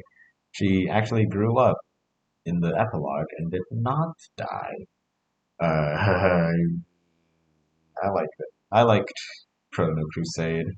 I didn't love it. I'd say it's an average, honestly. I think I just had my false premises on here. I think I completed it. After this, it's just Spice and Wolf, and okay, that's it. I remember watching this in like my 10th year or something. I also need to go back and finish all the second seasons that I did as well. So I'll be honest, all of the dialogue in this anime was way too high-minded for me, and I didn't understand all of it. But I really liked all the drama that they went through and the relationship. Like, even if I wasn't a romance guy, I really liked the relationship between Hollow and Lawrence in those scenes. Those were great. They all had really quick, witty dialogue. It was super fun to just watch all these characters, even though I did not understand every dialogue that was going on. Even the big situation. Like, I loved the idea of them crashing the market with all of those fool's gold at the start of the second season. That was probably my favorite part. Uh, and the second half of the second season, it was a bit more emotional and it wasn't really related to anything economical. In the first scene of the first half of the first season, I think there's some plot about Hollow becoming a giant wolf or something, and then the second half was about um, trying to transport sheep with something valuable, maybe gold. I don't remember, but I'm just jogging my memory here. I really liked it, and they and how it teaches economy as well. Give it a 7. 'Cause I don't I really need to watch it. There you go. Okay, I think that was the very last one before changed my mind on absolutely everything. After this is a giant rewatch on a lot of Monogatari stuff and a place further than others. So I don't know, look forward to that. Whatever. Good. Let's go back and see what I've done the entire day, pretty much. Played Minecraft and looked at anime. My mean score is 6.48. I've completed 39 animes so far, and because I'm only in, I bet I've watched way more. 200, maybe? I don't remember. Apparently 682 episodes. That is interesting. Dropped quite a bit. Oh, the on hold thing exists. Okay, I need to put a lot of things in my phone to watch them. Okay, that's enough. Goodbye, everybody. Thank you for sticking it this far into this video, by the way. All of my friends left me, and you have not, apparently. I'm not gonna tell you to like and subscribe. However, comment that my taste sucks if you have gotten this far. Thank you for being with me this entire day. Jesus. See ya. Comment my taste sucks, and there's going to be a bunch more obscure anime after this that are actually interesting, but currently I've just been going through my very normie tastes until now. Except for like Aki-Kon when I tried to be interesting. Oh, I didn't comment on camphor. Okay, last one. And I swear that's it. There's an English dub of camphor coming out apparently. Fucking who gives a shit. There you go, that's great. Very bad. I don't remember much about it. I don't even think the girls were even all that appealing. Only like 7 of the 12 episodes.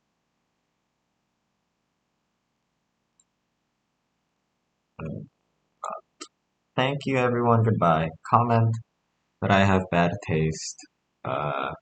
Consume everything, and I think this is the most fitting time to say that. Consume everything. Bye. Hello, it's me. Hey y'all, Napkin here. Welcome to part 2 of cataloging and reviewing every single anime that I've ever watched in my entire lifetime.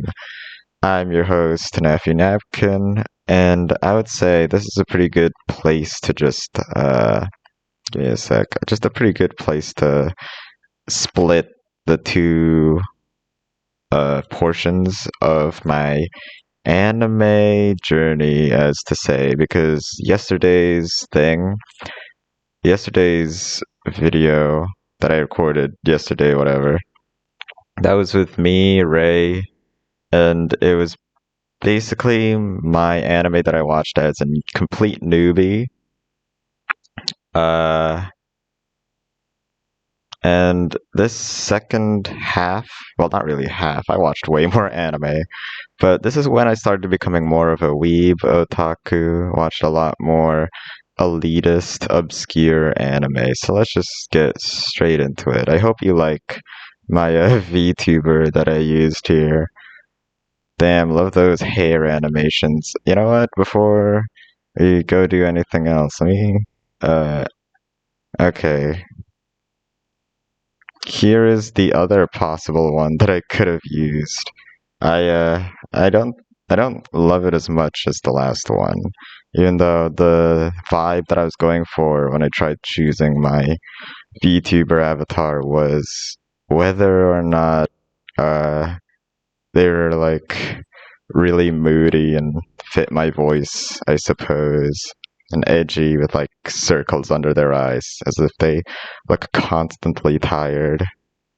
Alright, I don't like using this specific list because it hides the unavailable videos that are hidden, which I could only see through my phone. This some anime openings list, but we'll just use it anyways because I think it looks cooler. And I mean, this space over here, that's where I have my VTuber avatar.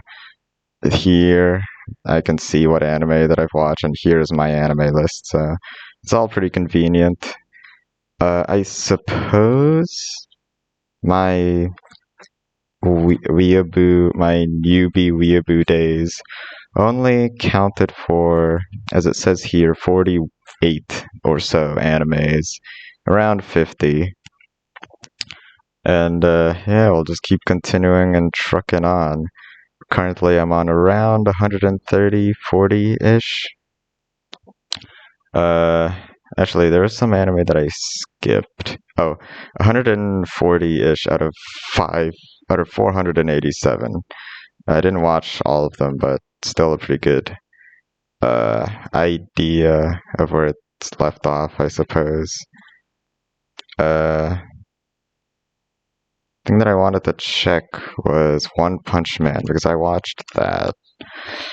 So let's start off with a pretty popular anime. I did not watch this to start off my elitist phase. There's 2 phases, my newbie weeaboo phase and my newer elitist phase, which I'm still in.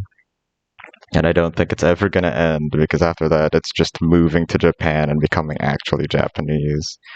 Whatever. One Punch Man, I watched this. I actually dropped it because I thought it was pretty boring. And then I started watching Mob Psycho, and I did like that, but I still can't explain why. I think what bored me is that, I don't know, maybe the characters that I just didn't connect with, or the situations that they were going through. Like, I understand it's kind of sub subverting the trope, since Saitama is meant to be the most overpowered one instead of learning through some sort of arc, and it's meant to be pretty funny in that sense. And I don't hate it. There's just some feeling inside of me that says I'm not entertained by this one that much. Maybe if I actually dig in and analyze why, if I rewatch it, but I like dropped it after the first few episodes, and then I rewatched it because I thought there was something that was missing, and now I'm gonna have to rewatch it again to really understand why. I suppose I liked the annoying ninja dude, and everyone is simping for, I forgot her name, Tamaki or something? The green-haired one, but I really liked the mosquito girl. She is pretty hot. Alright, enough. I'm gonna put this as a 6, because I didn't love it that much. I'm still gonna be a bit more fair. Hope no one goes through my list like, you gave OPM a 6? What's wrong with you? I don't know what's wrong with myself most of the time as well. I'm sorry. Turns out I just missed it. Like, I just did not look at it here. Where is it? Okay, I can't see it here, but One Punch Man was one of the first openings that I put. Maybe it got blocked out of my country or something. Okay, 137, wasn't it? I think that's pretty bottom, but the thing is, I don't know what happens after that. Okay, well, those are some pretty interesting anime. I'll talk about it. I think I talked about this one. If I put in panties, I bet I'd find it. Show me your panties with a disgusted face. I bet I already talked about it. After that is Chrono Crusade. Okay, no, I did it all the way up until Spice and Wolf. And I did Zaragoto. And I think my entire computer is lagging because I'm currently uploading something. And I have two windows open at the same time. I'm just gonna skip both of them because I bet I've already done Spice and Wolf. I haven't done Spice and Wolf season 2. I mean, the anime as a whole, it didn't really go down in quality or anything. In fact, I preferred season 2's plots over season 1 for Spice and Wolf. I'm gonna have to go back and I put Show Me Your Panties over and Make a Disgusted Face over Spice and Wolf. That's embarrassing. But I did generally, I didn't find that many faults in that ecchi anime. This one I had a hard time understanding what the characters are saying and all this economy language. I'll definitely rewatch it someday. Alright, the next anime that I definitely have not watched yet is A Place for the Universe. If it lets me use it. I've also had problems while browsing through my anime list for some reason. Like, it just doesn't, yeah. It's really slow, as you can see. Like, I typed in the entire thing, and then it immediately stopped doing that. Oh, okay, we already see what's after these. So, A Place Further Than Universe, it is an anime very akin to Hanayamata in my heart, which is a group of high school girls trying to find out their destinies in life and going through a very emotional roller coaster ride in their high school days. I liked it. I didn't love it because I'm not a person who cries or have a very emotional reaction to things. Like when my friend said to me, oh, I also like rarely cry while I watch stuff, but the last thing I watched that I cried to was this YouTube video and some magical girl anime, which I understand, but I don't relate to completely, because now I've changed my definition I don't generally cry while watching media to I've never cried while watching anything, because I cannot recall a single time. This is definitely one of those animes. I'm probably gonna watch Angel Beats or what's the other one? Angel Beats or Fudge, I'm stupid. Alright, the only thing that I had on my mind was that I played Narcissu, which is a tearjerker visual novel, and it did not shed a single tear, even though I did feel sad, and I understood what the emotion was getting at. And even over here, I thought it was kind of silly at that one point when the long-haired girl who had his mother stuck in Antarctica or something sent a bajillion letters to her, and she just started bawling her eyes out from the amount of letters. It was pretty. I mean, I understood the emotional moment in that scene, but I didn't actually connect to it that much. The girls' interactions and chemistry between all of them were pretty nice. I really liked Hinata out of all of them, and I also enjoyed I think the idol one. You know, I can tell what their names are if I just scroll down a bit. Hinata and Shiraishi Yuzuki. Yeah, those two. Those two are cool. Also, Tamaki, the main one, was very nice and funny and happy, as all those Genki girls are.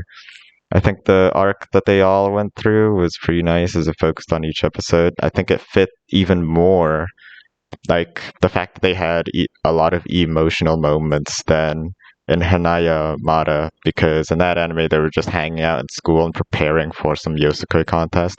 This, they're going through like a life-changing journey and going through all odds as high school girls just to get to Antarctica, and it's very well thought out about how they would get there. It's pretty realistic in that sense as well. Like, they didn't went by chance, you know? Like, they could have just had a very rich family, and then they're like, oh, you wanted to go to Antarctica? Here's a few airplane tickets. No, they really thought about how they went to training and all that stuff, and then they got there, and it was very nice and emotional. But as I said, it didn't really resonate with me, so I'm gonna put it at a 7. Nothing bad, pretty good as well. There you go. I watched all of this. How long did it take me to review that? Hopefully not. Hopefully not like 4 minutes at least, because I got a ton of these. Alright, so after this, I remember what really kickstarted off my elitist phase was I started watching like the rest of the Monogatari series. So like after Bakemonogatari, there was Monogatari season 2, and then Neko Monogatari, and Hana Monogatari, and then I eventually watched Owari Monogatari.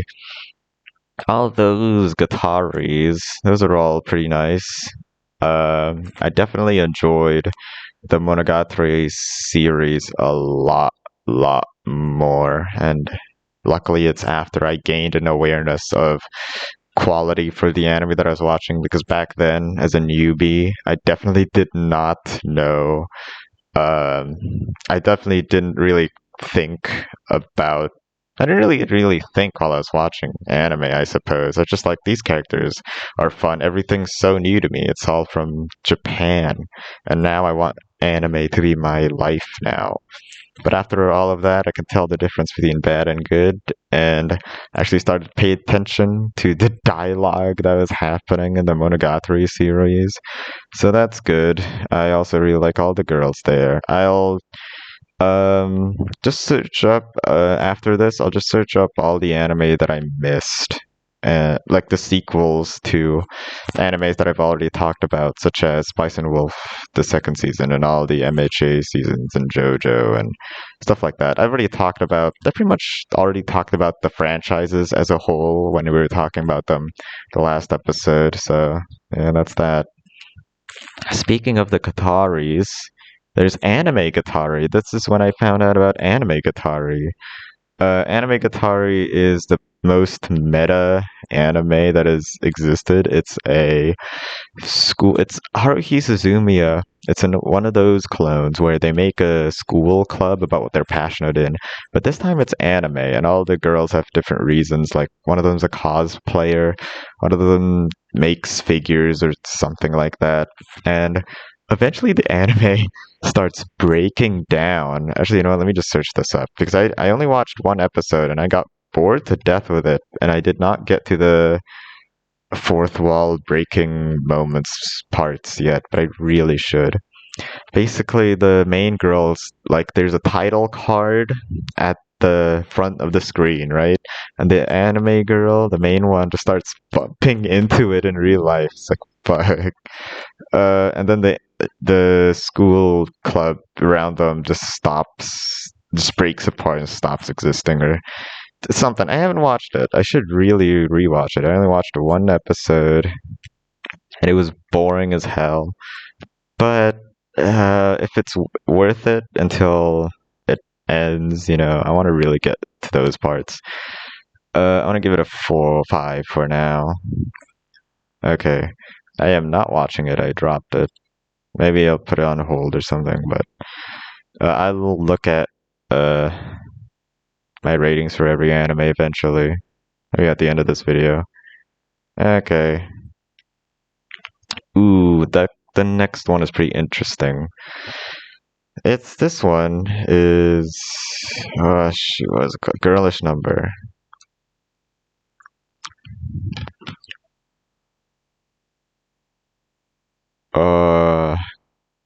Let me just say that immediately one of the reasons why I love this anime so much is that it has Chitose, the main character. She's such a great she's such an incorrigible character, which is what I love out of definitely my favorite trait out of every character that really appeals to me, which is incorrigible. Aqua, Hime from Happiness Charge, and Chitose, those are the holy trinity for me. They are so deluded in their own image, and they're incredibly egotistical, and they don't even realize it. Like, they're too dumb to notice it, and they just act like a complete asshole to everyone around them. Love the main character, love the cast in general. They all look cute and adorable. Loved this girl. She's quiet stuff. Actually, is my okay. I completely forgot I had a VTuber avatar going on. I love this girl. She had a Kansai accent, and I really love all the designs here. They're basically a bunch of voice actors, seiyus that are going into the industry as newbies. They realize how cynical the entire industry is. Digibro made a good video about it. Watch her video. It's probably in one of the archived channels, and it really explains everything why I love it. And actually, talking about that, most likely the reason why I watched this was because of her. She recommended to everyone. I love this, so thanks. Thanks you. Definitely giving it a 9, actually. I love it. And she compared it to Shirobako because that's an anime that has it's an anime about making anime and specifically also delving into its industry a bit. And the main moral there was that if you just work incredibly hard for this thing that you're passionate in, you can make yo anime good and make it succeed. In Girlish Number, it is incredibly cynical, as I said before, and they're just in it for the money. That's there's finally have like two different takes that these two animes have about the same thing, and that's great, especially for something as important to anime itself as the industry that it's in. All right, Kill la Kill is next, I believe. Uh,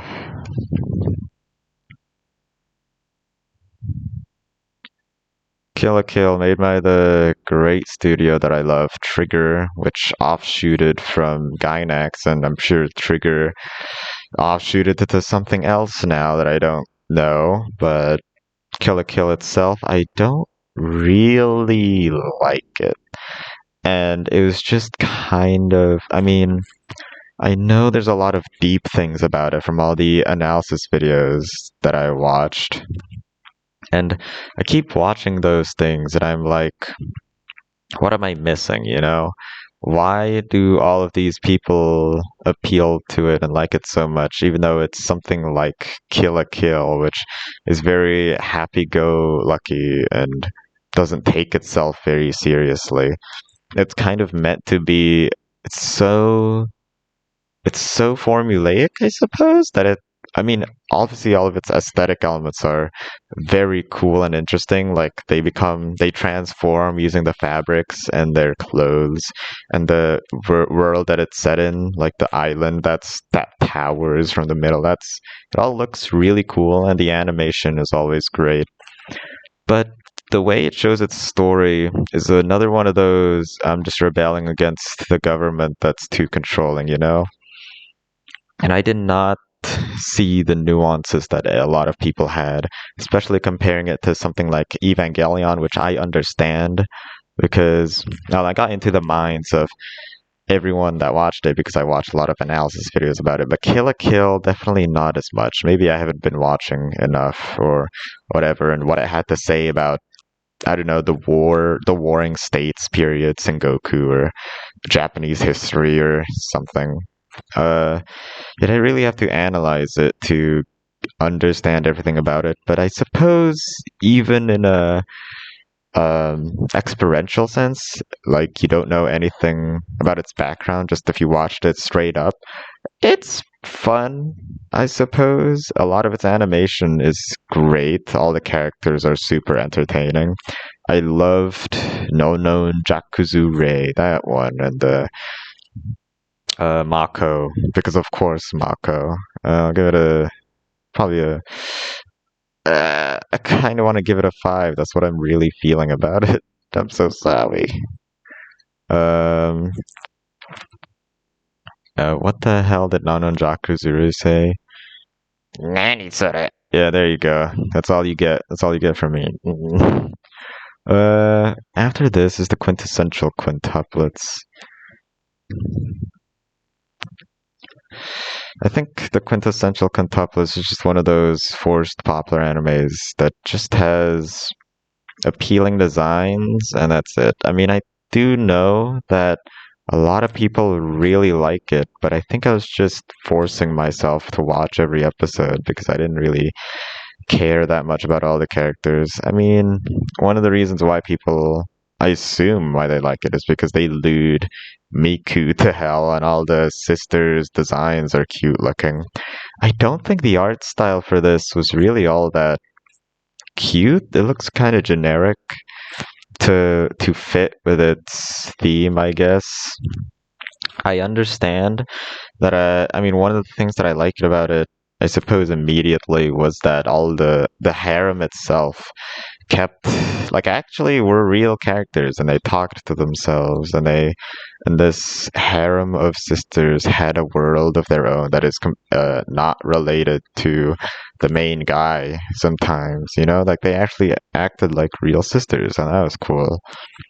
uh I don't really care too much about their interactions between all of them, but the fact that it existed was fine, I suppose. I don't really know what they want out of the main guy anyways, because all the main guy wants out of them is that he's getting paid to teach them all maths or whatever, and maybe just naturally because they were close to each other, they wanted they all wanted to hook up with him. Oh fucking no. I don't think I paid too much attention on this one. Yeah, there you go, whatever, it's a 6. Should I really put this above Kill la Kill? No, I'm not. Alright, there you go. I get the feeling I'm really lowering the average mean score for my own list, and I'm thinking that every anime is not very good. It's really because only a few absolutely appeal to me, and those are the ones that I want to put at 9s and 10s. But these I'm just with. I didn't gain that much of a reaction from them. Alright. Going next one is on the romance train is Origairu. I think when I first watched... Oh shit. Yeah, whatever. I think whenever I first watched Origairu... this made my brain space. I keep recognizing that. Brain space made a bunch of other anime, but whatever. Origairu, I think when I first watched it, was pretty nice. And I'll be honest, it was still when I was still I know I was transitioning from my newbie phase to my elitist phase, but I still don't remember too much about it. I think the way that the dialogues between all the characters are a bit too literal, and they kind of just analyze themselves a lot of the time, and as well as trying to transmit this sense from the show to the viewer about its understanding of what the high schooler life and its atmosphere, specifically its social environment that a high school would regularly have. And I think it portrays that pretty well, on top of inserting a lot of waifus that you can just be with, especially Totsuka. I only really super enjoyed every single scene that had Totsuka Saika in it, because I don't know, I'm gay or something. And learned to love the rest of the cast, specifically Yui Gahama. Sorry for that burp. And probably the white-haired one that was kind of a gyaru, or like a rich girl, but more specifically the little sister character, because I think I'm gaining a fetish for a kink for those. I'm becoming a cis-con. That's dangerous. But yeah, I know. Fuck it. It's good. Maybe a bit. I probably watched this because I watched Bunny Girl Senpai, and I don't know, those are just similar, and I really like this one, and I thought it was a bit more complicated than that one, but I think that one had more stronger moments, I suppose. This one is obviously a lot more realistic, so I'll put it in the same score. I'll put like an 8. I don't remember what I put on for Bunny Girl Senpai. Completed. I'll watch season 3 eventually, but I watched season 2, which I will eventually talk about, and I do have differing opinions for those. This one's good, and that one was amazingly well. Okay. Dokuru-chan, I think that's great for Rei's character. Yeah, why not? I'll talk about... Okay. Actually, you know what? I'll go out of order for this one. The next anime that I watched was Beastars. So, Beastars, I think I only watched it because it was just kind of popular at the time. I'm not a furry or anything, but I heard it got themes of oppression and racism, naturally being about predators and prey, and the Zootopia ripoff. But even though I liked the characters and all of how they all interact with each other, specifically really just the wolf girl, she was amazing. I thought she was super hot. I think it might have tried to... What I was saying about Origairu, it had to have this sense of what the high school social environment was. This one's sort of similar, but with a hierarchy involved, especially with the deer, who is a prey and is also the Beastar, who is trying to have a good reputation and evoke a sense or have an aura of intimidation that predators are supposed to have, but in fact he is just incredibly weak. I liked the deer character, I suppose. I liked Ogami, is that the name of the wolf? I forgot. Leorio. Legoshi, right. Legoshi is pretty nice. He was a quiet wolf. A lot of people could relate to him, especially all his buddy friends, like this dude, the dog fella. As I said before, I thought the wolf girl was hot, and Haru, a very good talking, quick-witted partner to Legoshi's quietness. Loved her as well. She was Saika Sembongi, who has the same voice actor for Chitose, and that just makes me love her even more. Uh, Even though I have a lot of positive things to say about it, I'll still give it a 6 because I don't think I understood absolutely everything. I really need to rewatch quite a lot of anime to understand it all. You know what? I'll give it a 7. Okay. 6, like, from a what I understood about it level, but like 7, maybe, wait, probably 6 experientially, 7 objectively. And I did say a lot more positive things about it than negative. Alright, next one. I don't think I watched this in order, but I'll just watch it anyway. I mean, talk about it here anyways. It was Hokugo no Pleiades.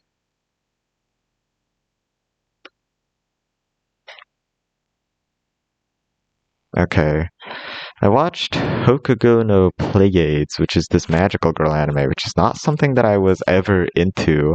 This might have just been the first Maho shoujo anime that I actually like watched out of my own volition. I like that was after Madoka Magica, so not really, but that actually Madoka Magica actually had a reputation of some sort.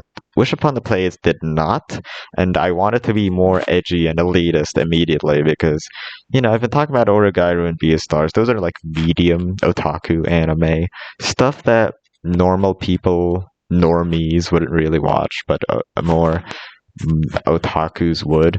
This is real kind of deep because now I'm watching it for the reason because this is like the last Gainax show that was made in 2014, 2015, yeah.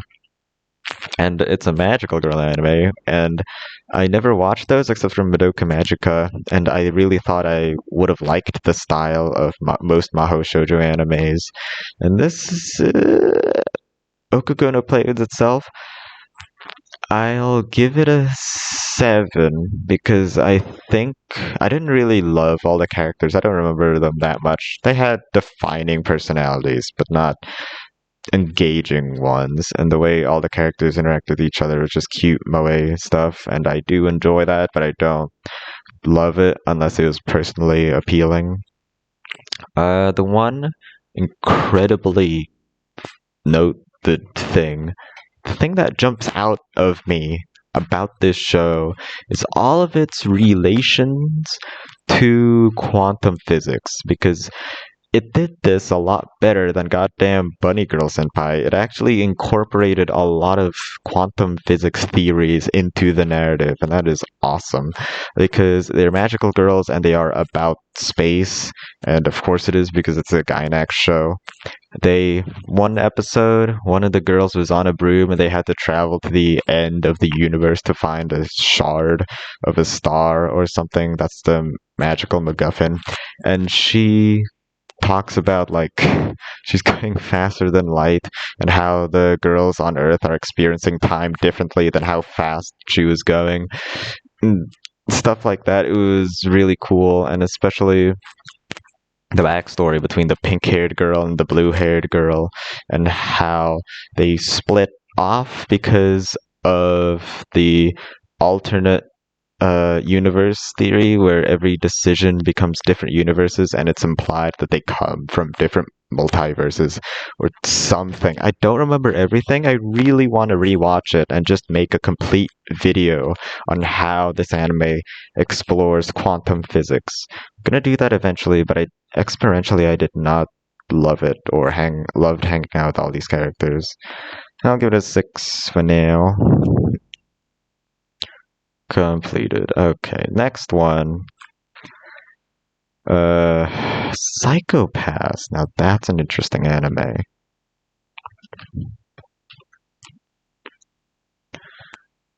Where is it? Okay. Psychopaths is pretty damn sick. I remember loving it. Oh, actually, give me a drink of water first.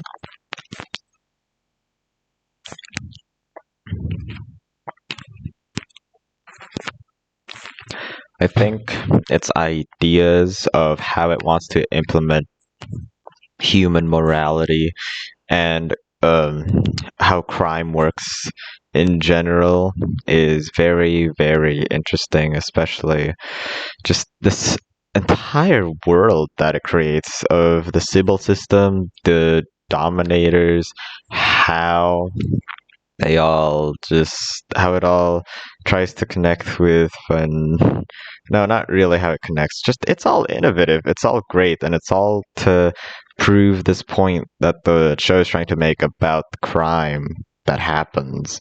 And the interesting point that I really got out of it was that one part where they kind of explain how your crime index or whatever it's called lowers why because you're a cop, and because even though you do have a strong sense of justice as a policeman or something, you still experience crime, which is why your crime index is still being lower than it usually is.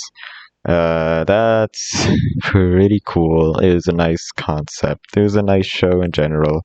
I don't remember its characters too much, I'll be honest. I liked Akane. She was cute. Um, yeah.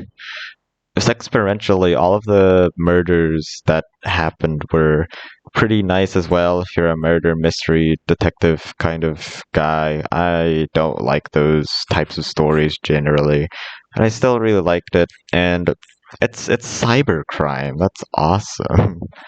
Uh, it's not. It does actually. The only new concept that it makes about the evolution of humanity is just really wacky architecture and holograms, besides the Sybil system stuff. So they do actually implement that in one of the shows, and there's this really awesome scene where the murderer played around with a bunch of holograms and the entire environment around them just changes and it shifts gravity or something. That's awesome. The other time that I really liked and really remembered was when Akane had to go onto an online game or something because that would help them find leads for the murderer. Like an MMORPG. That's cool. I didn't like how Akane I mean, Kawakane at the very end just immediately gained a sense of like, oh, I'm smart now because Togami, shoot, what's the black-haired guy's name? Um, Kogami, yeah, because Kogami taught her, I suppose. I don't know. The switch was a bit too uh abrupt, like quick, I suppose. It's 7 because 8, 9, and 10, those appeal to me, but 7 is still a great show that I loved. Maybe really liked, but not loved to say. Also, the ending is one of the best anime songs. That's great. Now I'm gonna become a bit more. Okay, I'm just checking. Oh, yeah, my avatar is getting a bit sleepy, just as I in real life. Okay, now we are getting a lot more elitist and obscure. Here is Imakoso, now and then, here and there. I watched it because I was hyped up for it when someone told me, okay, so you know ReZero, that anime, the main character doesn't go through fucking nothing. He doesn't suffer at all compared to the guy in Imasoko's brutal world that he gets transported into. They're both isekais, and the similarities between ReZero and this is that the main characters suffer. And here he goes through a bunch of worse stuff. In Subaru's case, at least he had a army, a harem of girls with him. I mean, and Ima Soko. The only excuse me, I was drinking some water, some aqua. And the only girl that this boy can interact with and finds is this blue-haired girl who does not like care about him at all. And he has an incredible sense of justice put into this world full of suffering and child warriors and this entire alternate world like war that happens. He starts off in this evil guy's base and he escapes from all of their child warrior nonsense happening shenanigans and finds a village and well, first of all, he has to trek through a giant desert to find it, and they almost die from giant monsters. And then that village in itself gets like berated with a bunch of weaponry, and it's a war, alright? It's a battle. It's World War again, but it's in another world, and the main character suffers a lot through it. I thought it was a bit slow and boring at times, but that's fair. It's anime from the 1999s, and I just have not been exposed to that kind of anime since it's really changed over the years, and I only watched modern, popular ones.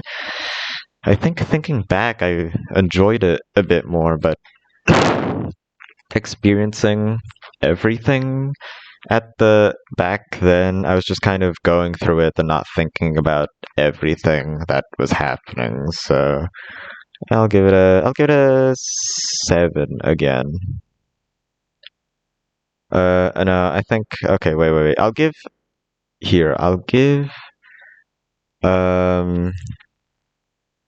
Psychopath an 8. Actually, I enjoyed that a bit more than I. Okay. I mean, at the very end, I'll definitely look back on every single anime that I gave a score to, and then I'll change them. Maybe not record that part, because that could have been that might be boring. Oh, fudge. After this is Black Rock Shooter. Now I can tell this is when I watched anime when I was in year 10 of high school. A freshman, maybe, I think. I was really only told about this anime because I'm gonna use his fake name, Nigel. He was from Sweden and watched tons and tons of anime, and he was pretty much the only friend that I could count on to actually talk about anime with, because he's the only elitist besides me who is a wannabe otaku, but he was a real one, and he said Black Rock Shooter was one of his favorite animes, and when I watched it, I thought it was pretty boring. None of the characters really I cared about, and the main draw, and that's not what matters, and that's not what people like it, actually. Why people like it is because of its crazy CG animation that happens in their dreams or something. And even then, Sakuga doesn't appeal to me either, so I just don't care about Black Rock Shooter. I'll give it a 4. That's pretty much it. I don't even remember that much about it. Just no. Alright, after this, it's Mob Psycho. Okay. Before that, I want to talk about Hunter x Hunter, because I definitely remember I watched a bit of this back then. Well, it's 150 episodes. I watched quite a bit. Of it. At least 50 episodes, I like to say. I don't remember when the Phantom Troop arc ends in New York City or something, but that's when I stopped. I really want to watch the Chimera Ant arc eventually, but I just have not had the time to. I'll give it I'll put it on drop because that's what I put anything else. Hunter x Hunter was sick as fuck, and it's great. I don't know how to explain it, but I just really like it. The struggles that all the characters go through, they're amazing. The way it's presented, it's got great animation. It's got a lot of sunny skies and blue skies. That's for some reason what I remember about it a lot. Its opening is sick. Loved specifically Leorio and absolutely Kurapika because maybe I was transitioning at this moment. I don't know. I'm not saying that Kurapika wants to be a lady, but I still remember that one meme that was like he takes off his wig and says, "Actually, I'm a man," and he still looks like a girl. That's I don't know. I thought that was funny. All right. Uh, how's that? All I have to say about Hunter x Hunter. Actually, I think I skipped the exam arc or something between the test. No, the test arc that I watched.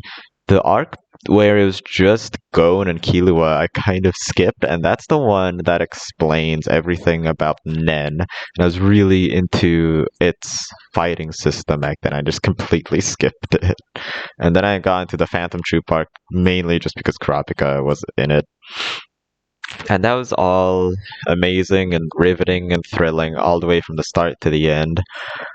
And as I said before, I liked all the characters and like hanging out with them. I'll give it maybe a 9 or an 8. I'll give it an 8. All right. Next, oh no, this one's gonna kill me. Okay, before we get to that, actually, I'll just go to Mob Psycho.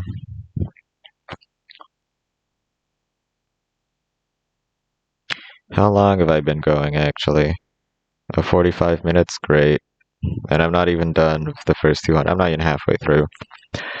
Doesn't matter, we're gonna be here all day. I loved Mob Psycho. I was planning to drop it because maybe just not enough interesting things are happening at the start. Like, alright, the part where Mob joins the muscle team, the muscle club, it was an interesting idea even to me because he already has these psychic powers. Why would he want to self-better himself to do that even though he's already like a great person with a bunch of power, you know? That was just an interesting juxtaposition, I suppose. And then you meet all of these very untitled people like the yellow haired dude who had lightning powers or something. He eventually became a good guy. And that arc, that fight in the school with Josuke, the Josuke ripoff. And after that was you meet the psychic group that was that had the complete opposite of what's Mob's ideology was, which is for complete self betterment, even for the sake of that. And even though, actually, you know what? I don't know what I'm fucking talking about. Going against your innate powers, I suppose. Or just being psychic. What I wanted to say is that at first I didn't like it. Eventually I warmed up to it. And I think the moment where that changed was when the older brother of Mob suddenly gains his psychic powers. I thought that moment was awesome, and I was still waiting for the mentor of Mob that worked in the psychic consultant place, which is a complete scam. Reagan, yeah, of course. He was amazing. Very fun character. I was waiting for him to get psychic powers, but of course it never happened because he didn't need them. Eventually he does, though, when Mob gives him his powers at the very, very end. The character that I liked the most and I wish followed more was the journalist girl. Yeah, Misato Ichi. She was really cool. I wish they hanged around her more instead of just that one cult arc with the happy Buddha dude. And in season 2, which I might as well talk about, I think it focused way too much between Reagan and Mob, and I wished we saw more characters, even though I'm sure Reagan is a fan favorite. I know that. I wanted to see more of the journalist girl, of course. I guess it did lead up to when we got to meet the blue-haired girl that was voiced by Maui Chimichi, I think. And I keep bringing her up, but I just love her so much. All right, Mob Psycho gets, I'd say an 8.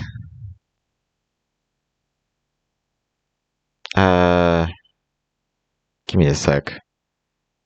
Yeah, I'll give it an. No, I'll give it a 7. I'm sorry. My real feelings don't think they're absolutely amazing. Completed. Oh my gosh. Now here is a very controversial one. Oh no. That's 45. Okay, that took 3 minutes to talk about Mob Psycho. I wonder how long it's gonna take me to talk about this complete trash of a show that I eventually loved in the end. I have made a list of gun to my head favorite animes. And if someone had a, and really the premise of that list talks about itself. It's already in the title. If I had a gun to my head, what are my favorite animes? This is one of them. And I think it's just because I don't know, the situation between all of the characters is incredibly like this web of lies that it creates. It was complicated, and because of that, it was something that someone could get into, and one of those people was me for some reason. I thought all the characters were dog shit. I did not like Kazuha at all. Chitose? No, not Chitose. I don't even remember the Chiri. Fuck. Chizuru. I did not like Chizuru's character at all. I thought she was awful, actually. I mean, I know a lot of people are like, wow, this is the perfect waifu because she's actually thinking about the main character or something. She's actually a normal, decent person. No, she's awful for continuing this lie, and I wish she would just break it immediately because she thinks it's bad. Uh, just be honest and truthful, even if it does have consequences. That's the way you should go around doing life. However, I did absolutely love Ruka. She's definitely a top tier for me and the best girl out of this entire series. I understand she is clingy and maybe not the best girlfriend, but her motive is just the most important to me out of everyone else because she's diseased and this guy's dick is the only way to solve it, which is really convoluted, but for some reason it's so out there, and you gave it to this character who is so bubbly and cheerful. That juxtaposition is why I love it so much, maybe. um Another thing, she's incredibly driven. That's a character trait I love about all the characters that I like, even Hime, Aqua, and Chitose. Kind of, not really. I mean, their goals are incredibly twisted, but whatever. Ruka's at least fighting for her goals in her own special way and really wants all of the things that she wants to happen. And it's kind of working because she actually did have the first kiss with Kazuya. That'll eventually happen in the second season. I read the manga, so there you go. Just a bit past the season 1, but I'll probably watch season 2 eventually. I like it. I didn't even talk about Sumi. She's nice, but I didn't like her as much as Ryuka. I'm sorry. And I actually think Mommy is like a great villain to break this web here. And one thing that I mean, the way she acts, she's great. She's an incredibly intimidating just person with this two-faced son of a bitch. But what I did not like about her is that her intentions and goals were not clear for why she was doing any of the things that she was doing. And I wish there was more of a reason for that and why she even like clings to Kazuya, her ex, that why would she interact with anymore or at all. I'm gonna give this an 8 because of how it appealed to me, but I think it deserves like a 5 to a 6 because it's very it's very repetitious because it's aiming to be like an incredibly long manga and it's planning to never end, and there's barely any progression with the characters' romances or anything. But I kind of just like hanging out with Ruka, so there's this other girl, I forgot her name, but she's a cosplayer or something. She's an otaku. She's really hot. That's it. She doesn't even want Kazuya. She just wants to ship. She just ships Chizuru and Kazuya. And she wants them to hook up. All right, enough about Kondojo Kurishima's. I watched like 3 episodes of Urusei Yatsura. Oh yeah, why not? Sure.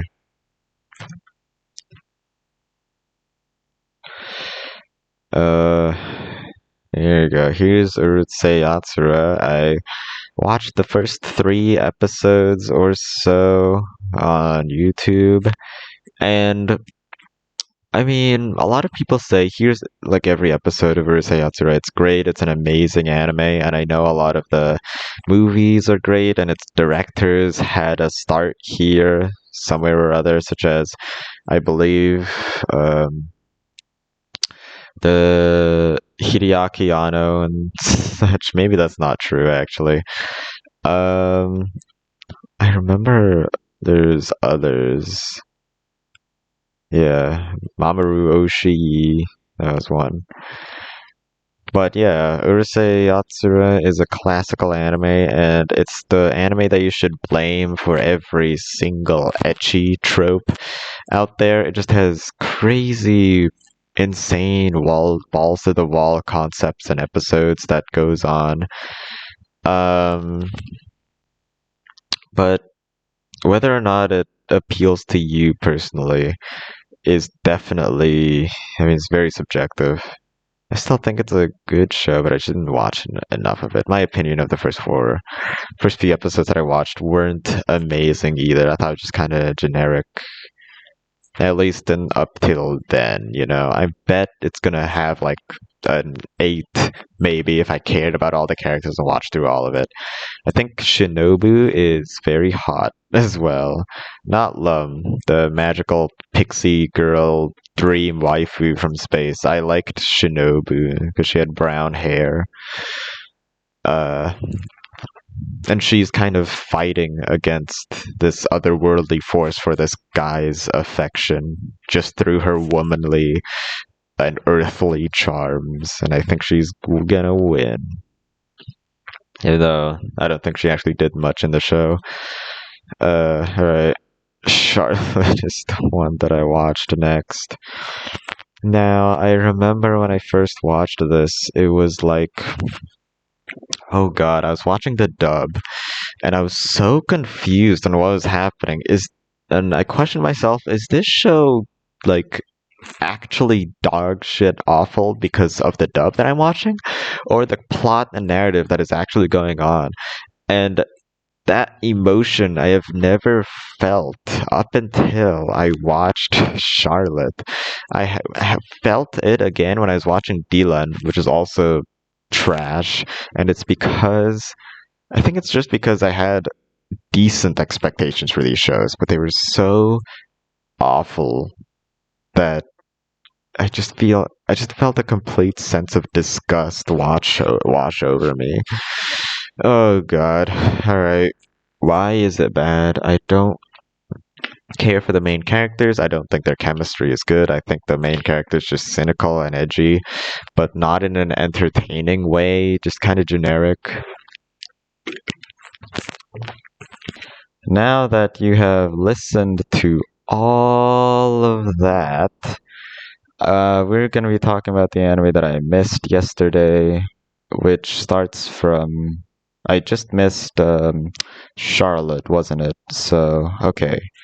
Charlotte's right here. For the anime right after this is Plastic Memories. I'm going to be just doing it very simply. Plastic Memories has the same problems as Charlotte. I'm doing it simply because, as I said way at the start of this, which in my point of view, I just said that, even though for you as a viewer, I compiled it differently, and you've just listened to Ray for 4 hours, so you'd have forgotten. But um, I've already recorded all of this before, but now I'm just re-saying it for pretty much the third time because I said it once and then I lost that footage and then I said it again this morning, but my microphone wasn't recording and I'm doing it again right now. So, Plastic Memories has the same problems as Charlotte in the way that uh give me a sec. In the way that its romance just isn't interesting, and there's too many plot holes with the robot romance, and that's why it gets a 2. Um, Gunbuster, we're finally getting onto animes that I actually love. Gunbuster has an incredible gimmick of its time dilation stuff, and has very prominent warnings of human advancement because time dilation is a fact of the universe that humans just cannot change. Let me scroll this up actually. And that's just something that we have to deal with, even though humans are like emotional creatures and can't deal with stuff like time dilation just because we're an emotional species. Gunbuster's animation is amazing. It looks very 80s and I just love it. Gurren Lagann is next, but I watched this way before. I watched it in my NEWBIE anime days, but I just put it here because I forgot to rank it. It gets a 10 out of 10 for me. It is incredibly hype, and there's great power escalation that actually makes sense, unlike a lot of shonen. Instead, the villains that they fight just gets bigger and bigger and bigger, and that's awesome. They go into space and they fight big things, and Gainax has always had a great understanding of making the audience incredibly hype. Like, its main point is to make you feel to make the moment that happens as emotionally resonant as possible, to make it as hype as possible, and that's Gainax's strengths, and I love him for it. I always feel like, fuck yeah, like they're fighting against odds that are like 0.001%, as it says explicitly or something, and they are incredibly clutch all the time, and you just shout along with the characters. It's good, which is why it gets a 10 out of 10 from me. Die Buster's next, and this is my all-time favorite anime. It is top in my reach for the top. That's what it's called in English. And my gun to my head favorite anime. I don't know if I mentioned that yet, but yeah, it's like Gunbuster, but that, as I said, was incredibly 80s. This is a modern take, and it still looks amazing, even though it was made in 2004, and it has my favorite anime moment ever. My favorite moment in my favorite anime, my favorite episode, just the third one with Teach of Science, and it's on Mars, and it has a glass city around it, and snow is falling on top of it, and Nonariri is just playing around with the snow, being all anti-gravity in space, and light is emanating from the floor, and I love it so much.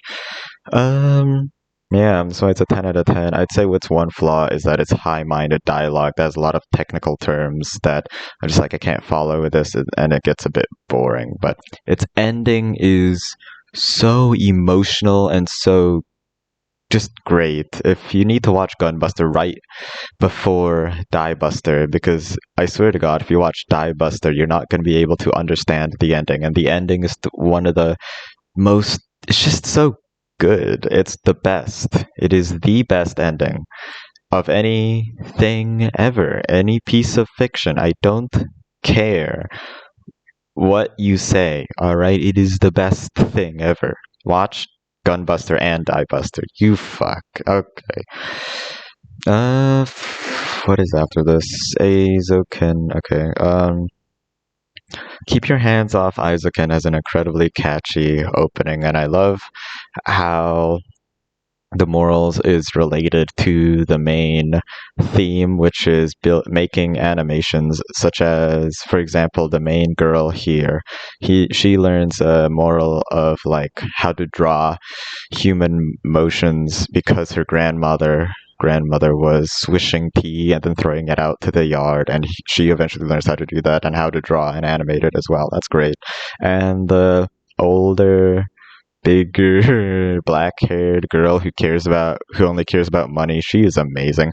She's an optimistic realist because she really grounds to earth all the passionate and imaginative ideas that these two other girls have, but actually tries to put it into reality. And even though she only cares about money and marketing and such, she's still half passionate about wanting to do these things that her friends are doing, and that's awesome. That's why I gave it an A8. But I don't draw things, so it wasn't that emotional to me. Keijo is, oh my god, it is one of my favorite animes. I put it in my gun to my head list, which is basically if someone shoots a gun at me at my head and I had to list one of the animes, Keijo would be goddamn one of them. And that's absolutely right. It's got what it is. It has a fictional sport where girls bounce butts and tits off each other off a platform. And you might think, oh, well, how deep can that get? There is so many techniques and types of challenges in there and thought, and just, it's so. Why did the author put so much thought into this dumb sport? Like, every girl has something special to them. One of them has a dragon butt that automatically moves around for her, and she gains a moral of gaining passion for it instead of just letting her body do it for her. And the main girl learns like this incredibly advanced technique that may literally just end your career, but she eventually learns how to do it. And not just that, but the animation done for all of these fights are so hype and just action packed, and I love them. I love looking at them. Not in a, oh, I'm horny type of way, but also just, it's such good animation. Shut up. I got really hyped. The reason why I watched this anime was because I watched a fight scene. It was just, it really captivated me for some reason. Another thing is that it has insane, just balls to the wall moves. Like this girl, she has a move where she can summon a ton of butts through a portal, and it's basically a ripoff from or reference to Gilgamesh from Fate Stay Night, and it just makes no sense, but I love it. It's so stupid. It also got Maoichi Michi, so that's why it's got an 8 out of 10. Keijo, 8 out of 10, everyone. Fooly Cooly. Okay, how long? Hopefully 15 or so minutes. Alright, I am. I don't want to spend too much time because I already talked about these animes already twice before, and I'm just repeating myself. It's either one of those animes that you love and keep watching, or just one of those animes that are like, that was cool. I won't watch it again because it didn't make any sense. And I'm mostly in the latter. I've watched a bunch of analysis videos, and I understand it's about the maturity of Naoto, the main boy. I hope I got that right. Naoto, okay. I used to be a Mimi head, but now I'm a Ninamori head from looking at her put on Naoto's clothes, which are clearly undersized, and she has glasses and stuff. I love her. Just hot. It's good. It's crazy action. I didn't understand it when I was watching it, and that's the point of the show, really. But once you analyze it, it is good that there makes some sense to it, you know? I gave it an 8 experientially. I'll keep it at an 8. But if you want to grab meaning out of it, you really have to watch it multiple times. I suppose. Okay. I only watched 2 episodes of this. This is trash. This is when I first realized that manga is better than the anime because the anime just has really a generic art style when the manga that I actually did read, one of the first mangas that I've read because someone recommended it to me. It's really, I don't know, all the girls are just hotter, has a more interesting art style and there's so much impact to them. I really want you as a viewer to read the manga and then watch episode 1 of the anime because you'll know exactly what I'm talking about. So, which is why I gave it a 1. Maybe it's not fair when I've only watched 2 episodes, but I don't care about it at all. High School of the Dead. This is basically just a bunch of hot anime girls going through an apocalyptic world full of zombies. That's pretty much it. They're going through it and they encounter a few situations in society, like they cross a bridge or whatever, and they have a goal at the end to hang out at someone's mansion or estate because they're just rich. I think that's it. Really, that's their main goal. Oh, my favorite. I mean, there's also some commentary on gender politics. I don't think it's mindless or brainless, and if it was, I would have put it at a 3. But it's very clear the main point is still that these hot anime girls exist. And yeah, no, that's it. My favorite character, though, and you won't guess who it is, it's Marisato Alice. And the reason why is because she just acts very mature for her age. That's it. Like, even comparatively, I suppose she doesn't cry often after she met the team, I suppose, and she's maybe useful. I don't know. I love her. She's my best girl in a anime filled with big titty babes. Manuhi Kensho. Speaking of big titty babes, give me a sec. Yeah.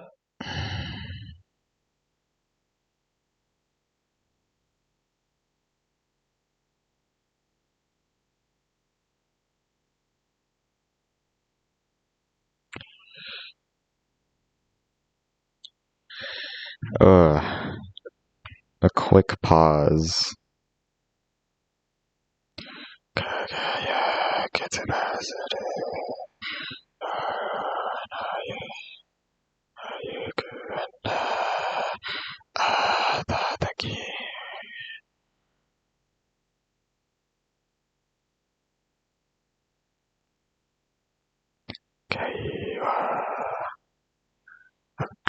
I'm trying to sing the.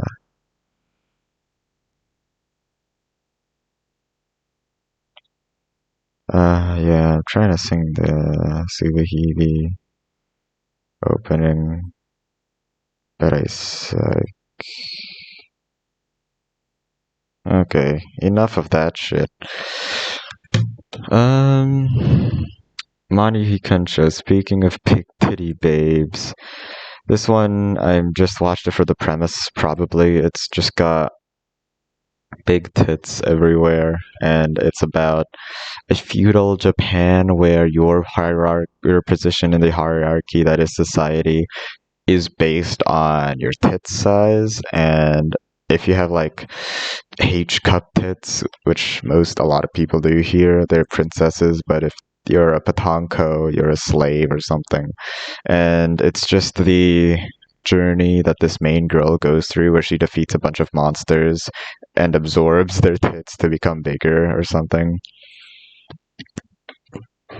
Somehow, yeah, I gave it a 4. I didn't love it that much, really. I'm gonna give it a 2 or 3 because I've definitely put other animes worse, and I didn't love Manu that much. So, even though BE is absolutely in my kinks list, breast expansion.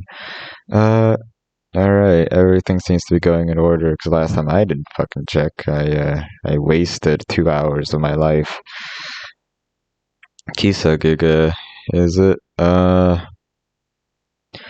So Kisogiga, I watched alongside another anime called Kamichu, and I don't know, famously to me, they were just both anime that were niche, good, and start with the letter K. So that's what they are, Kisogiga and Kamichu. Kyusogiga, the best way to explain is that it's Fooly Cooly mixed in with Bakemonogatari, or the Monogatari series in general. And it's Fooly Cooly in the sense that it is nonsensical, and Monogatari like in the sense that it has great dialogue, I suppose. And I really wanted to watch this anime after hearing that, and it did not disappoint. I think its morals were kind of mixed, not mixed in the bad way, but the way it's presented was obviously not completely sensical or made sense to the viewer. But and I did really try to understand it this time, and I kind of did, but I didn't completely. It had a lot of family values, and that's what it was mostly about.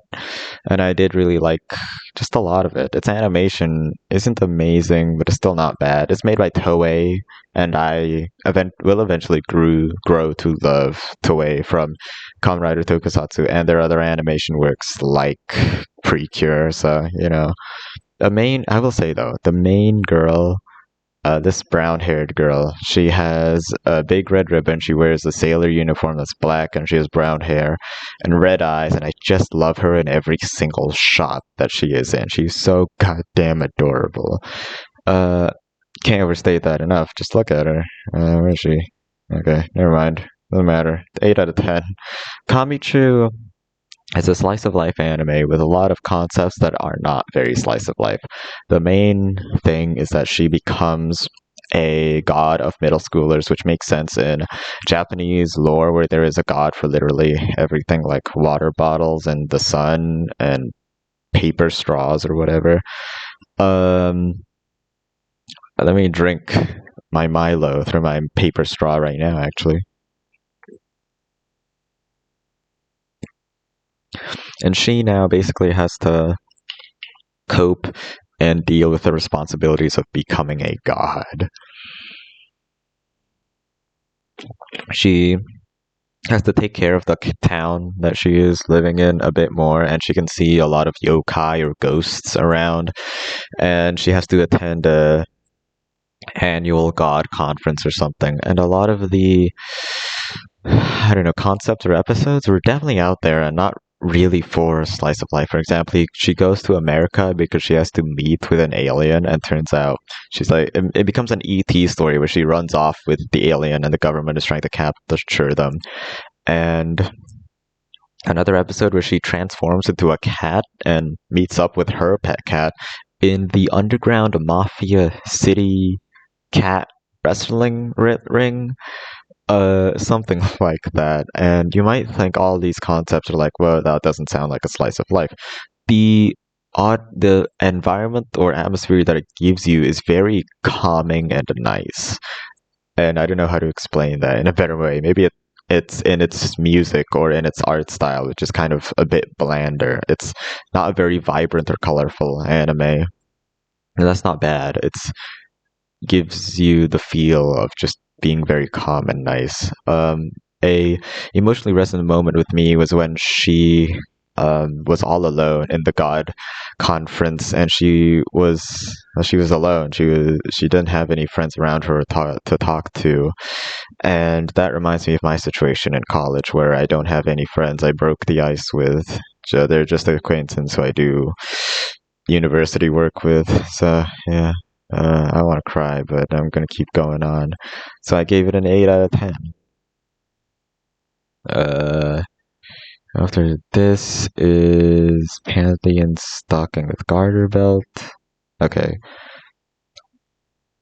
Pantheon Stocking Garter Belt is balls to the wall fucking insane. It has a very unique art style that's pretty simplistic and mostly reminds me of just Cartoon Network stuff, but it has to be that way because of all of its insane animation that goes on in every episode. In the first few, I was really blown away by all of that. And the concepts that it has for each episode and ideas, such as when the main yellow-haired girl goes into some porn scandal or something, that appealed to me for some reason. And in some other episodes, it doesn't appeal to certain people. For example, one where the art style completely changes and it becomes very down to earth and realistic and kind of ugly. It follows this father who has a daughter who wants their autographs, panty and stockings autographs, and just follows him. But the art style is very different. It's kind of boring and slow. I also didn't like the Transformers one. Maybe it's because it had a lot of references that I didn't understand or something. One that I did really like, another one, was when the entire gimmick was that the camera was just completely still and static, and that was it. Like, the entire thing did not change angles at all. It was just one stationary place, and I loved that for the concept itself. Okay, next one. I mean, I don't know. Its ending gave me a woozy as well. I didn't love certain episodes, but I loved other episodes. Yeah, that's pretty much it. Shingeki no Kyojin. This was a time in my life when I just wanted some anime to just put on the TV and not think about at all. And I did not watch Attack on Titan up till now. Up till then, back when I was trying to find a college, and I was completely focusing on that, so I decided, I'm just gonna watch Attack on Titan now, and it was pretty brainless and shonen-y. That doesn't mean it's bad. It was incredibly compelling, and in fact, I got absolutely enriched into the world that it was in, and let me hang out with a bunch of fun characters. Well, besides the fact that they live in a world with titans that want to eat them, but the cast were so colorful and vibrant and fun to be around that it's just, yeah, it's just fun to be in. And I gave it an 8. Not a masterpiece or anything, but I just loved being around it. I suppose I don't have many flaws about it besides its like long ass mystery or something. Its art style is, well, mostly its coloring. It is mostly yellow, red, and brown, and that is it. It's just those colors. Sure, the sky's blue, but I don't know. Whatever, dude. That was Attack on Titan, I guess. I bet I have more to say about the entire franchise as a whole, and I did really love it. Alright. One of those shonens that I actually liked. Fugo Keiji Millionaire Detective Balance Unlimited.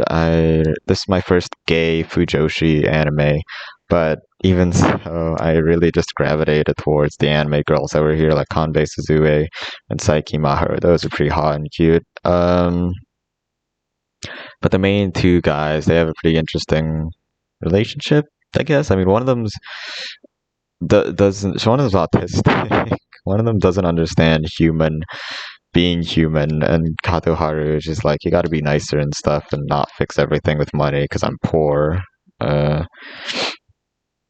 Well, I guess that's the, I don't know, main dichotomy, I suppose. I don't remember much that happens in it. There's some stuff.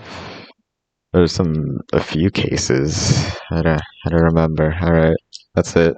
I liked it from what I watched, I guess. Didn't love it. SSS Gridman was the next thing that I watched. Okay. SSS Gridman, it starts off shitty and boring, and I thought it was a complete disgrace to being a tribute to Tokusatsu, or I suppose specifically the original SSS Gridman.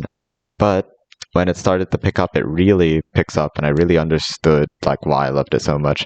I was super tempted to drop it at like the 3rd episode or so, but I kept going through and noticed a few more things that I liked about it, and mainly Akame's arc. That, spoilers, I suppose. Turns out she was just enveloping herself in her fake world to not realize about the world around her and just running away from her problems in real life.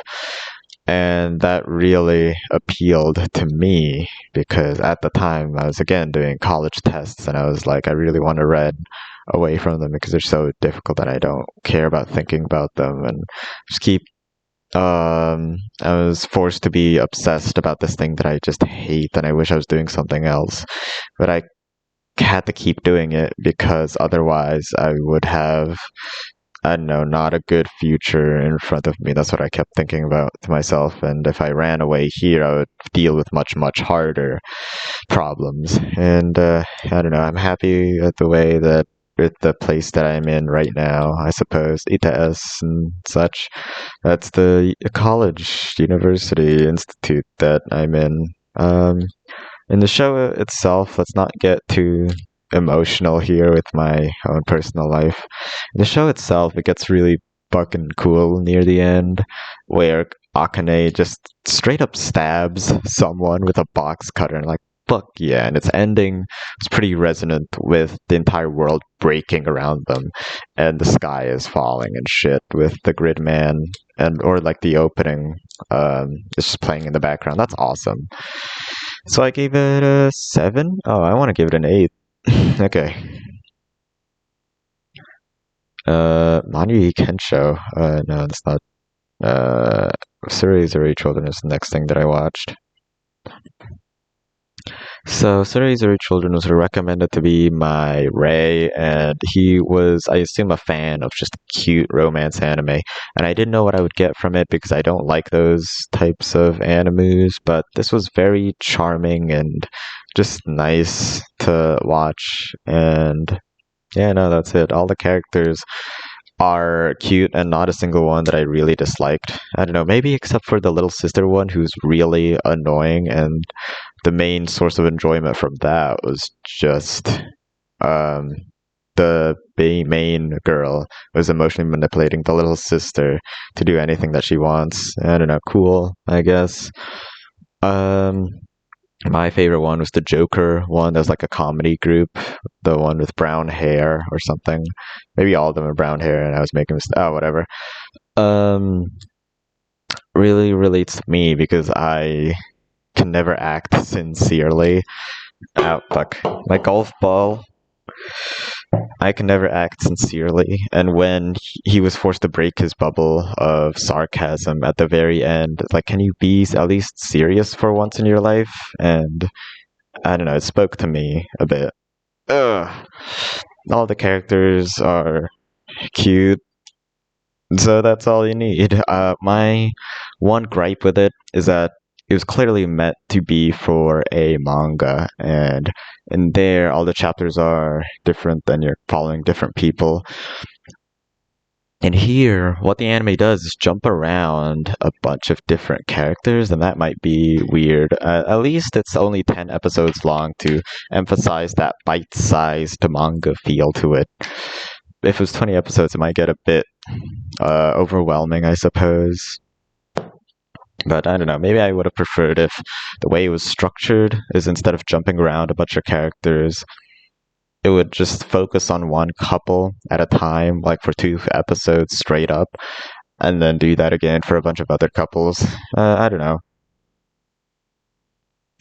Maybe it wouldn't have been able to do the ending the way that it did, where a lot of characters are having a hard moment at that same time frame, but yeah. Alright, next one. Just how I feel about it, I suppose. Uchu Patrol Luluko. Space Patrol Luluko is a love letter to Trigger's past series in general, such as Kill la Kill, Space Cop, Little Witch Academia, which might have not released until after that. But still, I really liked Space Patrol Luluko. It's a crossover anime between Trigger's IPs, and I wish there were more of that in other studios, and I feel like Trigger is the only one that could have done something like this because they're so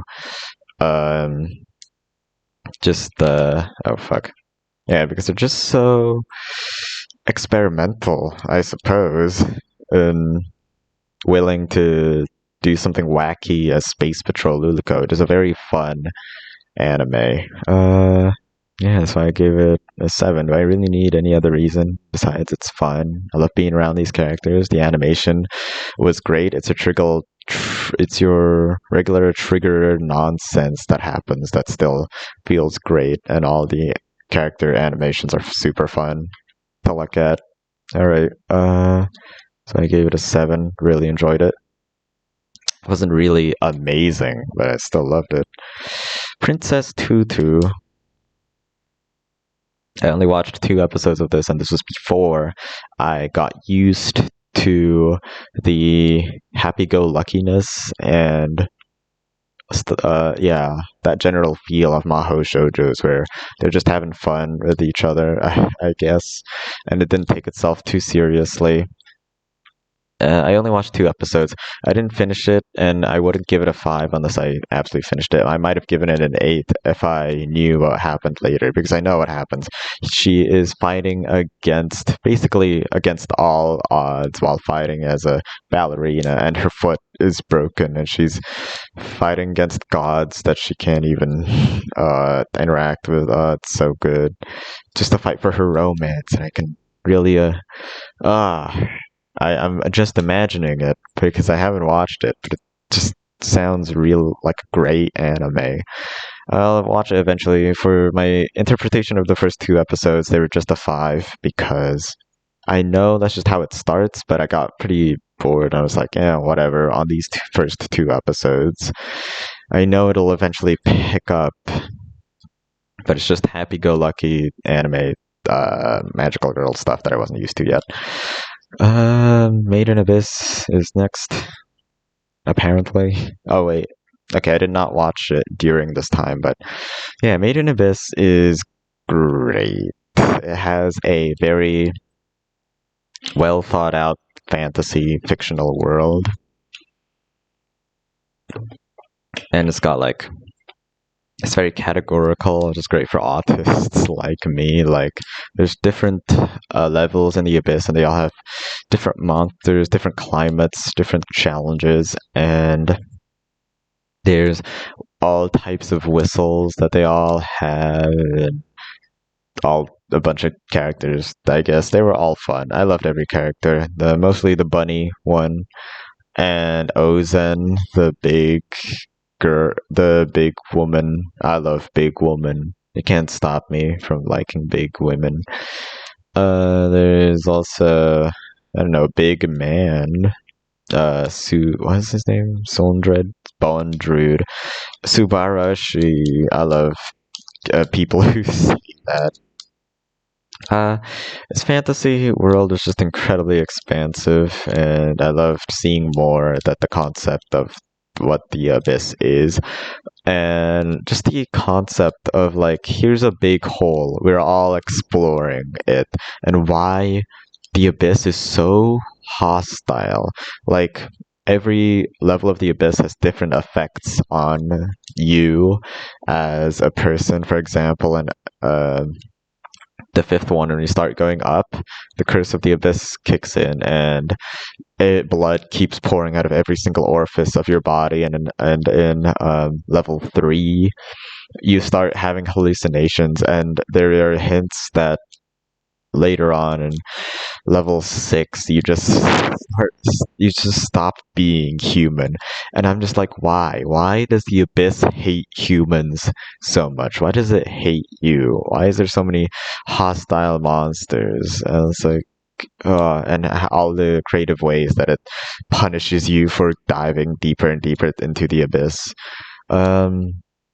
Yeah, loved it for all those reasons. Not necessarily. Oh, wait, no, I like the characters. Never mind. Okay, not necessarily the main characters, I suppose. Shikon got Godanar. This is absolutely when I started watching a ton, and I mean a ton of ecchi anime. So get ready to hear my reviews on a ton of ecchi anime, because I used to be the ecchi connoisseur, and I felt kind of guilty that I did not watch that many ecchi anime, even though I was called that in high school and middle school or whatever. Because I was just a pervert. I'm horny all the time. That's how I became who I am today. And these girls in Godanar they're designed. I love their designs. They look hot all the time, and they wear skin tight mecha suits because, of course, I thought it'd be a good segue for me to get into mecha stuff while also watching a kinda, sort of, maybe a bit popular ecchi anime, Godanar. And it wasn't it wasn't that good, sadly. I didn't even get to mechas because it has more of that technical talk that I'm talking about that I just don't like. He uses a bunch of scientific terms. I don't care. But and even besides, even if when it doesn't talk about the mechs and how they're used and during battle, it still talks about the dialogue of the drama between all the characters and their pasts, and it's always so wishy-washy, and I still don't care about it. Like, these are not how real people act. They talk like drama characters in Korea or something. It's like, fuck off. No one is this pretentious about their own pasts and shit. No one talks about it that much. Um, yeah, at least the girls are hot, and there are a few animation scenes that do turn me on. So there you go. It's got a 4 out of 10. I watched 2 seasons of this for some reason. Why? I didn't like it. After Godanar, it's Makanki. It's another ecchi anime that I watched during this period. The reason why is because every 4 p.m. I just said to myself, this block of time every single day, daily, I'm gonna watch an ecchi anime because I'm horny at that time or something. And Makanki is filled with cute, hot girls. I'd say the difference is that here is a lot more modern, and Godanar had a lot thicker outlines that made them look a bit more old and 80s-y, which is still hot, but here it has a very different art style. I liked it a bit more, just a bit more than Godanar. I gave this a 5, even though the Morals itself is a bit more easier to understand, but honestly less memorable, which maybe some people think was better, but I don't know. Like in Godanar, I kept talking about the same thing, which is why it was memorable. Here, it's different. Every episode is different. One I remember is Inaho. When Inaho, Hitsuho, Itsuho, Inaho had an arc where she ran away in the rain, and one guy blames the main protagonist of why she did this, and was like, "You should follow her, damn it! Don't disrespect women." And then he slapped him, and then they chase after each other, and that was cool. Also, because Inaho is my favorite character, she's just she has the mind of an 8-year-old, but she has big bazongas. God damn it, of course I did. Everyone does. Everyone has big bazongas. Why not? You get that. I like it. Okay, shut up. The girls were hot. I especially liked the pink-haired one in the second season, I suppose. Yeah, that's cool. This magic system I don't care about, like, in the slightest, though. They just have Makan, some weird power. I don't care. You're just watching it for the big titties, alright? Shut up. I would say, though, I don't know, the animation in Makanki is not as good as Godanar, however. And art style, appeal, and animation are just the things that you would want in an ecchi anime, because if you don't have any of those, it'll just look awkward, stilted, and weird, and not sexy. Speaking of not sexy, I suppose, here's Nichijou. That is the next anime after this, right? Yeah, Nichijou. I only watched 9 episodes of this. I gave it a 6, and I have a few glaring issues with it, is that it doesn't have an introduction, and even though it doesn't technically need one, you'd already know what their characteristics are like from their conversations and their funny interactions. But I just did not care about them as much as I felt like I was supposed to. Another thing is the humor in itself. Now, it is pretty funny because there are a lot of interactions that I liked, but it's too Japanese. I couldn't understand quite a few of the wordplay here and there. Not necessarily the show's fault, of course. It's my fault for not understanding it, but I'm not the audience for this, is what I felt.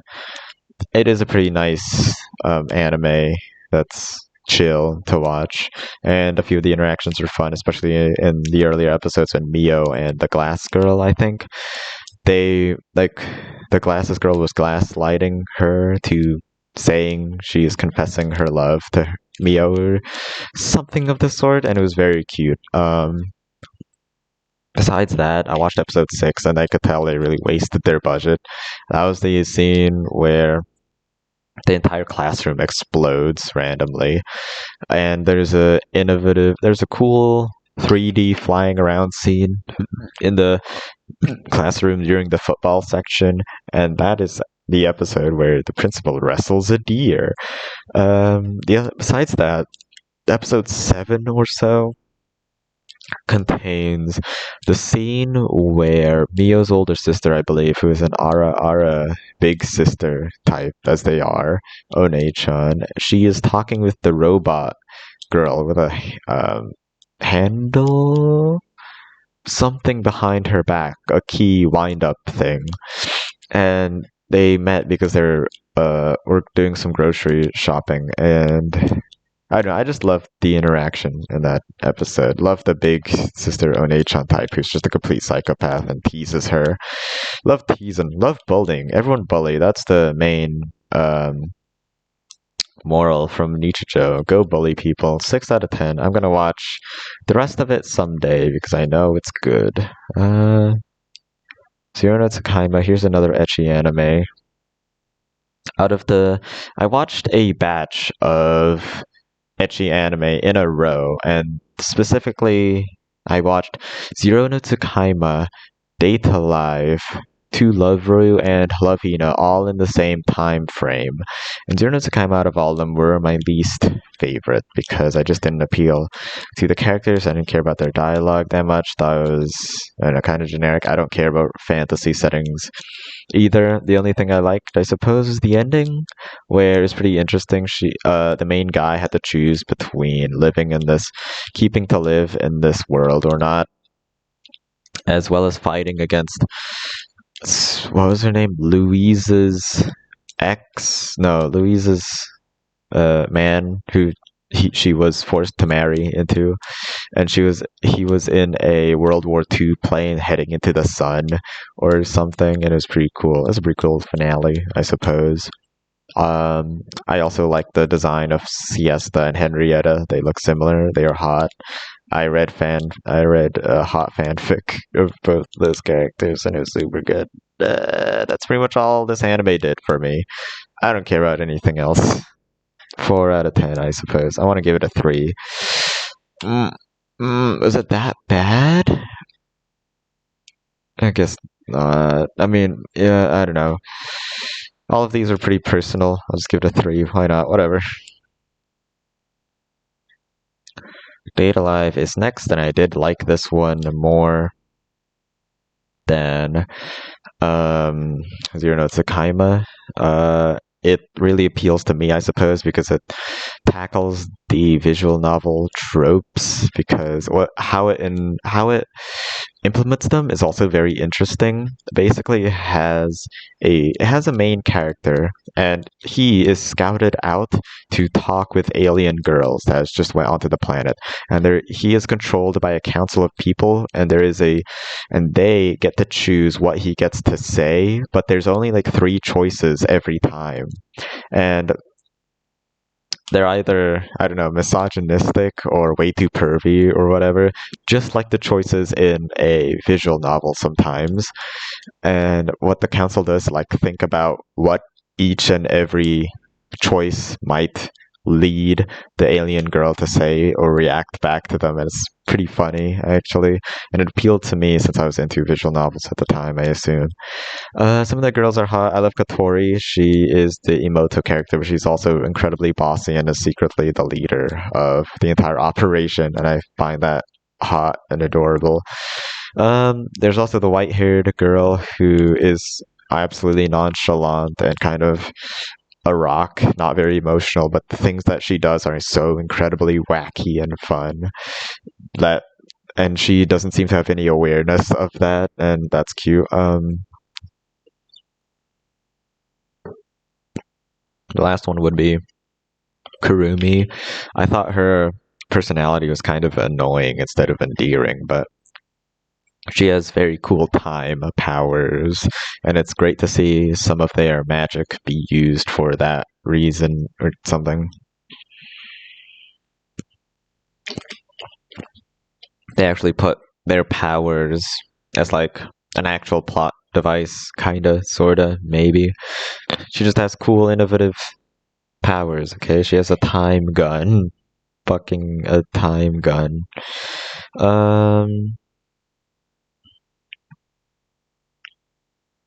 Okay. That's pretty much it from Data Live.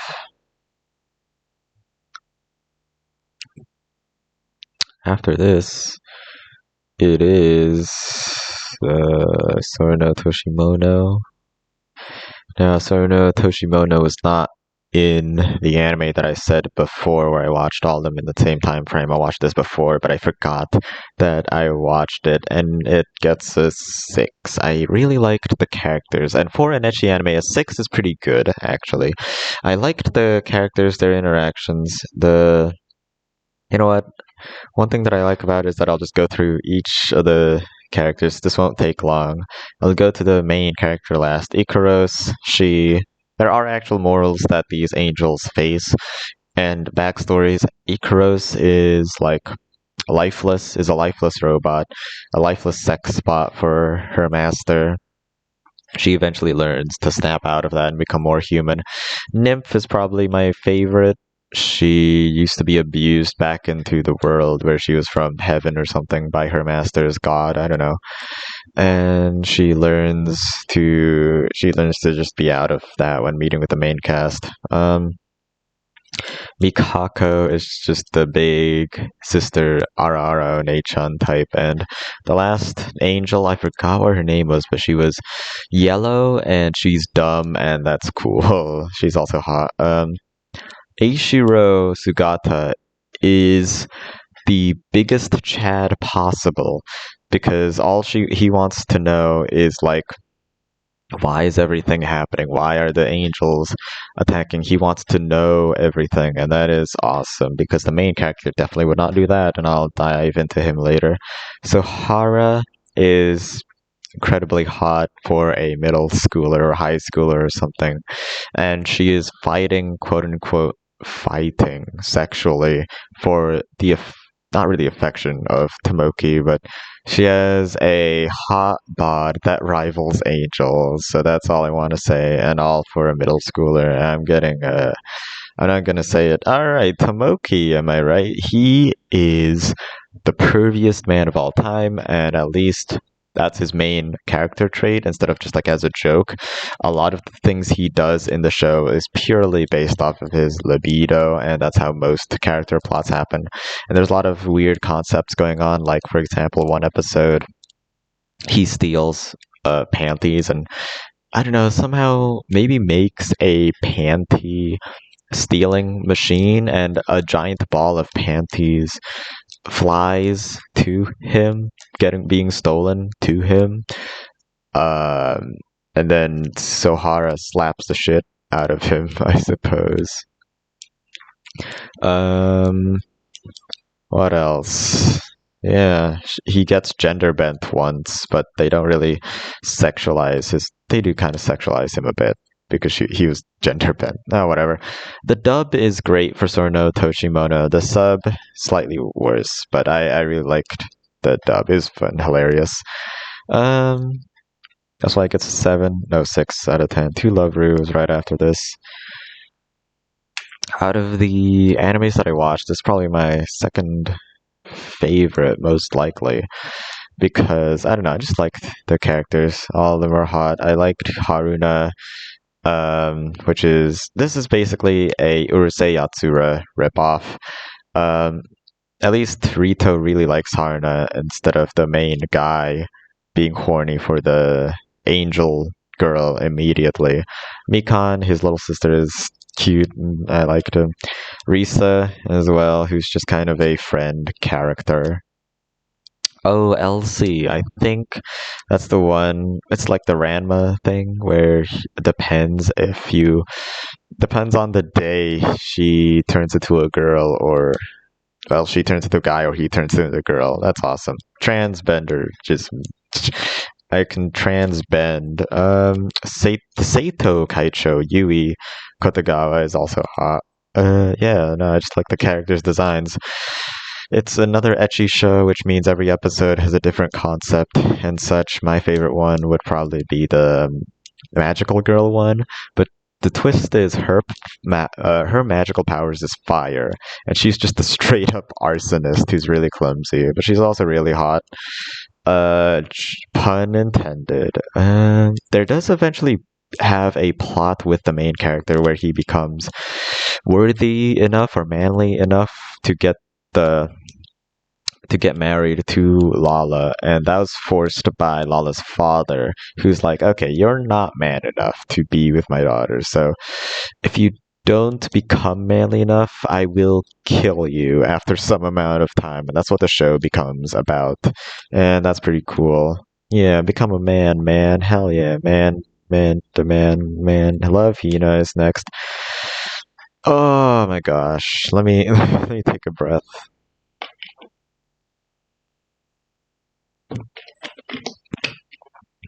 This one is just me. The main character is just me, which is why I loved it so much. He is trying to find a college and keeps failing his college entrance exams, and that is just literally me at the time I was watching this, and I was really connecting with all the characters that are happening, and I just want to watch a bunch of ecchi anime to get my mind off of what was eating my brain at the moment, which is college and shit. And the cast of characters here were very fun. I loved Mitsune and Shinobu. She was cute. And then it's kind of dumb until Mutsumi came around, and she's an absolute airhead. Mitsune is kind of more a tomboyish, devilish, playish one, which is also kind of the Kaula. Shinobu is just quiet and cute. Mutsumi, as I said before, airheaded, and I love all hairheads. She's also hot. Yeah, that's it. I still remember the episode where the giant turtle takes over everything or something.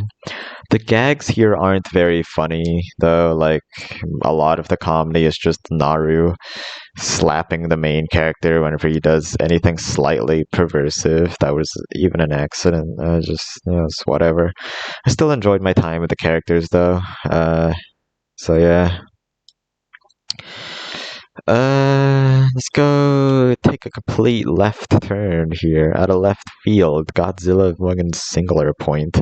This is the most impossible to understand anime. Yeah, but all the concept that it introduces are so innovative that I just want to keep watching it, even though it is so boring. Like, I could easily turn my brain off while watching this anime because all the characters are just talking about technical nonsense that I'm just like, oh, it's whatever, I don't care. But once you actually dig into it, it doesn't really click. It's all very interesting.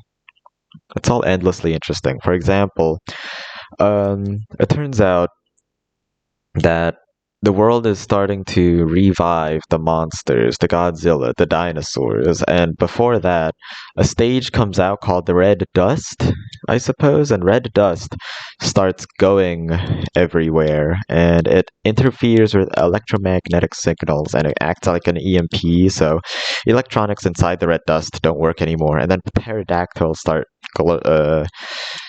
attacking the Earth all around the world with its red dust to accompany it, and it's basically a worldwide apocalypse going on with all of these revived dinosaurs.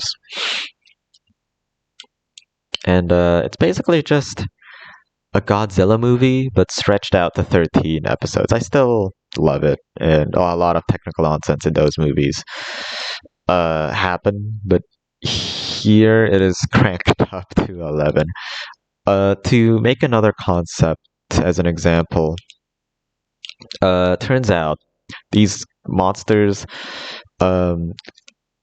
embody themselves inside crystals that reflect bullets, and it turns out that they can read the future, and the way it was shown was that they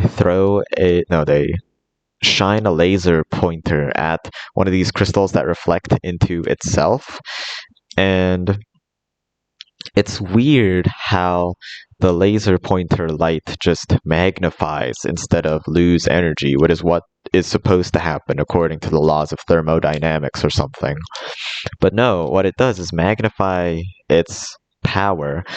And what was the explanation for it? It draws power from the future into the past to make that happen. And that's what the power that Godzilla has, and that's so fucking awesome. They also have a giant jet jaguar, which is made from the stupidest Godzilla movie. They actually use that as a mech, and it gains an AI or something, and it's awesome. There's also these giant spider monsters. That was a cool idea. It also tried to explain what the fourth dimension was, and another concept that it had was when they tried to build a bomb for these monsters, but they don't die regularly, like especially with not regular explosions or gun bullets. Gunshots. So what they did is that they reformed the red dust that surrounded them and transformed them into spikes that impaled them. And that doesn't kill them either, but what it does is at least stop it from moving for a long amount of time, as long as it keeps being impaled. And my point is, all of these concepts are so good. Sorry for that burp, but it is so boring. It is presented in such a boring way. I give it a 7 just for its concepts, but I wish it was explained better, and in a more interesting way. Other than that, I can understand why a lot of people say it's bad, or a 6. I could see you open a towel. I just watched this anime because I was horny. Damn it, it was short. Big titty. That's all I have to say for it. What rating did I give it?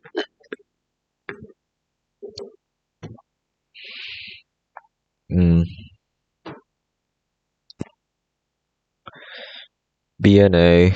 Okay. Oh, these both don't work. Give me a sec.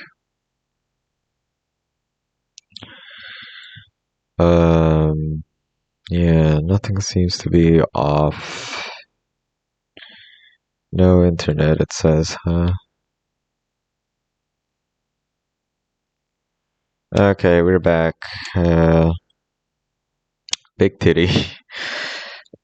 That's where I left off. I gave it a 5 out of 10. It's average. It's okay. It's hot where it wants to be, I suppose. Serviceable. DNA was pretty nice. I liked a lot of its concepts and ideas about oppression, even though it was done to death before Zootopia and Beastars. Still liked it because it has that trigger style to it and a lot of emotional moments. My favorite one was when the Cubs were trying to form a baseball team and Michiru straight up criticizes the world, the corrupt world that surrounded her by saying, are you doing this for the betting, or are you doing this for the betting scene that surrounds the baseball club, or like, just if you're so passionate about it, just do it, you know? Don't let others tell you what to say. And she did it so emotionally. It was very visceral for me. I liked that moment. And Michiru in general, she's just really hot. Can I say that? There's this great video by Jack is a Boy, I believe, that shows Michiru's appeal just completely. She is so goddamn beautiful in every way, shape, and form.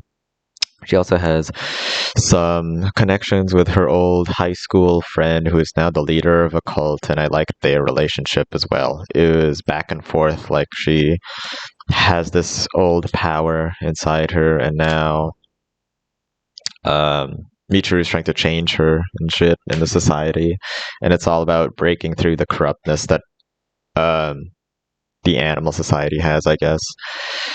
Alright, it's good. 7. A another. Is it? Yeah, it's another. Oh wait, Agretsuka. I forgot about that. Agretsuka is an anime that I forget that I watched, and it was basically about the relatable work of being a office worker with a shitty boss. I have never experienced myself in that situation, which is why I don't love it as much as others do. But I can still like it for its characterizations, I suppose. I don't know, its animation is simplistic and I know it's meant to be that, but maybe with its origins of like, okay, it's made by Sanrio, and Sanrio is the people who made Hello Kitty. So you're thinking like, okay, this is just gonna be some marketable anime that puts zero thought into it, and it's just made just so it'll sell its toys. But no, it's actually really solid and has a lot of morals that the characters have, and it's really relatable. And yeah, venting out your frustrations is pretty nice. But I don't know. I didn't think the rock metal scenes were appealing to me, or I liked looking at them. But eventually, the big pig guy gets some backstory, and you could understand where he's coming from. But I wish he grew up, I suppose. I hope my avatar did not look weird there. Okay. Next one. I didn't love it because it didn't appeal to me, but I can understand that some people do, and I liked it a bit. Didn't love it. Yeah. Oh, another. Very bad. And I agree. It is awful and trash. The way it does its dialogue is just the main character asking questions. It's not interesting at all and doesn't say anything about his character besides just being fucking boring. And it just has waifus printed on it. Mostly the black-haired girl who's quiet and subvertient or something. Whatever. Its plot doesn't make too much sense either. I think it's a bit too contrived. One thing that I do really like about it, however, is definitely its gory scenes. That is one of the only reasons to watch it. The pure shock factor from the girl falling down the steps and hitting her eye straight through the umbrella is fucking awesome. The guy who is in the beach swimming out onto the ocean and then completely gets decimated by the motor boat, and when the girl fell through like a ton of elevator floors and then just crashes onto the bottom. Those all were executed amazingly well, and I just loved looking at them. Everything else about it I just didn't like. Its plot and its characters are bland and stupid as shit, alright? Except for this hot 13, 14-year-old, wherever she was. One of these. I don't remember. I sure love middle schoolers. Let's not talk about that. Rosario to Vampires next. This one's also pretty bad. The main arc that it has for every single character is that, hey, let's brainwash somebody and then they'll be misunderstanding what their true intentions are. But of course it doesn't matter because that's not what they really think about the other person. It's just a tiny bit of conflict that immediately gets resolved when they realize that he was just being brainwashed. I don't care. The characters are decent, though. I liked the big titty succubus one that has a relationship with the Lollipatanka witch. That their relationship was cute, and I'm surprised that it even tried to do something like that instead of just have a harem that cared about only the main character. But no, they have a great relationship going on. It's like a big sister, little sister kind of thing. I like it. Oh, the ice lady doesn't do anything though. She was cool for like a few scenes. Pun intended. Haha. Yeah. I got nothing. Maharumatic Maiden. Yeah, if I gave that a 4, this would definitely be a 3. I don't care about it that much. It has the exact same plot as, well, premise as Plastic Memories. There's a robot. The main guy is loving the robot, and eventually the world. Wait, not the world will end. The maiden's life will end eventually, and I have the same problems with this as that.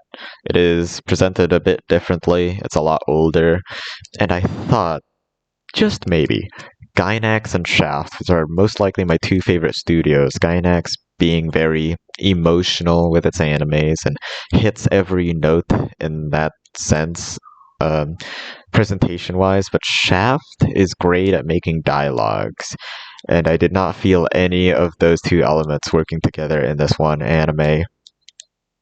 So, yeah, no, it's just bad. I didn't like any of the characters really. In fact, I hated specifically the teacher character. Um, she's just simping for this little boy, Suguru, one of her students. It's like, why? I know there's a trope that teachers don't get married or something, but why this kid? What a pedophile. Uh, okay, enough. Imagine if the genders were switched. It was a little girl and a man, a teacher, instead of a big, hot, sexy teacher and a little boy. Alright? Imagine that. That's not even her main sin. I'm not done talking about her. It's not her main sin. She's just annoying and butts her head in every single situation, even though she's not related to anything that's happening at all. Just fuck off. I hated her so much. Enough. Fortune Arterial. Now, Fortune Arterial is what I would like to call the most quintessential idealistic anime that has ever existed.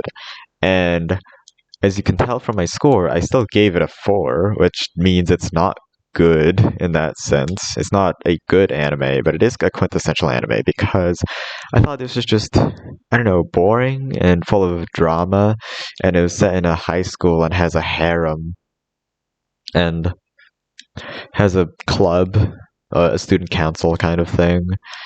And what's so quintessential about it is, I suppose, it's drama and the simple setting that it has. Besides the fact that the main girl is a vampire. I mean, there is bound to be some magic stuff in an anime, I suppose. Not that weird. But yeah, it is mostly there's quite a few dilemmas that the main character has to choose, whether he wants to leave the vampire girl to her own life or pursue being with this vampire who will eventually suck her blood and kill him or something like that.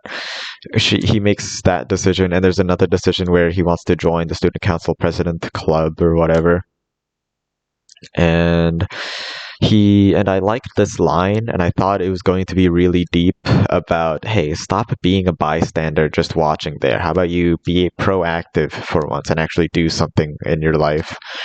And I thought that was cool, I guess, but all the dialogue was just so wishy-washy, especially about all of its drama as well, which is just generic and not really thought-provoking that much. Well, it is a bit, if you want to actually think about the dilemma in itself, but I thought it was pretty obvious that, of course, you're going to choose the characters every time and maybe make some compromise there.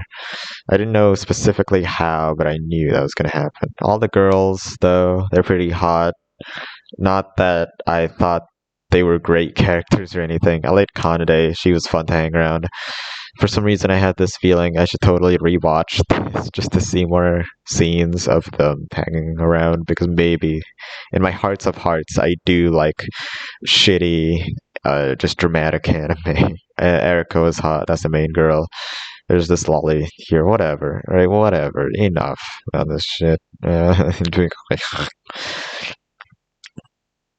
Amegami is the anime that I watched alongside Fortune Arterial, and as you can tell, I gave it a 9, which means I love it way more than that was. Maybe I loved it more because I hated the other anime that I was watching so much. Not that I didn't hate it. Just thought it was kind of boring and generic. This one absolutely is great though. It doesn't have any morals that it wants to. No, it does have some morals.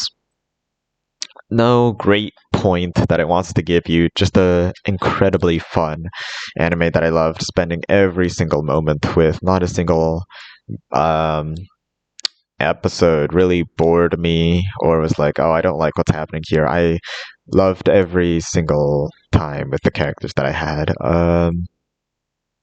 And the way that it achieves this is, first of all, having kind of simplistic, tropey characters, but like in the sense that they follow their character trope, but not that the character tropes themselves are necessarily common.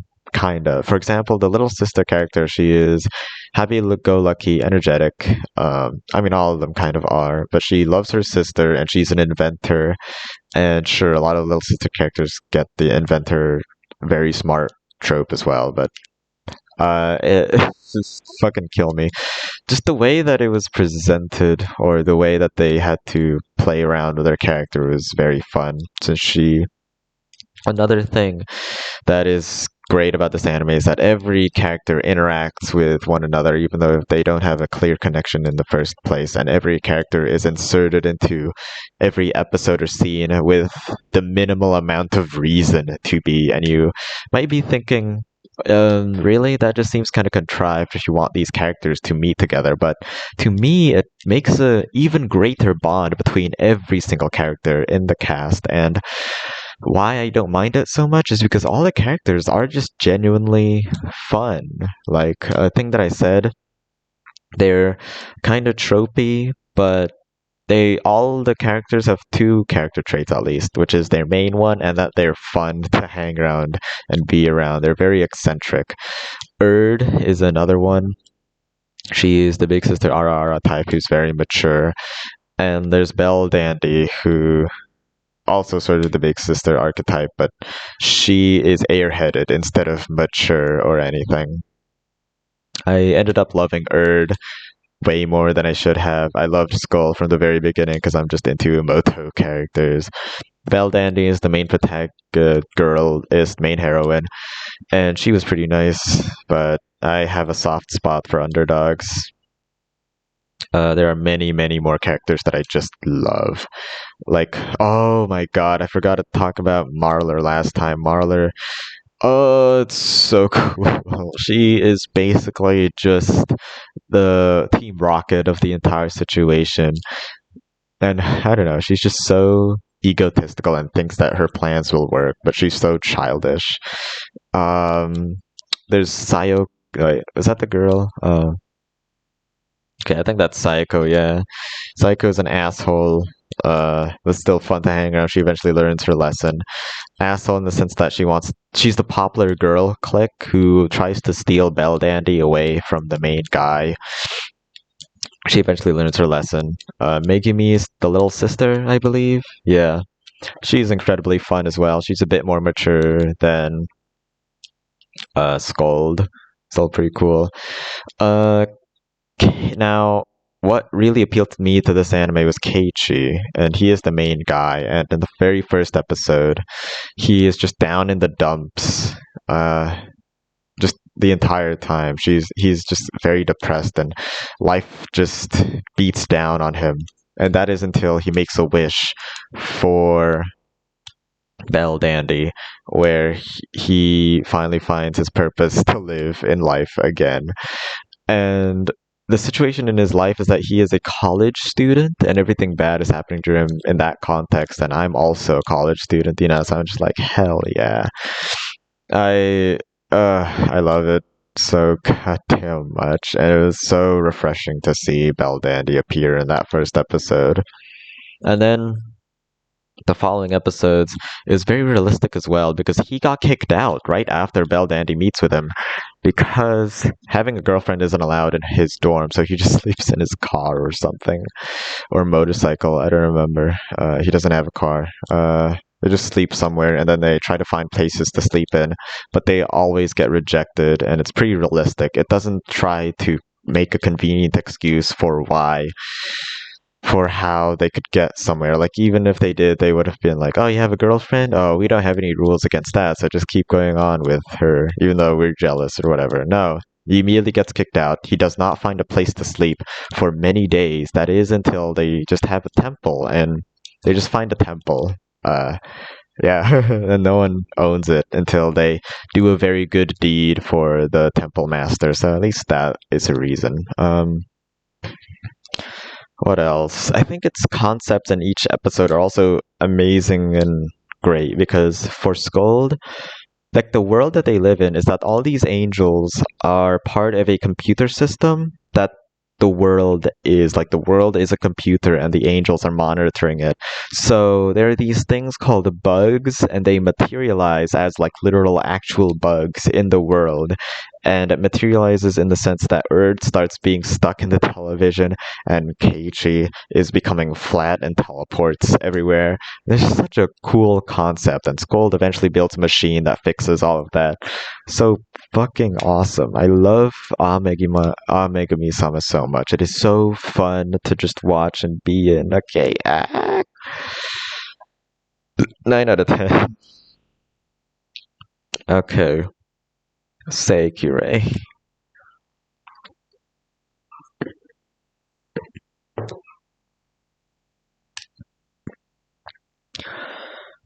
Give me a 5-second break actually. Wow, I just spent an hour and 20 minutes just about anime that I've already talked about, so whatever. Seikure, am I right? Fucking give me a sec. Yeah, I guess that ain't a bad place to put it. Seikure is pretty nice. I think my brain is broken at this point from talking about so much anime. A person is not meant to talk about this much about anime in one day of their lives. But Seikure was a pretty nice anime. My fucking computer is breaking apart right now. I'm pretty sure I'm still recording, by the way. Jesus Christ. Look at how slowly my mouse moves, so glitchy. Yeah. Okay. Seikure it really only appealed to me because of its premise, and it's like a death game, but with hot anime girls. And you're supposed to collect these hot anime girls called Seikure, like fucking Pokemon to add to your harem. And the more you have, the more powerful you are, basically. You just have to kiss one, make them your pact, and you kiss them and they do their special move.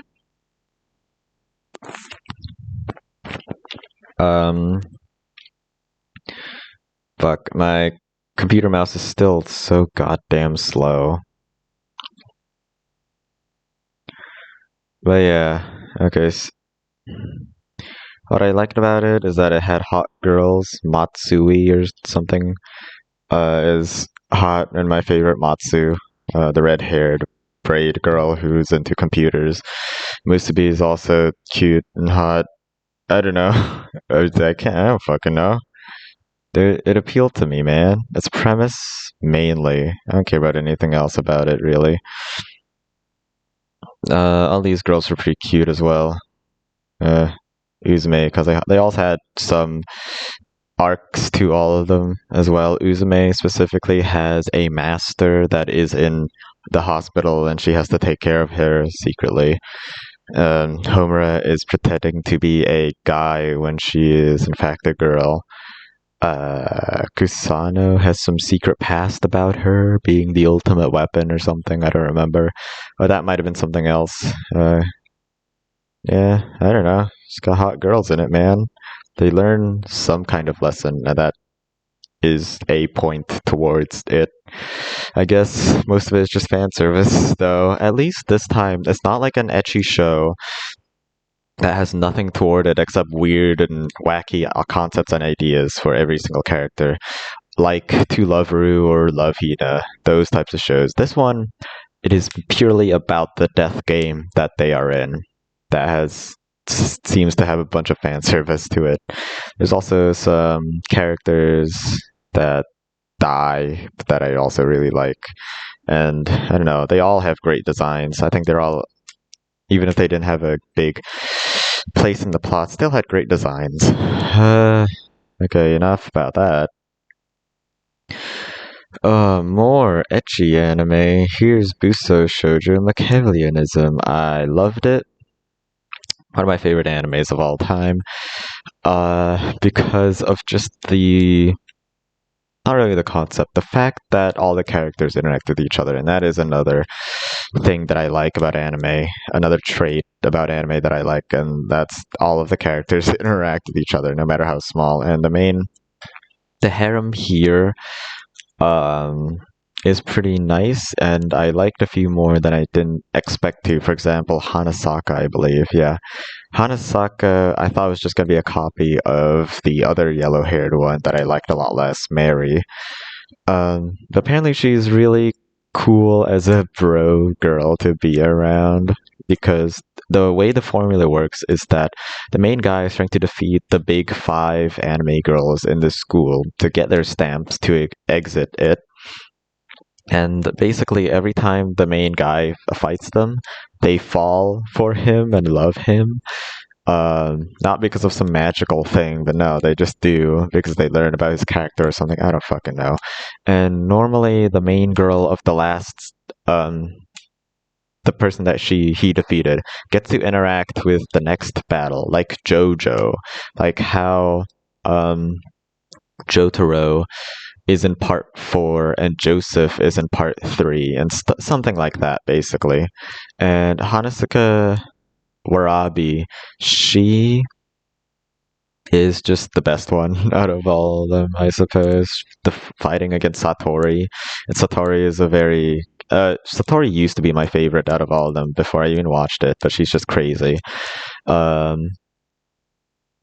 The problem with it is that they're all still flirty bitches. Like I don't care about them just waning after the main character all the time. Some of them do that, but not all of them. Another thing that I love about it is that they have very special techniques when they're fighting, and it's not just brainless choreography, I guess, like in Kamen Rider.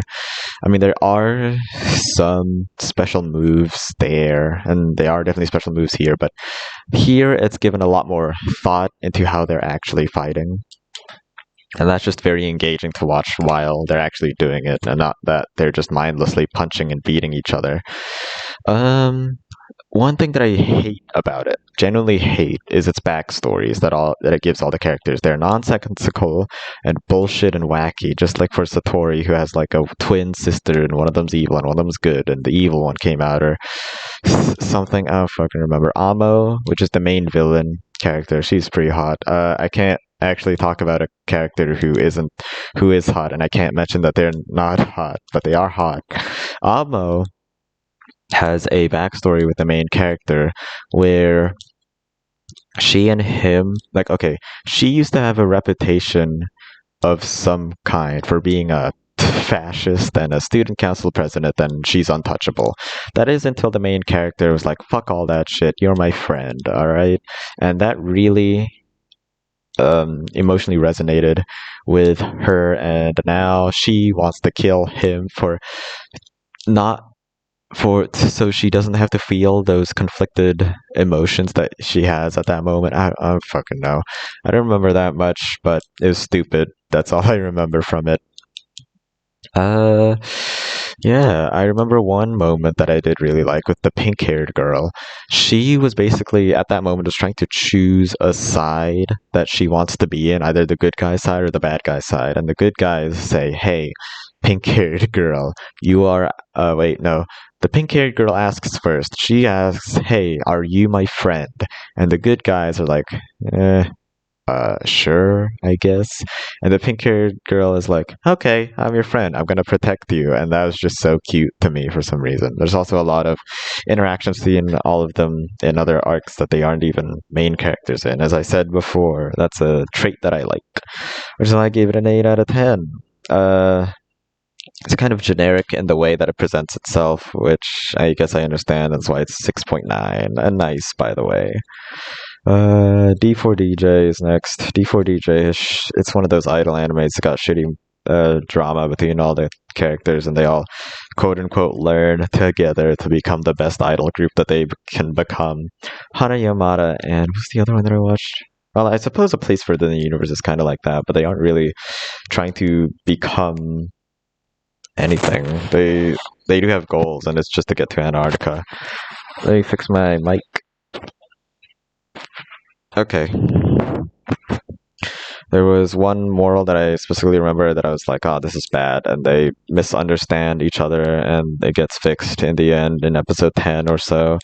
Like, this is boring and bad. At least in Bang Dream, they had to appeal to a kooky, crazy grandma where they have to audition to play in a band at her cafe, and eventually they were like, okay, we finally played good enough for you. And the grand was like, hey, you did it. You actually have talent, I believe, instead of you're just goofing around. Good job. You won the audition. And here, they do have a contest that they are trying to strive for, but they lost. Maybe there's a second season. There is, actually. I just checked. I did not watch it. But the first season, I don't know, felt a bit more natural, I suppose. If they won, I would have been like, oh, well, that's convenient. Whatever. All the girls are hot. There you go, I said it. I really like Rinku, the main character, actually, surprisingly, and Mooney, the tsundere-ish character. I didn't care. I do like Maho, but I know that's the fan favorite, which is why I'm not saying that I like her.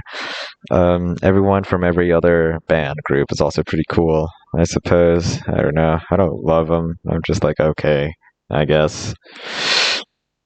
The DJ from Pinky Peaky or whatever, this white-haired girl, she's a bitch, but she eventually warms up.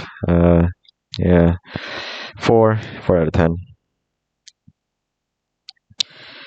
The Promised Neverland. My sister has been forcing me to watch this for so goddamn long, and I eventually got into it. And I watched this entire anime in a day before the series that I called Anime in a Day was out. It was just that engaging, honestly. I liked it quite a bit, and I loved how all the characters are actually smart, and they all have different morals, and how they... And the premise of the world itself, it's like, at first you're thinking, well, this is just a regular old nursery kind of home, and then the big scare where they see their friends being devoured by a demon, and their existence is literally just meant to be demon food, and that is hauntingly perfect. So they devise a plan, and they outwit and outsmart everyone around them and the world that surrounds them. Just in their nursery place. That's cool. Yeah, all the characters have different morals, and they all oppose each other. They're not completely unanimous. For example, Emma wants everyone to escape from the nursery, while Ray is just like, okay, I'm a bit more realistic. We cannot do that realistically. And Norman's just the mediator between them. However, I gotta say, I got a bit less interested when Norman dies or gets fed to the demons, because that's just kind of depressing for everyone, and they stopped being about outwitting and strategizing and stuff and just started being depressed and sad for him. And sure, it's a human reaction, whatever, but for me, I'm just like, I wish they did more of that instead of being completely sad for him. Even though I do know that they do more smart stuff after that, or secretly feign sadness. I also really liked the maid. What was her name? Mother, sister, Isabella. Yeah, of course, Isabella's thoughts and feelings and stuff. That the speech that Isabella gave to Emma was pretty nice about becoming a mother and almost tricking her to become a mother with her. That's pretty cool. It's a complicated situation, and I think it was all done pretty well. 7. It did not appeal to me perfectly, so it wasn't an 8 or a 9 or a 10.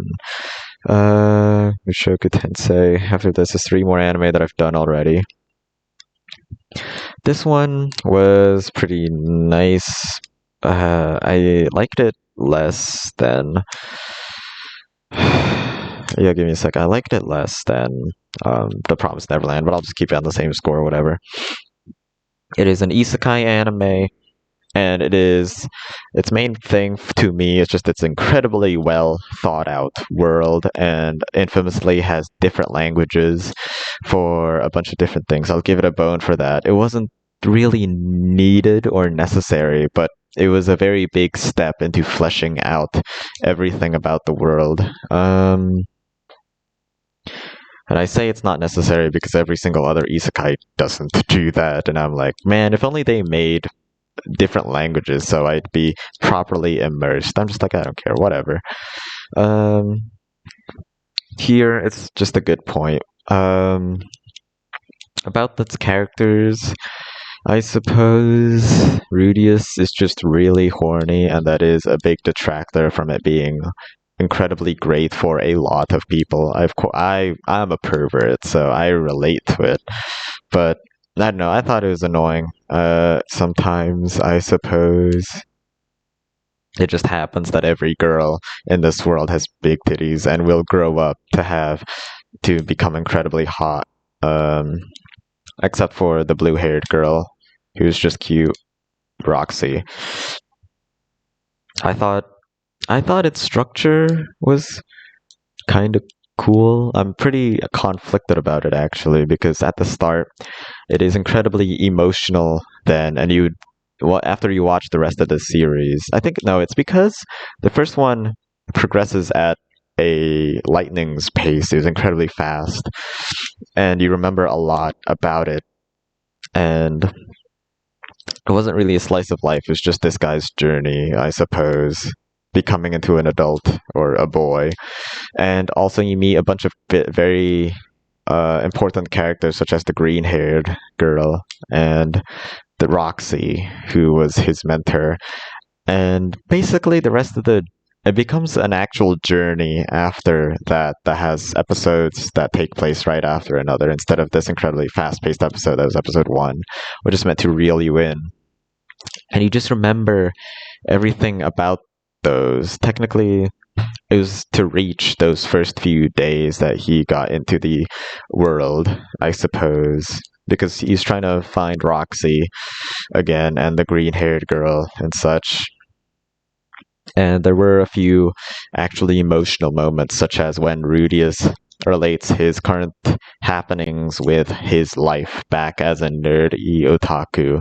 That was kind of the main moral crux of it all. And another part was Rudius and his father, when his father was having so much trouble finding everyone after the teleportation incident, while Rudius is having so much fun in his devil village or whatever. And like the difference in happiness and joy, and like, your mother is gone, why don't you care about her? And I liked that. Maybe it's because I have father issues as well. I hope I wasn't just looking in the distance as an anime girl the entire time.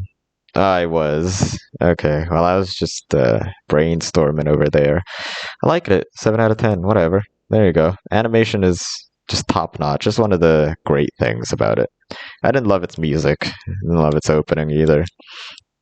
I like the red-haired girl, and I love how she was just put into the ground and then became hot. Okay, enough. Oh my god, Elia, we did it. I talked about The Promised Neverland, now we're talking about Gare Zero. Gare Zero is so good and it is so gay. I love it. It is just a drama between two sisters, two adopted sisters, stepsisters. I love them.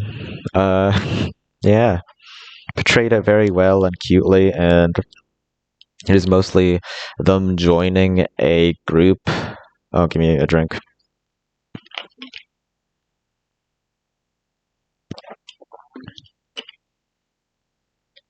A group of paranormal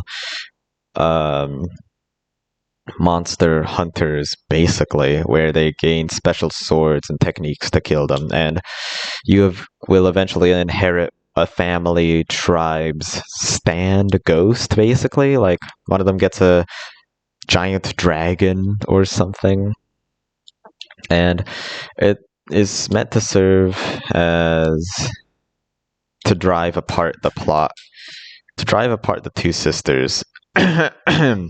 Because Yomi, I remember their names. Yomi, this long-haired girl who is big sister type, she gets into an accident. She loses her throat tract and she couldn't speak anymore. That's fucking awesome. She makes a deal with the devil to come back to life, and Kagura has to deal with her being evil now, basically. And it's got really intense drama all the way throughout, and it is awesome. I suggest you look up a clip where Kagura and Yomi, they start eating Pocky at the back of a truck, and then a guy starts looking at them. It's like, wow, this is really hot between two high schooler girls. And while he is looking back at them, the driver looks at his ass and is like, oh, you're packing some heat in there, and everyone is gay. That is my point, and it is hilarious. My favorite moment in anime ever, besides Die Buster. Yeah, it's great. The 8 out of 10, I suppose. Its dialogue I didn't follow completely, and there's a lot of drama between some mafia members, and I'm like, I don't care about those people that much. Give me a second.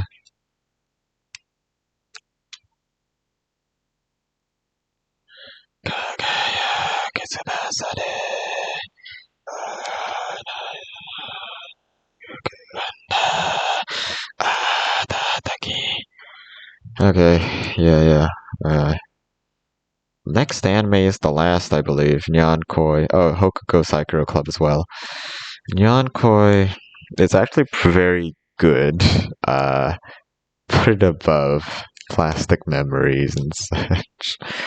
I bet there's other good animes that I pissed people off with my opinion of, but Nyankoi beats all of them, damn it. It was a nice, fun anime about cats, and this is when I started getting into Nyan Neko Sugar Girls, which is why I wanted to just watch Neko anime. The other one that I watched was Cat Planet Cuties, which I'll talk about a bit later, but this one just has fun characters that I wanted to hang around. All of them are cute, all of them were nice, all of them had arcs, kind of, sort of. I don't know. One I remember was the black-haired girl, Nagi, who was secretly a girl who wanted to become more of a guy, or the other way around. I don't remember. Crap. The other ones that I liked were Chizuru, who was a college student. Everyone else was a high school student, but she was a college girl, and she was a male girl, and she just went around talking with the main character. She's endlessly adorable, and I love her interactions with the main character. Kaede is absolutely adorable as well. It's just cute, alright? Shut up. The main guy is basically cursed to become a cat, and cats, and he can listen to cats and talk to them now, and he is forced to hang around them and do good deeds, but specifically toward cats and try to fix their problems. The other characters in the cast sometimes interfere with this, and the only people who are even related to that whole cat situation and can talk to cats are a pair of twins, Katone and Akari. Oh, they're both voiced by the same person, and I do remember who this one is, but I don't recall any other person she was in. But whatever, it doesn't matter. And these other class students, such as her and her and her, I suppose, aren't necessarily related to cats, but I don't know. They're just hot, and the author wanted hot girls in there. They have some sort of arc that I don't remember. It's all good. I like hanging out with all the characters. They were fun. All right, shut up. Enough. Hokugo Psycho Club. Actually, no. Before that, we should finish the Cat trilogy. Cat Planet Cuties.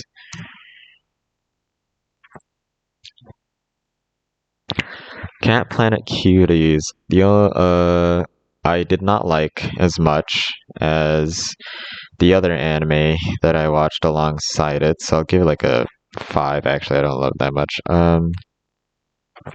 It has a lot of those technical terms again because it's supposed to be all these cats are from a cat planet, and they come to Earth, and their home becomes.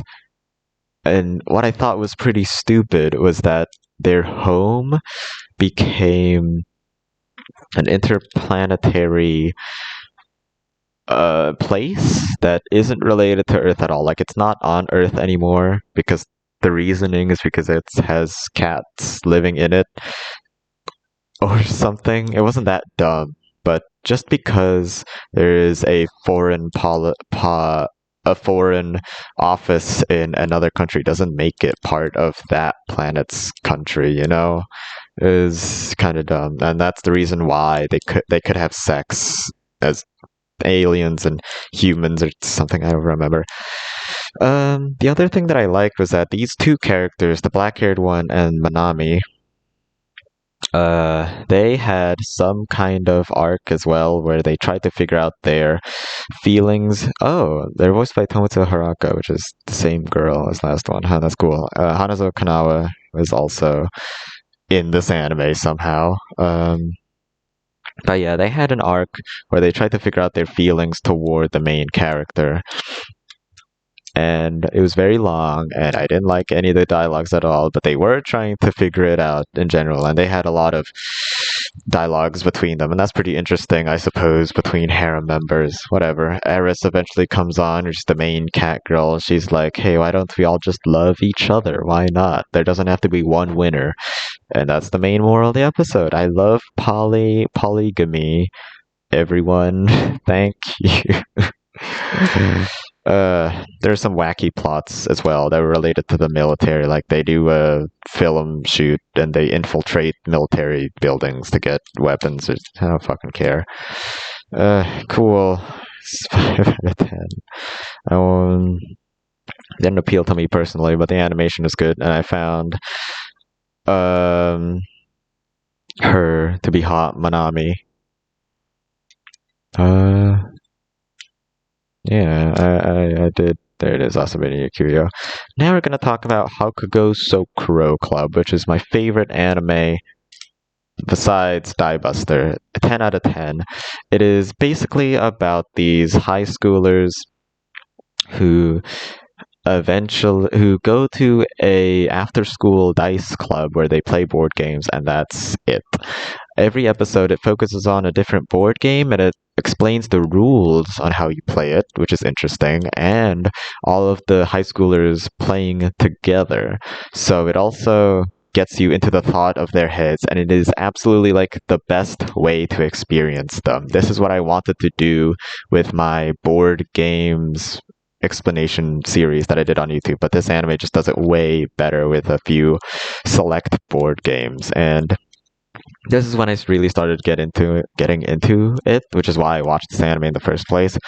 It as in board games, and my brother got me into them, but he was more into trading card games like Yu-Gi-Oh! And Magic the Gathering and shit, but I took that as board games in general, and I love them. And this anime deepened my love for them infinitely, because the author didn't do this out of making money or doing it for marketing or anything, because board games are really niche. So he just put all of his passion and thoughts into this passion project, basically, because this is not a marketable anime. It's only for people who like board games. And it's just a great place to find recommendations for them and exactly knowing what they are, because it also shows you the thought processes behind playing these board games, which is what I always wanted through the lens of anime. Girls, damn it! I wish it was 24 episodes. I wish it was. I wish it had as many episodes as they were board games in the fucking world, because this is fucking amazing and I love them. And it really goes into the making of a board game as well, because the glasses girl, I forgot their names, wants to make a board game, and her idea is to make furniture as a thing, as a board game thing, where she has to design a room and you'll get specific points for playing these board game stuffs, playing her board game. And she was really trying to understand what a board game is and how to make one as successful as it was and how to make it good. And what I loved about it is at first that idea in general and the making and the thought process behind making a board game, and then her ideas completely change halfway through when she finally learns something about it, like human motives and what could really motivate a person to actually make it instead of just being bored.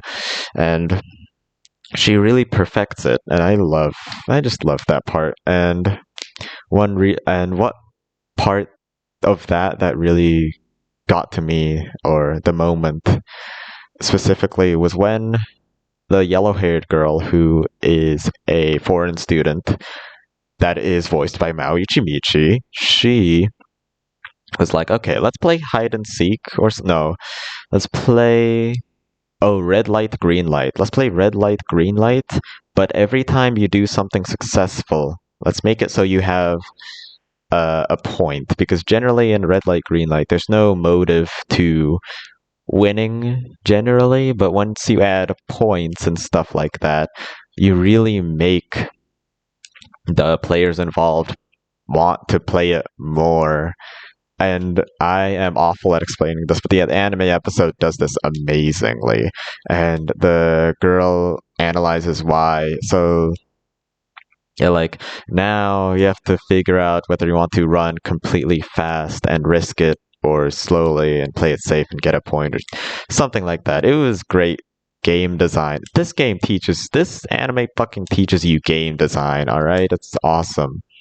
Another thing is the characters. I can't stop talking about everything about this anime. Every single aspect is amazing. Its characters are really interesting. The main one has like some kind.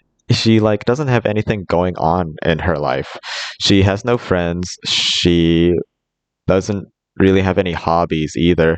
So until she found board games, she basically had zero fun in life whatsoever besides just going to school. And that's also when she met the main girl.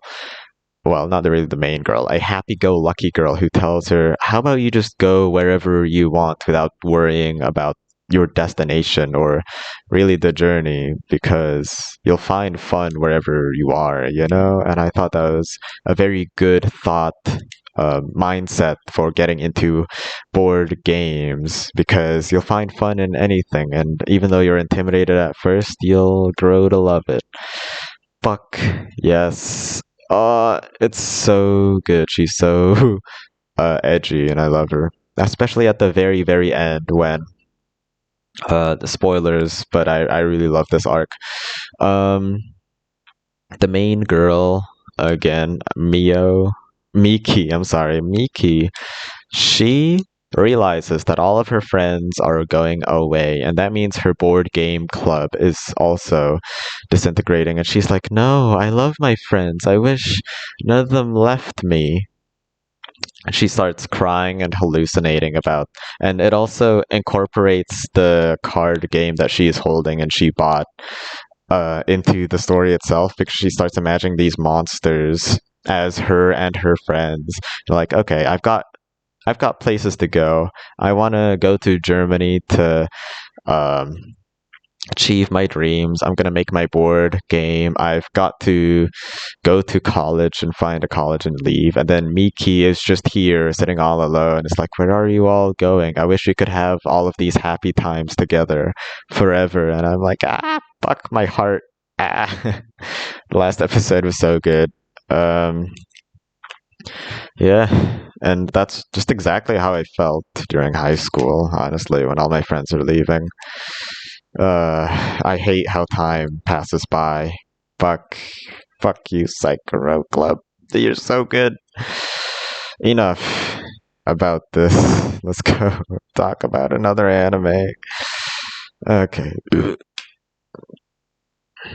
Now I'm finally scrolling here.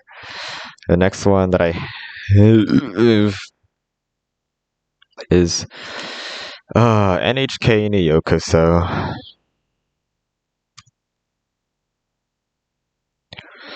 I definitely butchered that spelling.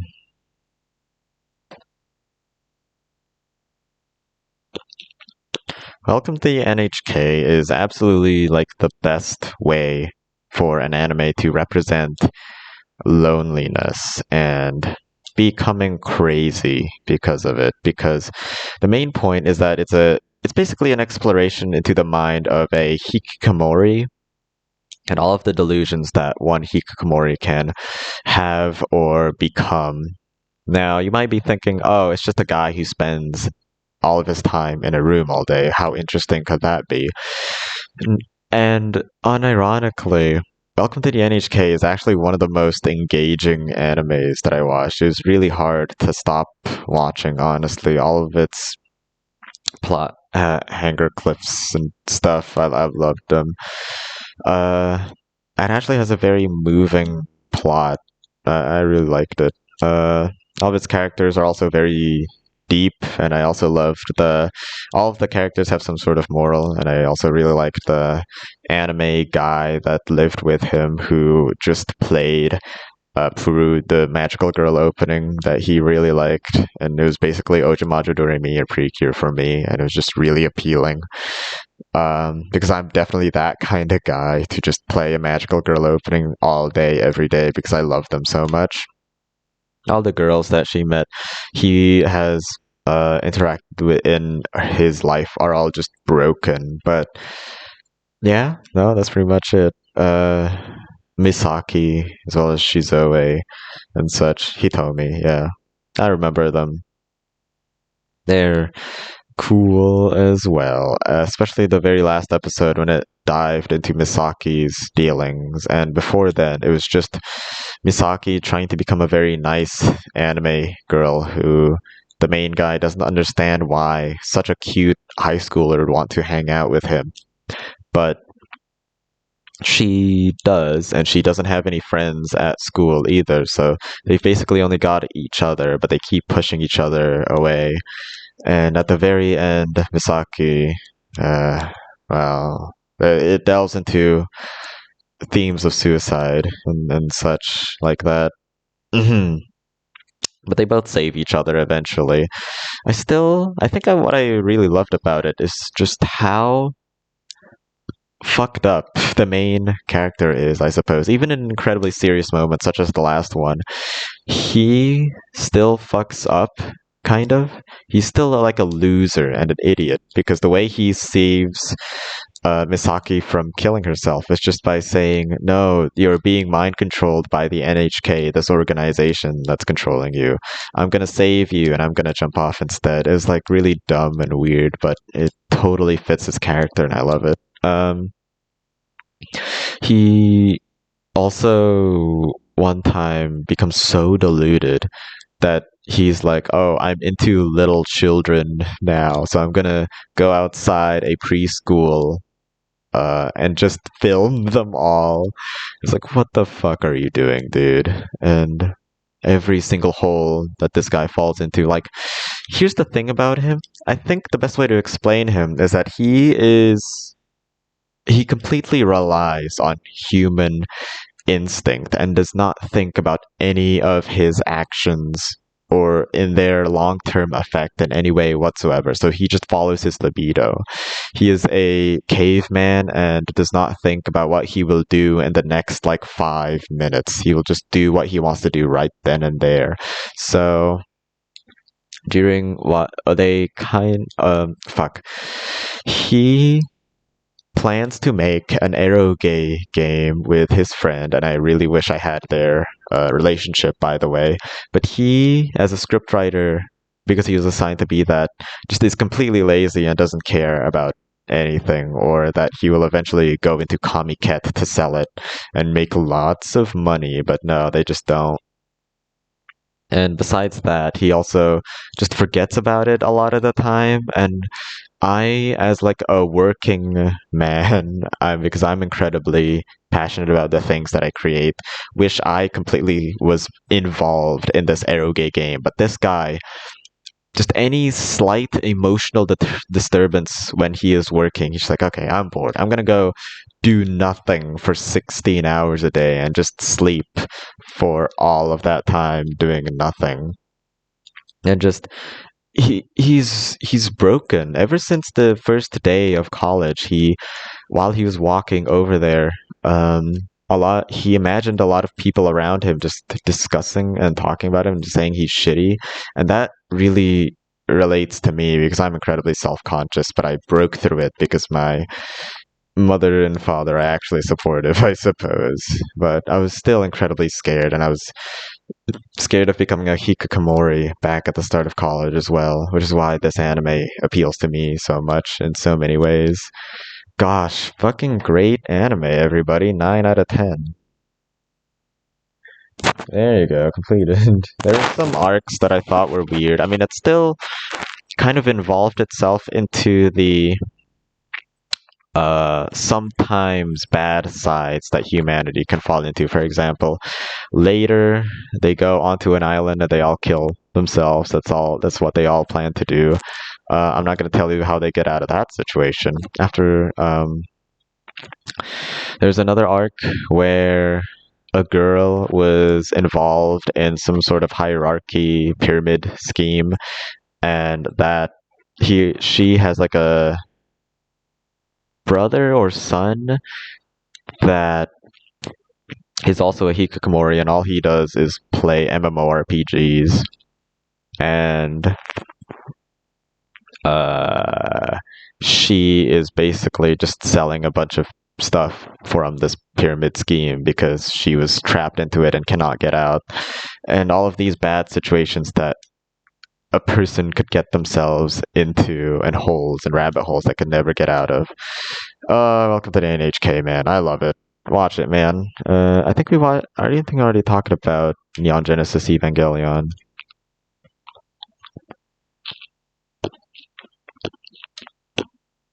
Okay, I did. It was 8.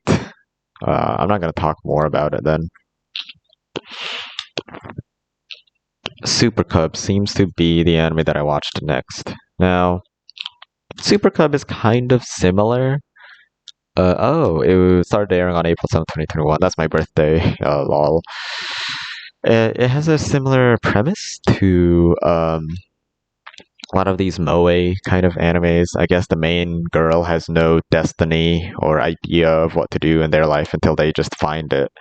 And just like in the board games thing, she loved to play board games, and in Hanayamata, the main protagonist as always finds her passion in Yosakoi clubbing, and Kamichu becomes a god. I'm not sure. But in this one, Super Cub just buys a Honda Cub. She just buys a certain motorcycle and starts to learn to love it. And the way that the first episode is presented, it's all very quiet and subtle and masterpiece like, but still in a cute moe kind of way. It's a masterpiece. Watch the first episode, I dare you. It is great and amazing. But no, that's it. I just love all the characters. They're all great. I especially love always the second character, who's always very driven. And Reiko, yeah. She loves Super Cubs so fucking much. And is incredibly knowledgeable about them, tells them all about it to the main girl, Koguma. We just learn a lot about the characters here, and all the characters are witty and have fun with each other, and you have fun with them as well. There's some other arcs like my main things near the middle of the show. Reiko tries to climb Mount Fuji with just her super cub, and she keeps falling down over and over again. It is a very literal metaphor of fighting for your goal, going up against the mountain. And she eventually fails, which is pretty cool. Another time, which is also related to their Super Cup, was when Koguma. Basically, the school had a school trip all the way across Japan, and Koguma was like, alright, I'm sick, so I can't really join it, but now that the day has started, I'm not sick, so I really want to join them. So I'm just going to use my Super Cup to go across a bunch of these places, to just go see sightseeing and to get to the place where everyone else is at school. And she just does that, and that's pretty cool. The reason why she can do this is because she makes all her own decisions. She doesn't have any parents anymore. She has no passion. She has no friends. She has no hobbies or any free time to do anything else. That is until she finds the love in her super cub. And it is so cool that she just finds something she's passionate in.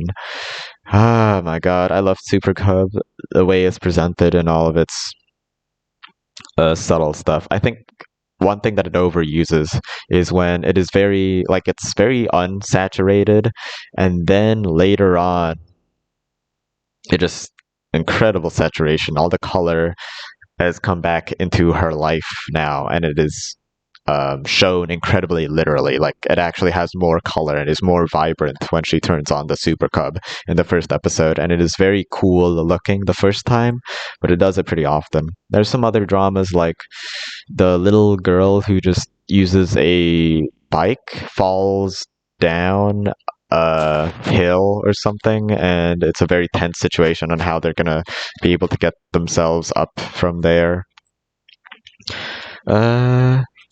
Yeah. They go through a lot of hardships and they break through it every single time. 8. Alright. Oh my god. Okay. Guys, you've got a problem. After this, I started watching tons and tons of Pretty Cure. So we are just gonna go watch that. Go talk about this. Go talk about every single Precure. I'm gonna do it very succinctly because maybe one day I'm gonna be talking about all of these shows as like a retrospective of some kind.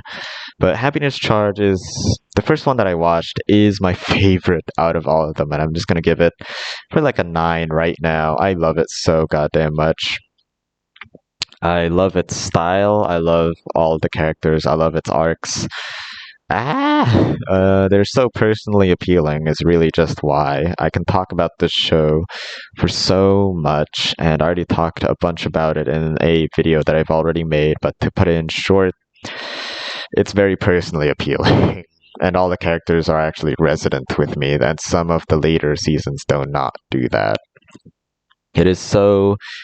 sometimes it's just so bad it's good. A thing that I cannot defend it is that it just did not know what to do with itself. It had an identity crisis, but even so, with the ideas that were already presented, I still like it in some sense. So I'm gonna give it a 9 out of 10 because it is my favorite. After this was Heart Catch. Now I am getting a bit I don't know, a bit iffy with all of these rankings of a bunch of Precure stuff, because I don't know how to compare Precure with every single anime that I've watched before, because stuff that I've given an 8, like Super Cub, or 7, like Nyankoi, putting Precure next to that is like, I don't know. I loved Heart Catch, especially Maika. Damn it, Marika. She was such a great character. All the characters still had some personality to them. later they won't, but now they are still very fresh in my mind. That's not a fresh Precure reference. I did not watch that yet, but still loved Heartcatch. I'd say, yeah. It was supposed to be the darkest one out of all of them, and there did have some themes of loss, especially with one of the mothers just dead, and the little sister has to figure out how to be mature for her little sister, and the fairy that Cure Moonlight has lost, Yuri Kukikage. That's cool.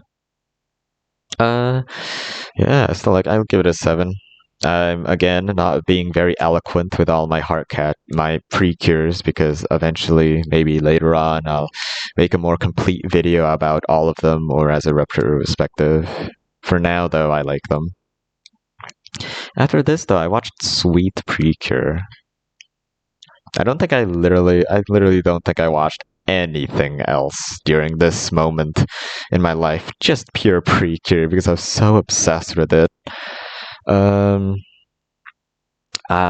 main thing that I would get out of Sweet Precure is that all of the characters, specifically the connection between the protagonists and the antagonists, were so closely defined that besides Princess, which actually had a very clear view of its antagonists, which I will elaborate in later, for here they just loved trolling with each other, and I really felt like the war going on between them, as they had very cool strategies and plans for each other, and I liked that aspect of it. And Hummy is actually a very good fairy, probably my favorite fairy out of every Precure season that I watched. I would give it a 6 though, because everything else about it was just meh. Its story was just whatever. Its style isn't amazing, but I didn't hate it or anything. Happiness Charge did that better, and Heartcatch has an incredibly distinct art style as well. Sweet, I thought it was just the maturest out of all the Precures, and it does not look good for its image, because I thought it was supposed to be a bit more girly instead of mature and adult like Sweet has. I suppose that's an excuse. Alright, whatever. Next one. Go Princess.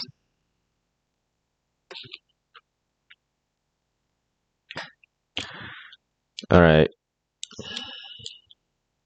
Go Princess is I think even I think it's like better than Heartcatch as a show in general. It is incredibly just incredibly well thought out, and all the characters had a very strong morals that every little girl can relate to, and really adults as well, honestly.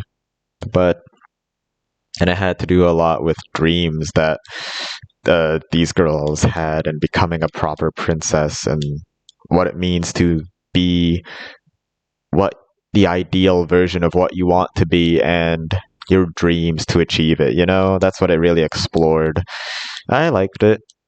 I didn't love it because it didn't personally appeal to me. The only person that I loved absolutely was Ichijo Ranko. Next was Twinkle, Cure Twinkle.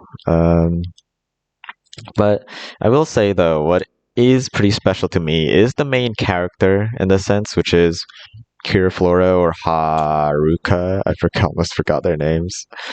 Haruka, because she has like one moral that I could get out of her, or trait that I really look up to, and it'll be pretty surprising for everyone, but it is her work ethic and just how hard she fucking works to get what she wants. Damn it. Like the one arc where, and this is probably my favorite episode, the one part where she decides that she wants to become a princess by making a dress for herself while also keeping up with schoolwork. So when she starts focusing on the dress, everyone was saying to her, like, we get it, you want to become a princess, but I do not allow you to make the dress anymore because it is disrupting with all of your classes and you're getting bad grades and you're not following them. So what she decides to do is, instead of quitting the dress, or anything, she decides to do both the dress and her classes super well. Like, she sacrifices her sleep time, she studies incredibly hard, and she sleeps very late into the night because she spends all of her afternoons making the dress that she wants, and she just wants both, and she is putting all of her power into doing both at the same time. And I was like, fuck you, yeah, okay, that's good. Yeah. Yeah, I'll give it an 8. Why did I put Heart Catch at 7 then? Yeah, okay. I think about the antagonists, they all had a different state that they were after they died. Either they actually properly died, some of them got reformed, some of them became a fairy, and that was pretty interesting. And they all had things to do with them, and all the entire plot was actually pretty progressive and nice, and it kept my attention. While in Heart Catch, I'm still debating with myself why Heart Catch is 7 and why Go Princess is an 8. I would say Heart Catch just had too much filler, but it had really good filler. So fuck, damn it. Fine, I'll give this one a 7 as well. It pains me, but shoot, I don't think Heart Catch is that much better or worse than Go Princess, really. I think they're both on the same level of really good quality television. Actually, you know what? I'll give both 8. Okay, let's go back to Heart Catch. After this, I took a very, very big break from Precure itself and watched, I think it's Ojamajo. I think I watched Ojamajo Doremi. Okay, let me check. Okay,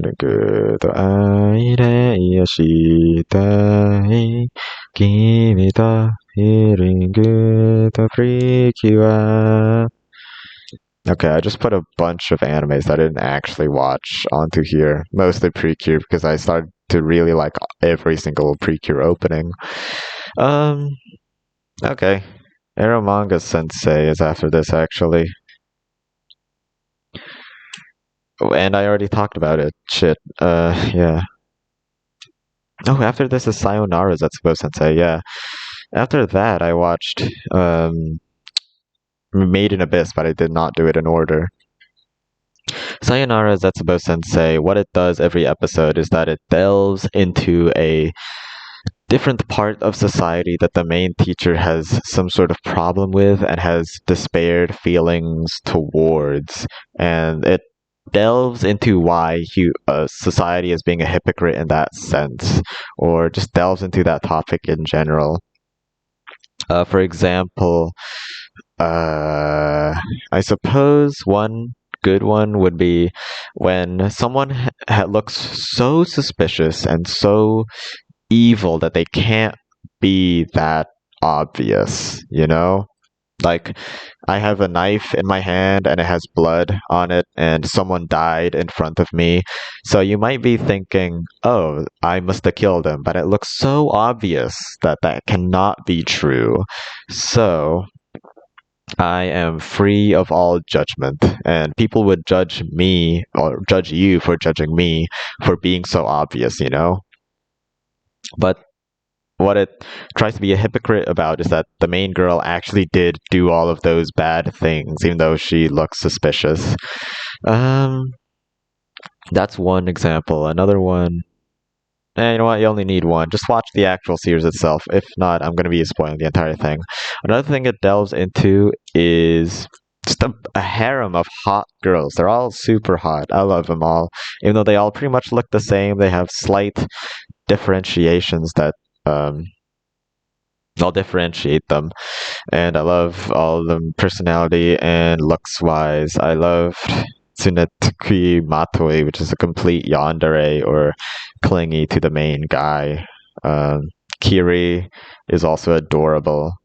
And yeah, I like the girl with bandages, Abiru. Yeah.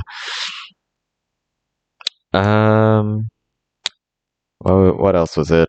Oh yeah, one other thing that I loved. It has that thing that I like where all of the characters are actually important in every part. For example, Matoi just involves herself into one episode, but every single moment with Sayonara Zetsubo Sensei, the main guy, Itoshiki Nozomu, she still hangs out with him. Like he dies inside like a funeral, and Matoi is seen being with him, and it's just so cute and adorable. Even though she wasn't even involved in that episode in what way whatsoever, she was just there, and all of the characters are still doing their personality trope thing. Then they're just there doing it, and the fact that they do that is great, and it's very characteristic defined.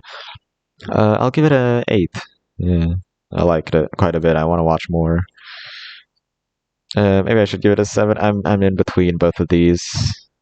I'll change my mind eventually. God damn it! Was Hagunai the next one that I watched? This one is shit. So there you go. I'll give it a 4. No, it's just the main point is that you hang out with these characters as well in this quote-unquote neighbors club. The difference is none of them are fun to be around, and they're all incredibly annoying. And another problem that I have with them is that they act way too sultry, as well as their designs that say that way as well. They're a bit too, I don't know, sexually. Obviously, they're meant to be sexually lewd and shit. I don't want to talk about it. After this, I watched Haibane Renmei. I'm getting a lot of nostalgia for all of these because I remember watching all of these anime right before this holiday, or right at this holiday, right at the beginning of this holiday. So yeah, we're getting into the very last stretch here, basically, because I watched all of these anime in the last few months. Last 2 months. Okay. Habane Renmei is an incredibly emotionally resonant anime. That is the best way to describe it, because it is a very serious slice of life anime with a lot of mysterious mysteries behind it, but that's not the main point. Really, the main point is what you know about the world itself and how it uses to propel the actual main message, which is between all of the characters. And the best way to I'm not a complete analyst on this. I don't resonate with it completely, but I still understood the main thing that was going on, I suppose. But Digibro, she makes a pretty good video on it. Yig Studio B Trixie. I loved that one, and pretty much the reason why I wanted to watch it, because the first seconds that I watched it, I was like, this is the most highly rated anime on pretty much every anime blogging site, and I was like, I gotta watch that, and I did, and it was pretty good and emotionally resonant. It is a bit boring sometimes, I suppose, and its art style definitely doesn't say much about it, or help it much, because it is incredibly brown and gray and boring and bland. Not really bland, but it's rustic. Rustic is what I would call it. It's interesting, I suppose, but it's not something that I'd call bad. Just a bit bland. Another thing that I want to talk about. What was it? Oh yeah, the first episode. The first episode is sick as shit, especially the ending. Near the ending, when the girl sprouts her wings out. That is such a great moment and really hooked me in to watch the rest of the anime. And good to know that pretty much the last episode has the same emotions as the first episode. of this feeling of holy fucking shit, she gets saved and everything. I didn't watch Serial Experiments Lane yet, but I definitely will, and this hopefully has some things to do with that or whatever, because I know it's made by the same artist and stuff. Okay. 7. I didn't emotionally appeal to it, but I liked it. After this, I watched Yahari Ore no Seishun Love Comedy, Origairu Season 2. That is amazing and great. Actually, you know what? Let's just talk about it. Why not?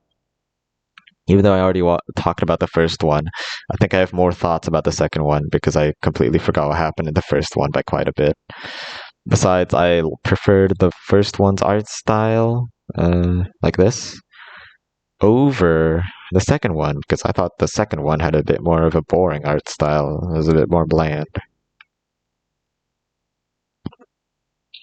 This one has a bit more personality to it.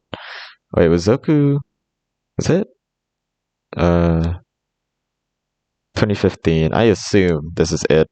So, Origaru Season 2 had a ton of lateral thoughts to it, where it gives you the impression of what all the characters are feeling, but doesn't literally show you what they're actually... Well, they kind of do already analyze themselves, but when it wants to be quiet and simple, it absolutely immediately gives you that idea immediately, that impression. And I'm like, I get it every time because it is so well directed, I suppose.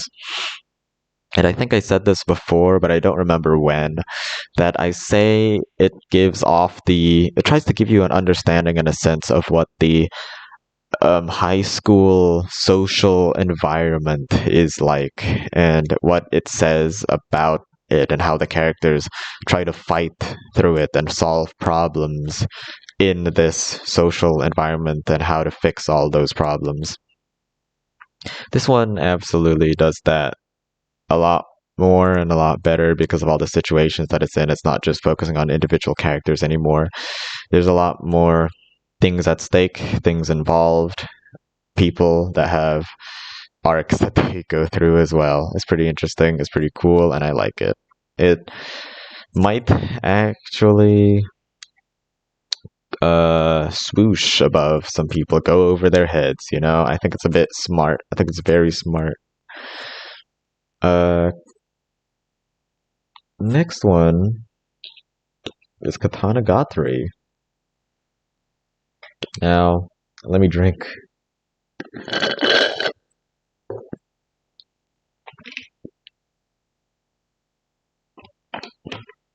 I have made a video about Katanagatari and comparing it against Demon Slayer, and about why I like Katanagatari so much. So that's that, I guess. Did I actually... I don't think I did. Okay, I did not. Let me put in... I want to put it at 9, but there's so little animes that I put it as a 9, and I feel weird putting this one at a 9 as well. So, there you go. It gets an 8. That's not a bad score. Katanagatari, I loved it. I didn't love it, actually. I thought it was pretty good. I didn't think it was amazing or anything, but its style is very unique. All of the concept that it gives out are also very unique and interesting, and I thought they were cool as a thing that happened in an anime, and it was very formulaic. But that's not a bad thing at all. I love it. The way it's basically, you have to collect these 12 swords, and I really wanted to figure out how these 12 swords powers were and how they were going to defeat it. And it's incredible fighting concepts and techniques as well. It's very literal on how they make up strategies to defeat their enemy, because Togame is a strategist and stuff. And I love how the little sister is actually the most powerful being in all of Japan, and how they defeat her. Okay, that was good. Animation wasn't amazing, but still good.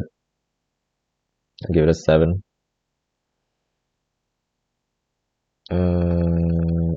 Oh my god. Okay. The next thing that I actually watched was Ojamajo Doremi.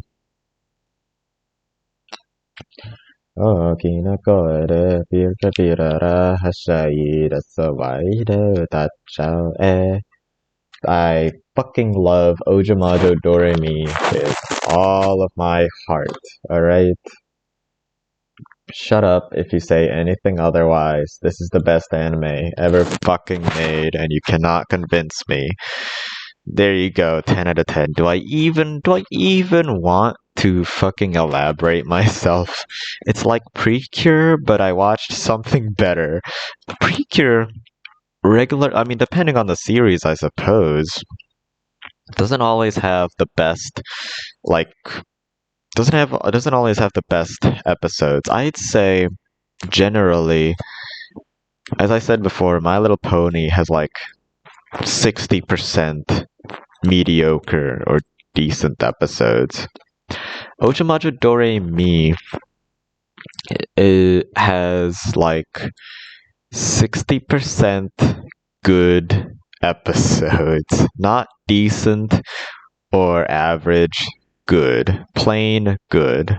Wait, actually, I would say maybe 50%. And then 30% are great and personally appealing to me. And I have not been counting. Was it 20%? I guess 20% is all that's left. I don't know, 10% is like decent and average episodes. And then the other 10% is amazing god tier episodes. And sometimes they're incredibly dark, like in season 2, episode 2, the main character's mother starts thinking about death and suicide and killing herself until her daughter was born, and I thought that was awesome. Not that it I mean, okay, the thing is, when I saw that scene, I was like, I don't want to watch season 2 anymore because season 1 was so fun and happy and I got to love all the characters. And I forgot the reason why I wanted to watch it in the first place because Ojamajo Doremi has so many dark things about it. But I'm like, I love these characters too much to hate them and force them to go through such hardships and stuff like suicide and cancer, which they eventually do deal with, and racism. I love every single character. I think all of them are great and cute. Tamake Reika, I grew to absolutely love. Hazuki is just adorable. Pop, I don't even have words to describe how much I love Pop and Onpu.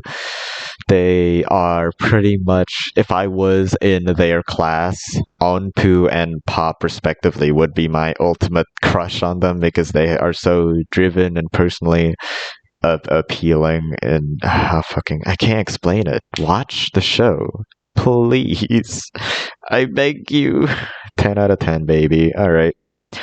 Next one is Kaguya-sama. I made entire hour-long, feature-length long videos on Kaguya-sama and all of my thoughts on them. Everything I have talked about them is already in those videos. Shit. I'm supposed to give a short reason why I like them. This is Love is War. Kaguya-sama is just cute and it doesn't really have many flaws to it and neither to its characters. They're just has relatable humor to them and it progresses the plot as well sometimes. Sometimes a bit random, but it's pretty good. I'd give it a 7 or so. The next one that I watched was Overlord, wasn't it? I'm not gonna go in depth because I made an entire video about them. I'll give this, I don't know, I kind of want to give it a 6 because it didn't appeal to me that much. It's about this dude going to an isekai and going through basically MMORPG adventures. You know those quests you just play? Yeah, this guy just plays them for you and he's incredibly powerful and strong and he has to deal with the situation as that and also figure out the mystery of why he's even there. A lot of the girls were fucking adorable and cute in this show, like Enri and Clementine. They were hot and they were voiced by Maoichi Michi again. Yeah, I didn't love it, just liked it. maybe I could watch if my brain was turned off. So, the next one I watched was Baccano. I think I just, yeah, I love Baccano to the bottom of my heart. Love this anime so goddamn much. All the characters are great. I loved them. I don't think there's any point to it, but it's still filled with so many cool concepts and ideas. Like every single character could basically be a main character in their own right, and in their own story, they definitely are. Chesla Mayer is just an edgy little kid. Shane, Chane, she was awesome. I of course loved Isaac and Miria. They were a couple of goals, and this entire bubbling cauldron of a story that all eventually coalesces into one is so satisfying in the end. And I love Cheslaw's arc from being like, abandoned and tortured his entire life, and then becoming loved by a family just unconditionally by Isaac and Miria. It's just so heartwarming. Loved it. Okay, I did not watch the specials yet, but I will eventually. Yeah, that's it. Holy fucking shit. Oh, never mind. I'm sorry. I watched Henzemi. Okay. Hensemi is one of the most personally appealing shows, and I say that very often in the last fucking 2 hours and 30 minutes. Personally appealing. Hensemi is the most one because it is absolutely perverted, and it is the most perverted thing any human has ever created, and goes into so many kinks and fetishes. I made a video about this and I'll upload it eventually, and that's why I love it so much. But that's why, in a nutshell, why I love this one, I suppose. There you go. Completed. Yeah, I'll give it a 9. I actually love it so much. After this, I just watched Doki Doki Precure. And this is the anime that I am currently watching. I'm only 30 episodes into it. I'll probably just for now, I will give it a 5. It's not that great, and I put it lower than every other Precure. I don't love its characters all that much. I mean, I think they're cute. I love Rosetta and Rika because they have things to them that I like. They're cute looking as well. I love Charles as a fairy who transforms to a human that I watched this morning. That was hot. Idamana is a cool protagonist. I don't think she's really bad, or I don't know. Sure, she doesn't gain that much conflict, but not necessarily, I suppose. Whatever. Didn't love it, basically. I'll probably have a more complete opinion after I actually finish it. Here, currently watching. There you go. Now, before I finish, I need to check Republic on wait, oh sorry, wait. No, that's the wrong one.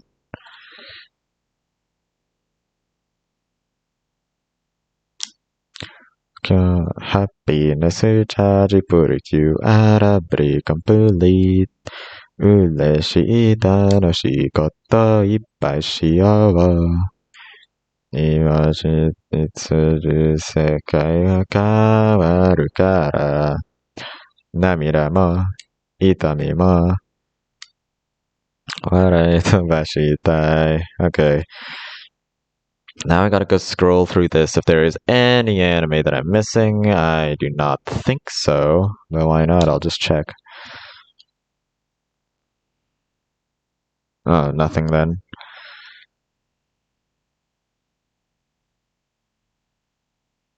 What is this? Oh, okay. Yeah. That really scared me because I've not heard a single sound come out of my laptop in the last 2 hours. Um, view full playlist.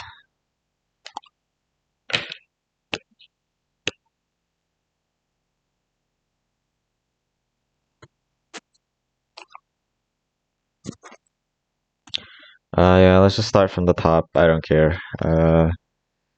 Didn't watch any of these. Tsukihime, Witchblade, Heart Catch Ending. Ton of animes that I just put in here. I want to watch Arakawa Under the Bridge eventually. Sure, I'll review Better Call Saul. No, it's just a bunch of Happiness Charge OSTs.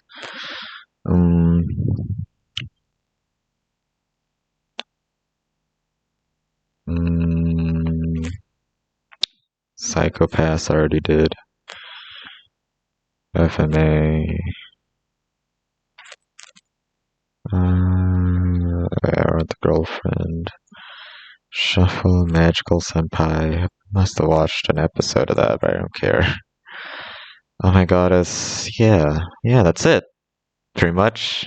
Jeez. Oh my gosh, don't you feel just a feeling of happiness charge in you? My favorite anime of all time. I want to check before we leave. Let's check my list. What does it even look like? Apparently, I watched 129 animes. My mean score is 6.5, which is I generally don't like watching anime. Most of it is a 6 or less. Let's put. How do I check? Like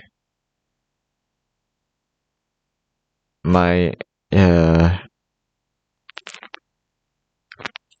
here it is. Score.